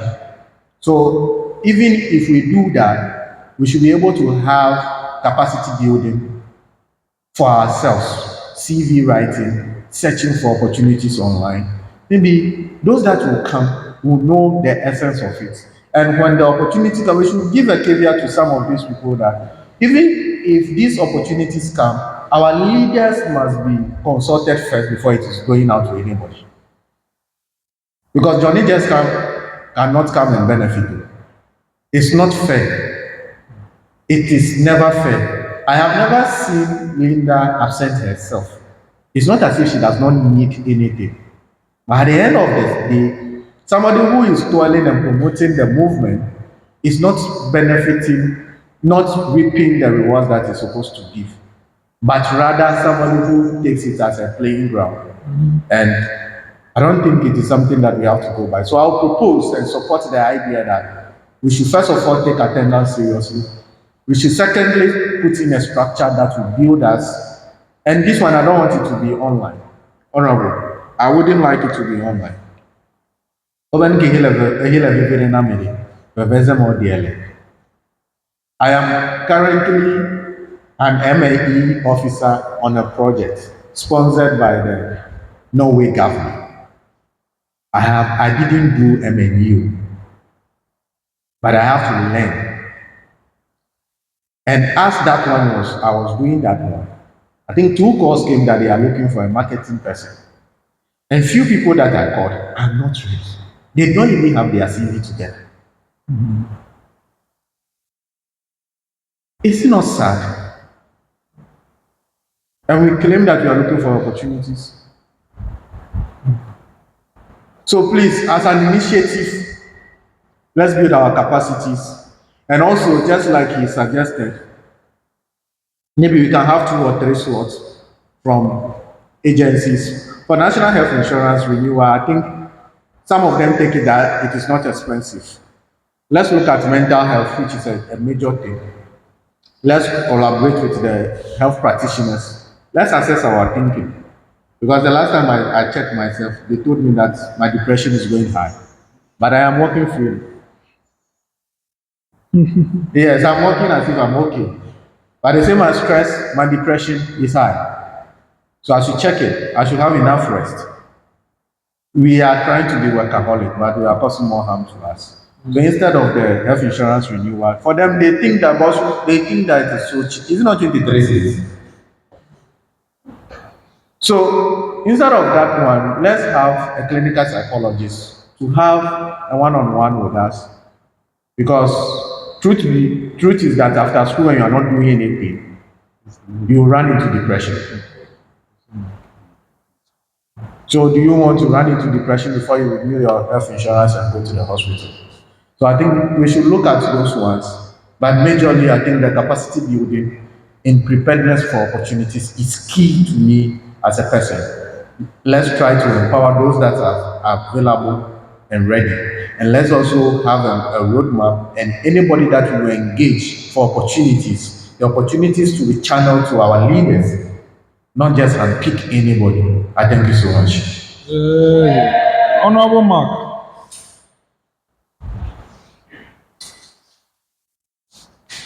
Thank you, Mr. President, for the opportunity. A whole lot has been said. My name is Donovan Magbless, Youth MD for Southern Constituency, the Minority Chief Whip of the Lower Chamber. Thank you. A whole lot has been said from top to down. But before I proceed, I would like to congratulate or thank our Executive Director so much for a presentation he did to our organization last time on public speaking. He held a presentation that was championed by Leo Linda. And it was an insightful presentation that I joined for some time, and I enjoyed that session because I have another engagement, so I have to be creative. It was a great presentation. Thank you very much, and we'll be looking forward to bringing you on board anytime we need your service. So without much ado, I think a whole lot has been said. Plenty or many of the MPs or senators take this movement for granted. Let me say it like that. They take us for granted all the time. As Senator Edward said, it looks as if some of us might not have anything to do, but that's why we always come here. But that's not the case. It is never the case. When I see where I came from this morning, I came back, I have to pass through the rain to be here. It will be something that will amuse people, but just that when you put yourself together to do something, just like how my organization does, Lions International, when you put yourself that you wanted to do it, regardless whatever happens, you have to put yourself together to make yourself available. Yes, you have to make it a point to be available, regardless you have sanctioned yourself that I want to be part of this organization. We have some things we call our 3 T's, and that one we don't play with them. So it is high time we value some things we do here as MPs and senators. It's not always that we should be shouting on top of our voice. We are, let me say, we are grown enough to know good from bad. We know what we are doing. So I don't see the reason or the essence of us doing the same thing all over again. Like we make somebody to be repeating the same thing, which we know shouldn't be done. It is high time we desist from all this behavior. And with the opportunities Honorable Senator Cyril talked about and Senator Edward also talked about, I think from the office of the Executive Director, I think you should create an in-house job opportunity hub for the senators and youth MPs. So when you drop this information, when anybody reaches out, you have records of which people who are serious. So even if you can't do that alone, you can reach out to the leadership of both the Senate and the Parliament that this job opportunity have reached your desk, and you have put it out to both the Senate and the Parliament. These people have reached out. Let's assess them. Is this person serious enough to be given this opportunity? I think the leaders should look into that. If possible, maybe an online session to break the people down. I think that will do. The in-house job I have will do a whole lot of great things to us. Because right now, it's looking as if some may see that maybe they are putting in the effort here, but maybe they are not yielding anything. Yeah, so we can use this also as a medium to motivate others. Let's try this also. The in-house job have to put it out there. People who are just like what Senator Edward said, maybe a marketing person. When you put it out, maybe somebody you learn on the job. Because somebody is dedicated to work and maybe don't have the marketing background, but anything goes. Last time I got a call from someone that they want me to be a programs officer. I was like, what is a programs officer? So I have to quickly go online, go and read about it. When he called me back, he asked me, what does a programs officer do? I was able to tell him what a programs officer is. And it's not anything very difficult. It's some things that I have to learn on the job. So some of these things, when it comes, when you throw it out there, regardless the person is ready, the person will learn on the job. Or the person will do findings as to what make that job count. So let's look at that side also. And also the encouragement to the youth MPs and the youth MPs also who are available the times of the Senate sittings to also make themselves available to pass through and make some few contributions as I'm also doing. And same as the senators who are also free during our sittings should also pass through for us. So I think all is being said and done. We are on the path. And also I will also encourage us as we are in the space of capacity building, public speaking as well. I also sell out my organization to you as well. It's a good opportunity out there to be part of Alliance International. We that are there have seen beyond what we are expecting. So blending Youth Impact Parliament and Alliance International, where I've reached within myself is something that me myself I never imagined. I speak boldly wherever I find myself, regardless whoever I meet. Yes, because it's a blend of exposure from here and here. So I got the courage to speak. I speak with people that sometimes I finish and I ask myself, am I the person that was able to convince this person? But it's one of those things. So I'll sell out that also to you, to us all here, that if you find a place to be a humanitarian, and contribute to the growth of your community. This is a good space to you also to blend with the parliamentary leadership or the parliament exposure so that you be a better person, a better version of yourself. Thank you very much for the opportunity. Thank you. Senator Cyril, will you speak again? Thank you, Mr. President and members of the House. My name is Cyril Keke. To add up to what Senator Edward said about putting in the right strategies, as part of our strategies, I think when you're applying for this, there should be a slot where you can input your capabilities. Maybe if you are good in public speaking, you are good in marketing, software design, and all those things, then we can have those documents down. When opportunity comes, and we reach out to you, because it is already in your document that you are a software designer. So the leadership will now reach out to you that, oh, during your filling of form, you stated that you are a software designer. These opportunities that we've secured, are you ready for it? You give it now. But to put it on the platform for the person to apply before coming back to this thing, some people will feel they are being favoritism.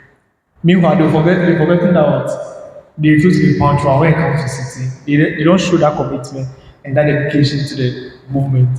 So I would suggest that if maybe the next sitting that will, or the next Senate that will be organized or the next parliament that will be formed, as part of the requirement that you should go to upload your capability. Okay, and if possible, to your education, this thing. If it's degree in this, HND in this, they will know, okay, you are expert in this, but these are our capabilities. If something comes, we will reach out to that, okay, due to the, based on the information you've given to us, we've gotten this work, we are reaching out to you. If you deem it fit to go into it, we'll assist you to go into it. If not, then reach out to the second person or the third person. Thank you. Thank you very much. Honorable Mark. Okay. I would say there is something that we kept doing as humans that have been affecting us. The look, how do I even tell it? Looking into somebody's face to give the person favor is something that is bringing us down. With what you said that in the terms of favoritism, it is not favoritism. When you look at the records, you are not being persistent here, punctual, or whatever is expected of you here, you are not due, you will not be given. In the open space, it is not favoritism. Let the right thing be done. That is not favoritism. So if the people reach out publicly, leadership have decided on this person. I think that is fair enough. That is not favoritism anyway. It is not favoritism. If we keep doing all these things, people like the backdoor negotiations, they'll still be taking the advantage to be misbehaving. So when it comes, give the person point blank, because of this you not get. If the person hates you, the person will hate you for that day. But tomorrow he or she will go and think about it and know that me hating you for that reason, it's something bad on my side. So if you go out full chest to the people, I think they will take you serious the next time. Thank you. Thank you very much, Honorable Mark. Honorable Senators, I'll address the matters from bottom to top. On the matter of capabilities in the form, we already have in the form for them to indicate their education, but I will indicate the capabilities henceforth for the youth MPs. 2, the job hub. Let's do it. Both the leader, we have a joint leadership. We can work on a joint committee for opportunities who identify committed members and then we'll give it to them. The third one is push for members. When members get positions, we do a congratulatory flyer. We'll see the possibility of that. The issue about that is they have to give us the information. Some people will not give the information. The reason why, even for birthday flyers, you have to supply us before we can do the flyer for you.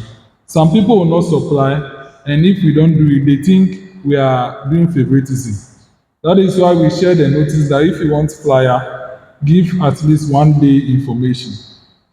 So we'll look at if we are still convinced that we should be doing congratulatory flyers when our members reach the pedestal. we'll do it. Now, let me go to this one before I come to the pressing issue. The Senate's tenure is 2 years, but I want to call on the Senate to consider revision of leadership after a full session. A full session is 1 year. Leaders that are not committed will be changed by the second session. I want us to discuss that right now. We have had the situation of our deputy presidents since inauguration. They have not been around. I've been speaking with them, but howsoever it may be, I cannot defend them. And if at the last sitting they are not there, I think the Senate has all the rights. It's not revocation. That's what I'm saying, it's revision, in the sense that they end their tenure as leadership and continue as normal senators, and new people are appointed and they take their tenure from the next session. So it's not revocation of appointment, it is end of service. I want the Senate to discuss that right now. That will give the last sitting in this session, which is going to be a joint sitting, as the determination to change a leader for the next session. Honorable Senators, let's look at this. It means that if you are a leader and don't attend the December sitting, then we have the full right to end your service as a leader and then make you a normal senator. Then at the January sitting, we announce the appointment of the revised leaders. Honorable Senators, I want to bring this towards you. Anyone who has missed all the 3 sittings apart from inauguration, they have the right to be changed and be replaced with committed senators. Senator Cyril.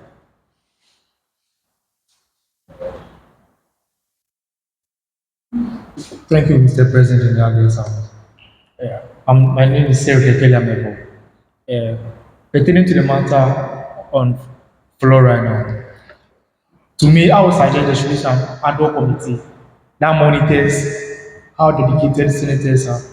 So when it comes to No, this one is on leaders. yeah, so It's when it not comes on- to selection of leaders, they will recommend that for the past this week or this month, this person has been committed. He always comes on time, wait till the last minute before he leaves to the house.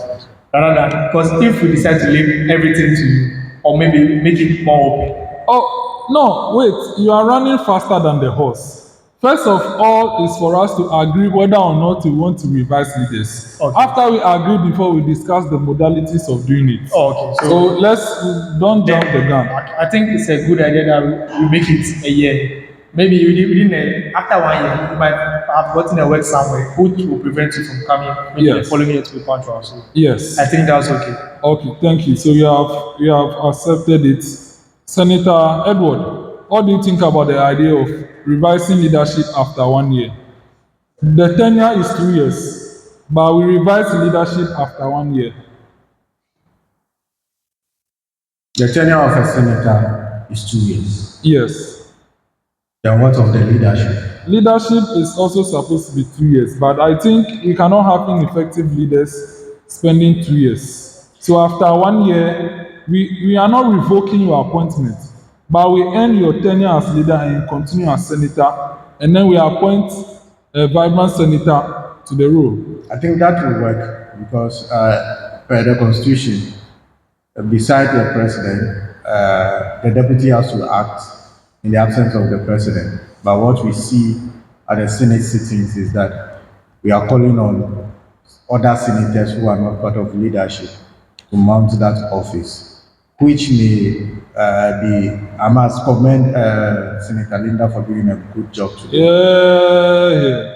Which may be, because there are certain things that are not privy to the normal senators, which are supposed to be handled by leadership. So if any senator who is not senator, who is a leader, is not being punctual and effective, I think it is just right that that person is reviewed and then possibly replaced within the year. Thank you so much. Thank you very much. Honorable Senator, I think you mean within the tenure. Replace within the tenure, not within the year. Okay, Senator Linda, what do you think about that? You are for it. So I'll put the question that that leaders of the Senate be revised after 1 year of service. All in favor of the motion say aye.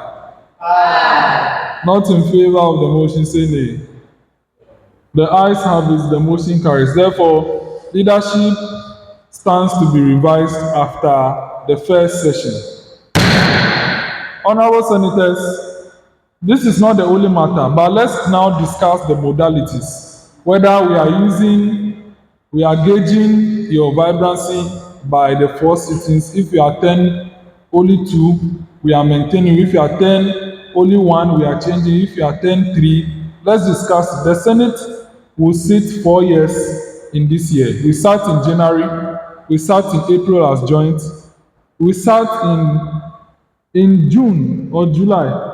Start in June, and then we are sitting here. So today is our 4th sitting, and December will be our 5th sitting.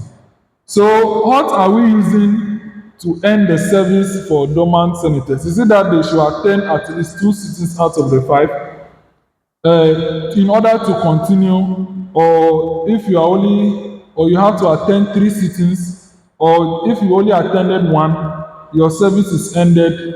Let's discuss it. Honorable Senators, or I should put the question. The grounds for changing a leader is not, at least you should attend 3 sittings. That is the first vote, or you should attend 2 sittings, the second vote, or you should attend 4 sittings. So I'm putting out the votes. Let's take care. If I say 2 sittings, it means you have to attend 2 sittings to continue. If you attend less than 2 sittings, you are going to be changed. 3 sittings, 4 sittings. Please, are we getting it? 2 sittings. Yes. Senator Edward. Thank you, Mr. Speaker. I think the right thing has to be done. We have 5 sittings in a year, if I'm right. As for the 5th one will be the joint sitting in December.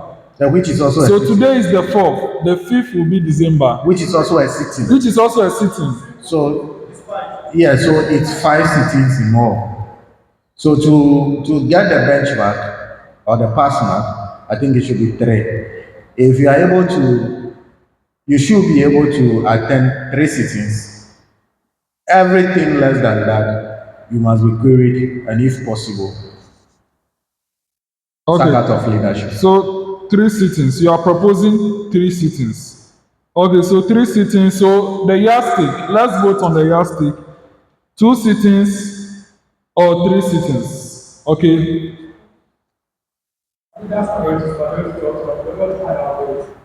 You want to speak? I want to put the question. If you are all on the same, I don't think you should vote again. Then please go to the podium. If both houses agree, So what I'm okay, thank you, Mr. President, and just my name is Cyril. So what I'm saying is, since minority agreed, they agree with the 3. They should give the majority to a chance for us to make our equal. If we are saying 3, then I think we are all on the same page. There's no need to vote or anything. So are you for 3 or 2? So we are for 3 because if you are having 5, at least we will to pass half. So we are for 3. As a leader? Yes. Not even a leader. No, please, we are talking about leadership. Okay, then for the leader, we are talking about leadership. 3 or above. Thank you. Thank you very much. Senator Linda.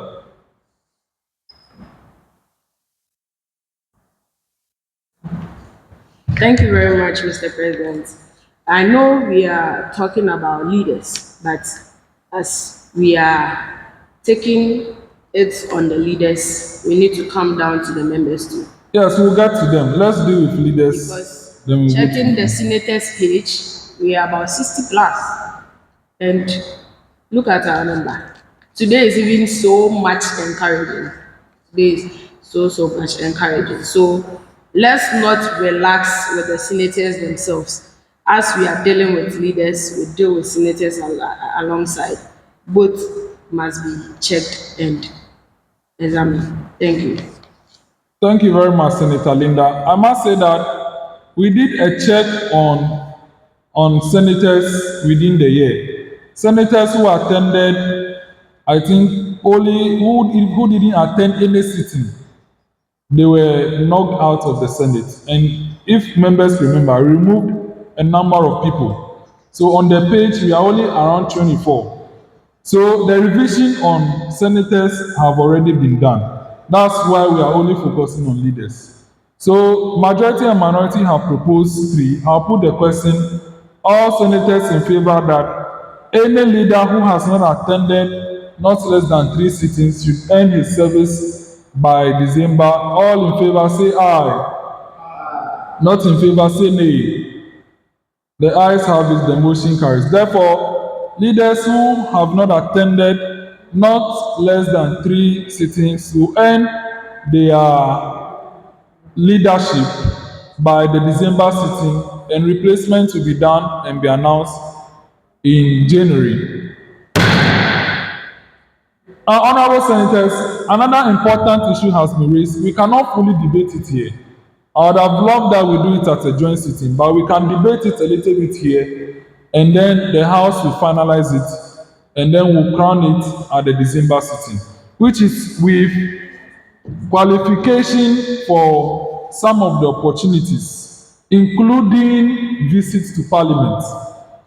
This is a matter that the House has intended debating, but we can just shortly discuss it before it gets to the House. HOT should qualify a member of any of the House to be part of our delegation to Parliament of Ghana from next year onwards. The floor is open.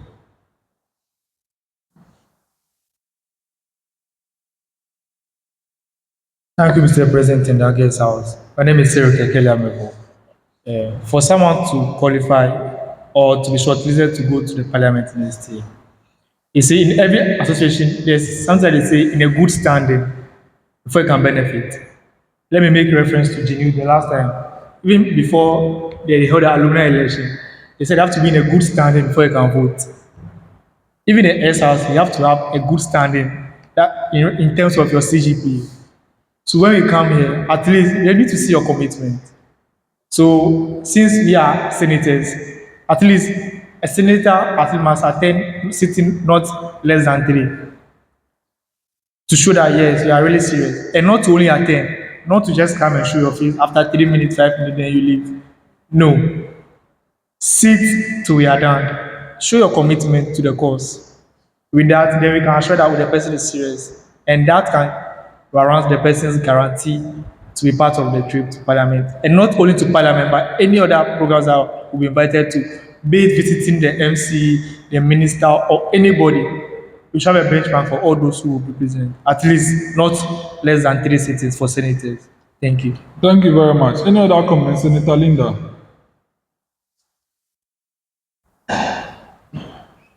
Thank you very much, Mr. President. Just an add up to what Senator Sewornu said. And even when we check the trip to Parliament, I think you mostly have a number of parliamentarians and senators for a bus, right? And maybe sometimes the fear will be that when we want to put down those strict measures, the bus will not be full or something. I just want to advise that we shouldn't look at that, because when we want to look at that, we will still be pardoning inactive members, and what we are resolving today might not be resolved in future. So let's go straightly by the measures we are putting here, and if it happens that way and we have the chance to visit Parliament and the bus is not, or the bus being scheduled to transport us is not full or something, we can try different means of transporting ourselves. We can even go with public transport. if that will save the authenticity of this parliament. Thank you. Thank you very much. Yes, Honorable Mark. I think for the parliamentary debate, we are talking on behalf of the Senate because the parliament will discuss these qualifications at their next sitting. Their next sitting will also be online this month, but they might want to do it a physical one though. Thank you very much, Mr. President. With the criteria for somebody to partake in this educational trade to Parliament, I think a whole lot is involved. A whole lot is involved. As said by Senator Cyril that you ought to be in good standing. It's something that is very key that we should look at. The favoritism is too much. So with that much I do, what I would propose is, one, we say, I'm listening to him. You want to correct? Okay. Senator Linda, please, you have to put him to order with him over there in the mic. Yes, what's your point of order, Senator Linda? Honorable Magbless made a statement that the favoritism is too much, and I would like to correct him on that. I hope and believe that we don't do favoritism here. It's just sometimes pardon, or trying to make us feel okay or something. So I think you should reconstruct that statement. We don't do favoritism here. Thank you. Yeah. thank you very much for the correction. That's been my understanding, but thank you for the correction. So, with that, I think we should give straight rules. Let's say when you come to the Senate side, you have a number of sittings that you're supposed to go. So we have a cutoff for that as well. You should be able to attend this number of sittings so that you are fit in good standing to join us for this educational trip. Same should apply to the parliament. Two, also with your attendance to sitting as well, your contribution to the growth of the movement as well should also count. That should be a side one also. But I think you coming to the sittings, you might talk, so you are also contributing to the growth of this movement. So I think the sitting should be one of the greatest benchmark to pick those who are qualified for this educational trip, because it's not like when you come to the good standing, it's not like we paid dues here that maybe you can hold somebody on that. So the only thing that you can hold somebody on here is what? Commitment. That is what? Attendance. Honorable Mark, I'm forced to do some points of corrections. Okay. You know the parliament pays dues. Yes. It's the Senate that has not instituted dues payment. So, are you speaking for the senators? Yes, I'm in a Senate sitting, please. Okay, thank you. Today, I'm a senator, please. You are an interim senator. Thank you very much. Okay, thank you. So, it's not that they are paying dues here. So, that should be something that you should look at. Let's insist the seriousness at that side. I think that will do us a whole lot of good, because I could vividly remember I told you this thing last time. So let's work on this. We can't just be opening the slots that let's go. Just it happened.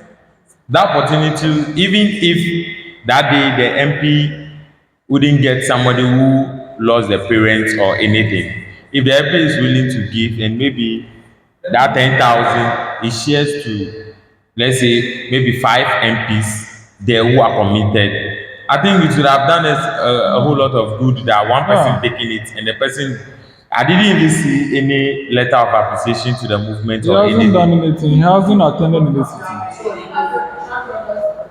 We have. I'm just watching him. So I think that would have even if 5 MPs were picked at random to receive that, I think they would have even appreciated the movement either than what just happened. So let's be straight on this. When you put out the information, let's be very straight. And I also want to appeal to you that this time around, when you open the slot for people to register for this educational trip, you should be very strict on whoever applies and whoever is going. We are not going to do any last minute thing. Even if you are joining us from Accra, you should know who is joining us from Accra. You should have the list of people who you are taking there. We are not going to add anybody's name on the spot there that maybe you are from Accra, so as you've come here, you will join us like that. No, we're not going to do it. Well, I'll say the last trip, anyone who was there was on the list before. So we printed the list. So no one joined without being on the list. Oh yeah, I'm saying this because maybe if you use these street rules, somebody might think, oh, if I come there, you can't tell me I should go home. They don't know. Yes. They don't know. They will not be part of the delegation. Somebody might think, so let's be very strict on this. You might think maybe I've come there, you can't tell me to go home. You might pardon me.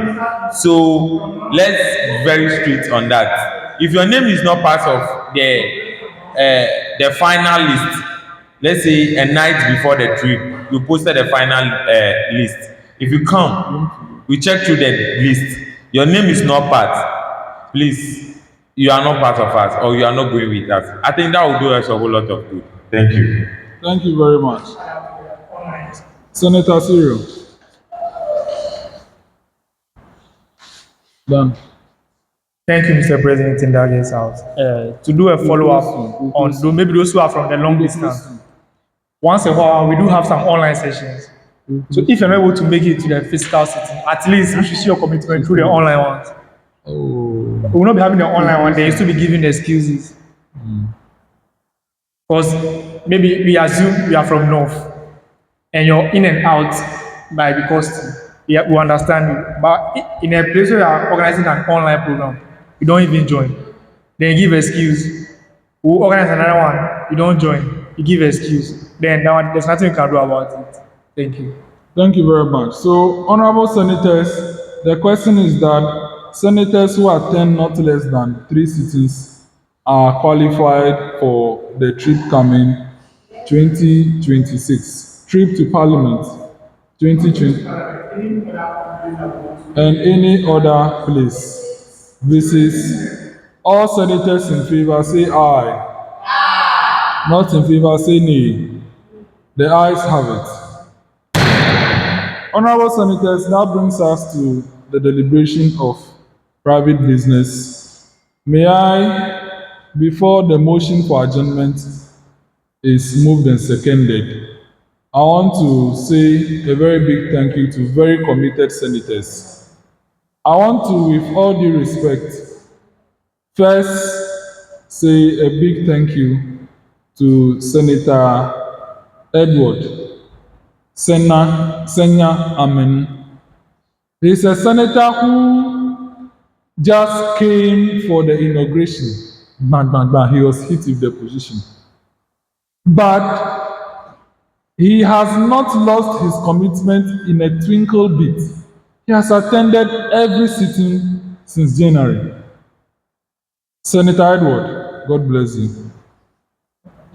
To the next person, who has also not missed any sitting here, who has gone through leadership from crinkling to crankra, Senator Cyril, you have attended every sitting. God bless you.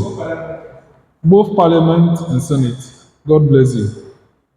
Senator Linda, you came from Akosombo this morning for this sitting. He said you will not miss this sitting, whether rain or shine.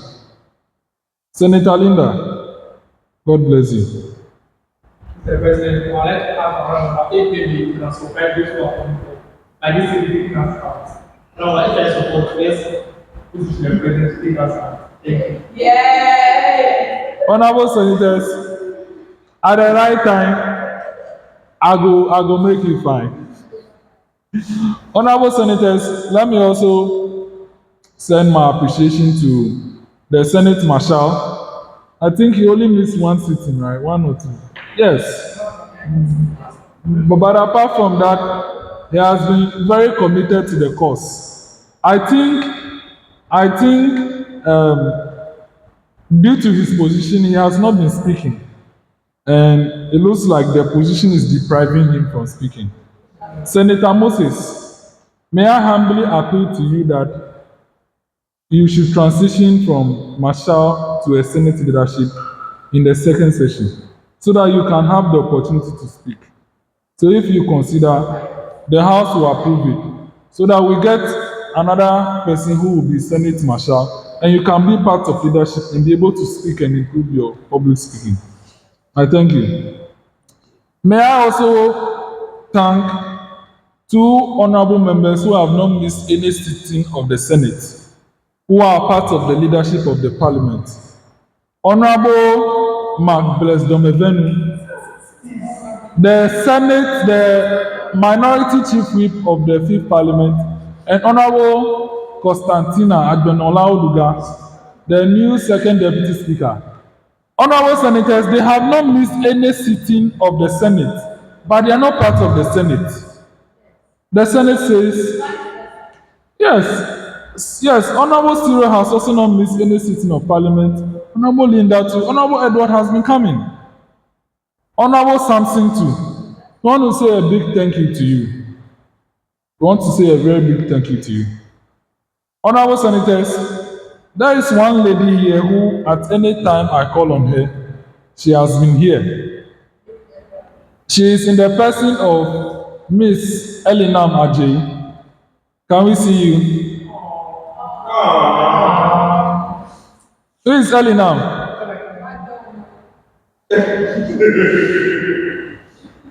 She has been coming since the time she was in SS, and she has now completed. Please, Elinam, I want to put it to you. We have 2 slots for you. Do you want to be part of the clerks of the Senate or the Parliament, the one that wears the black robe? Do you want to wear the black robe or the red robe? Red. Congratulations. Yes.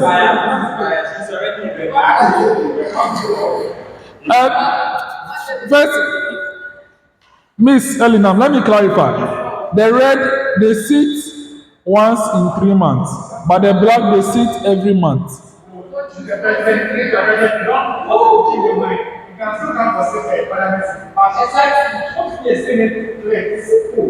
Elinam, red or black? Red. Okay, red. So, currently, the Senate Deputy Clerk Pro Tempore is out of town, so she'll be ending her tenure by December. So may I announce our incoming Deputy Clerk Pro Tempore for the Senate, Ms. Elinam Ajay, starting from January 2026. Elinam, congratulations. Oh yes, we are very serious. We are very serious. So from January, you have your own robe. Okay? You have your own robe. Congrats on that. There are 3 others here. One, this is his first sitting coming. Our acting marshal there. Let's see you. This is the first time he has come for our sitting. The marshal on the camera, this is your second time, right? This is your first time. Okay, this is also his first time, but he's not in town, so it's only when he's in town that he can come. And then, Miss Vanessa, is this your second or third time? Third, yes. The last time she came was December last year. Yes, so we also want to thank them for coming. And may I say to all of you, I love you all very much. God bless you for this commitment. God bless you for this commitment. I'm saying that if this group starts hitting and money starts flowing left and right, you are the people that will enjoy you. Not uncommitted ones who come and take 10,000 no come. You know, joint access to our connection. You see, the president, it's a special time for those who are committed. Thank you, Mr. President, and that out. My name is Cyril Kekele. Oh, please, this one should be off camera. It's just we are doing internal. This Oh, then you have to speak. yeah, not that was there. why I was. Okay. Yes, you are saying. Kind of stress. See, if you have something special to those who are serious, motivate for them to do serious. Let's say maybe the next season, all those who are there to this season, like on the program. There's something special for the not this video. Don't worry. Don't worry. It's in the pipeline. Something special for them. Yes, yes.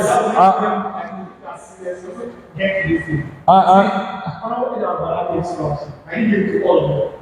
Give it to those who have specific range. To motivate those who are coming to learn and also fall in that range. Yes. It's also doing that. Yes. If not time, I need some special offer. Sure, sure. Maybe if you're going to meet somebody, you can hold those who are serious then before you meet, how about say once you meet an MC? Yeah. Those who are serious, then go there. Next time, if you're not serious, then you are not serious, you don't go with us. Exactly. So when Exactly. you are serious, they bring good benefits. When something comes, oh, honorable everyone is serious, let me go. He goes, when he got, he's looking at anything. Then there's a vacancy. They pass through to the Senate. Those are serious, give it to them. If they are qualified, they go. Sure, sure.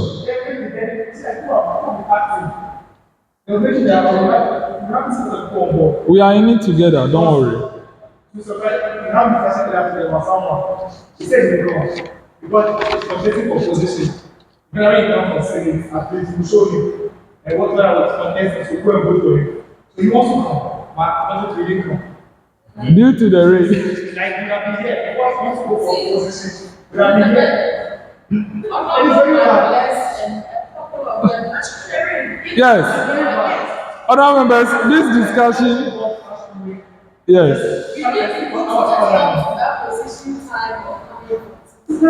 Yes. Do you want to speak on camera or off camera? Yes. Please, off camera, make it shorter. You see, what I'm speaking to this. Yeah. You see, when I said something here that Honorable Linda put for that. I used a phrase of presided. Yeah.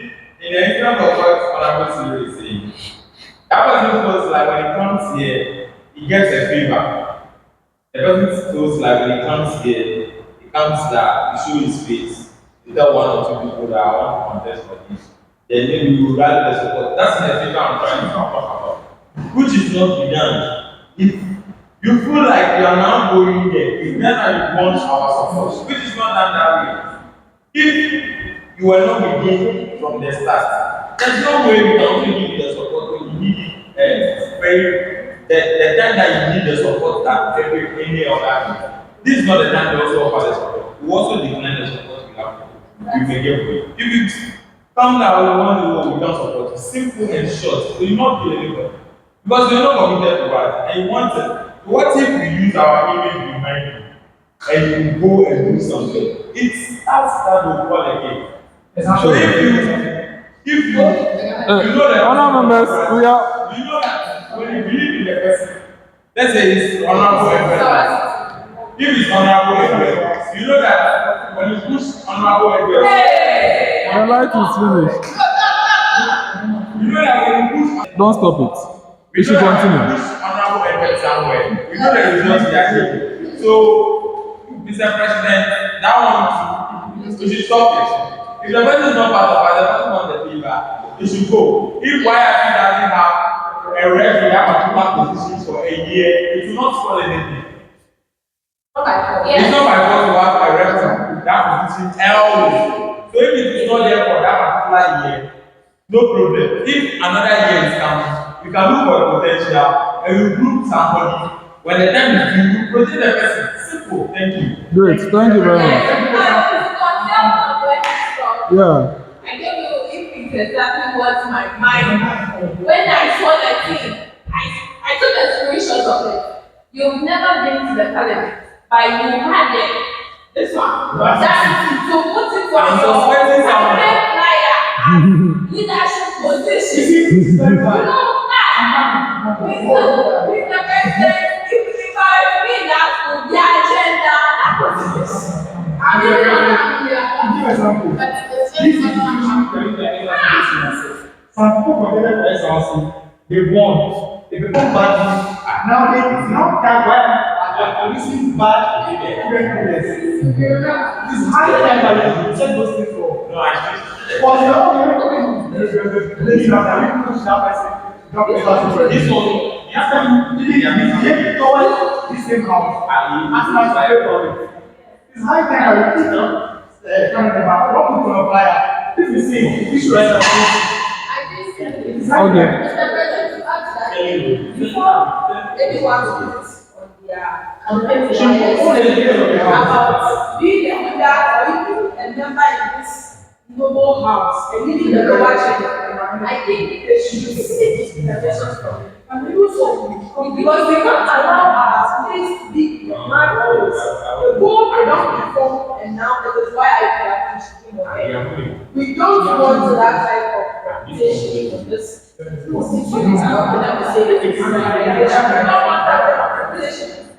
get up and put the name of this organization on your flyers and place. Give favor that, if this person survives this experience, then she's experienced. Meanwhile, you cannot perform. so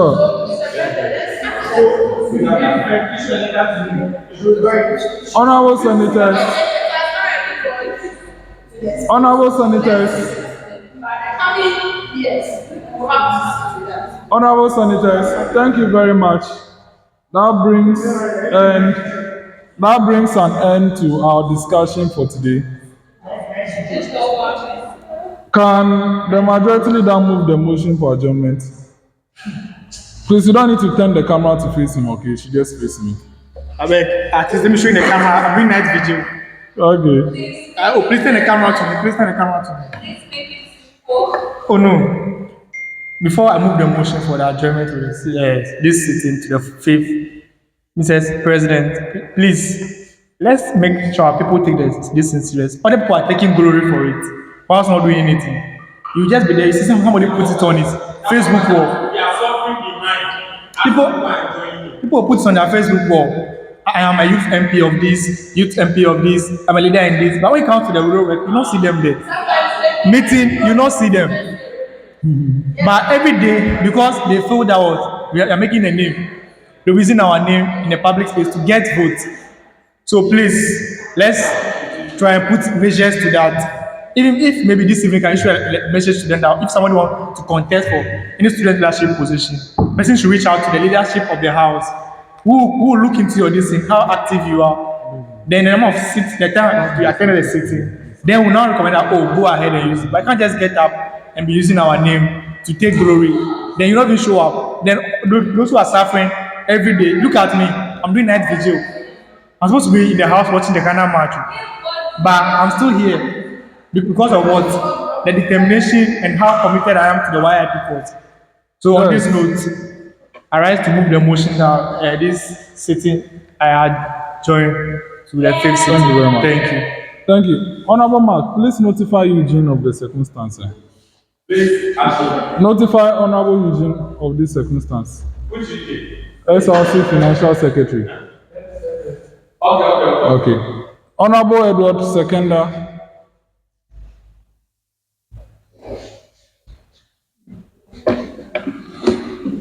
Thank you, Mr. Speaker, and the August House. A lot has been said. I don't think I have much to say. Yeah. And they are all valid points. So I rise to second the motion that this sitting be adjourned to the next joint sitting of the Youth Impact Movement. I thank you, Mr. President. Thank you very much. Honorable Senators, motion moved and seconded is now for the consideration of the House. All members in favor that this Senate is now adjourned to the fourth joint sitting, which will be the fifth sitting, say aye. Not in favor, say nay. The ayes have it, the motion carries. Therefore, this Senate do not stand adjourned till then.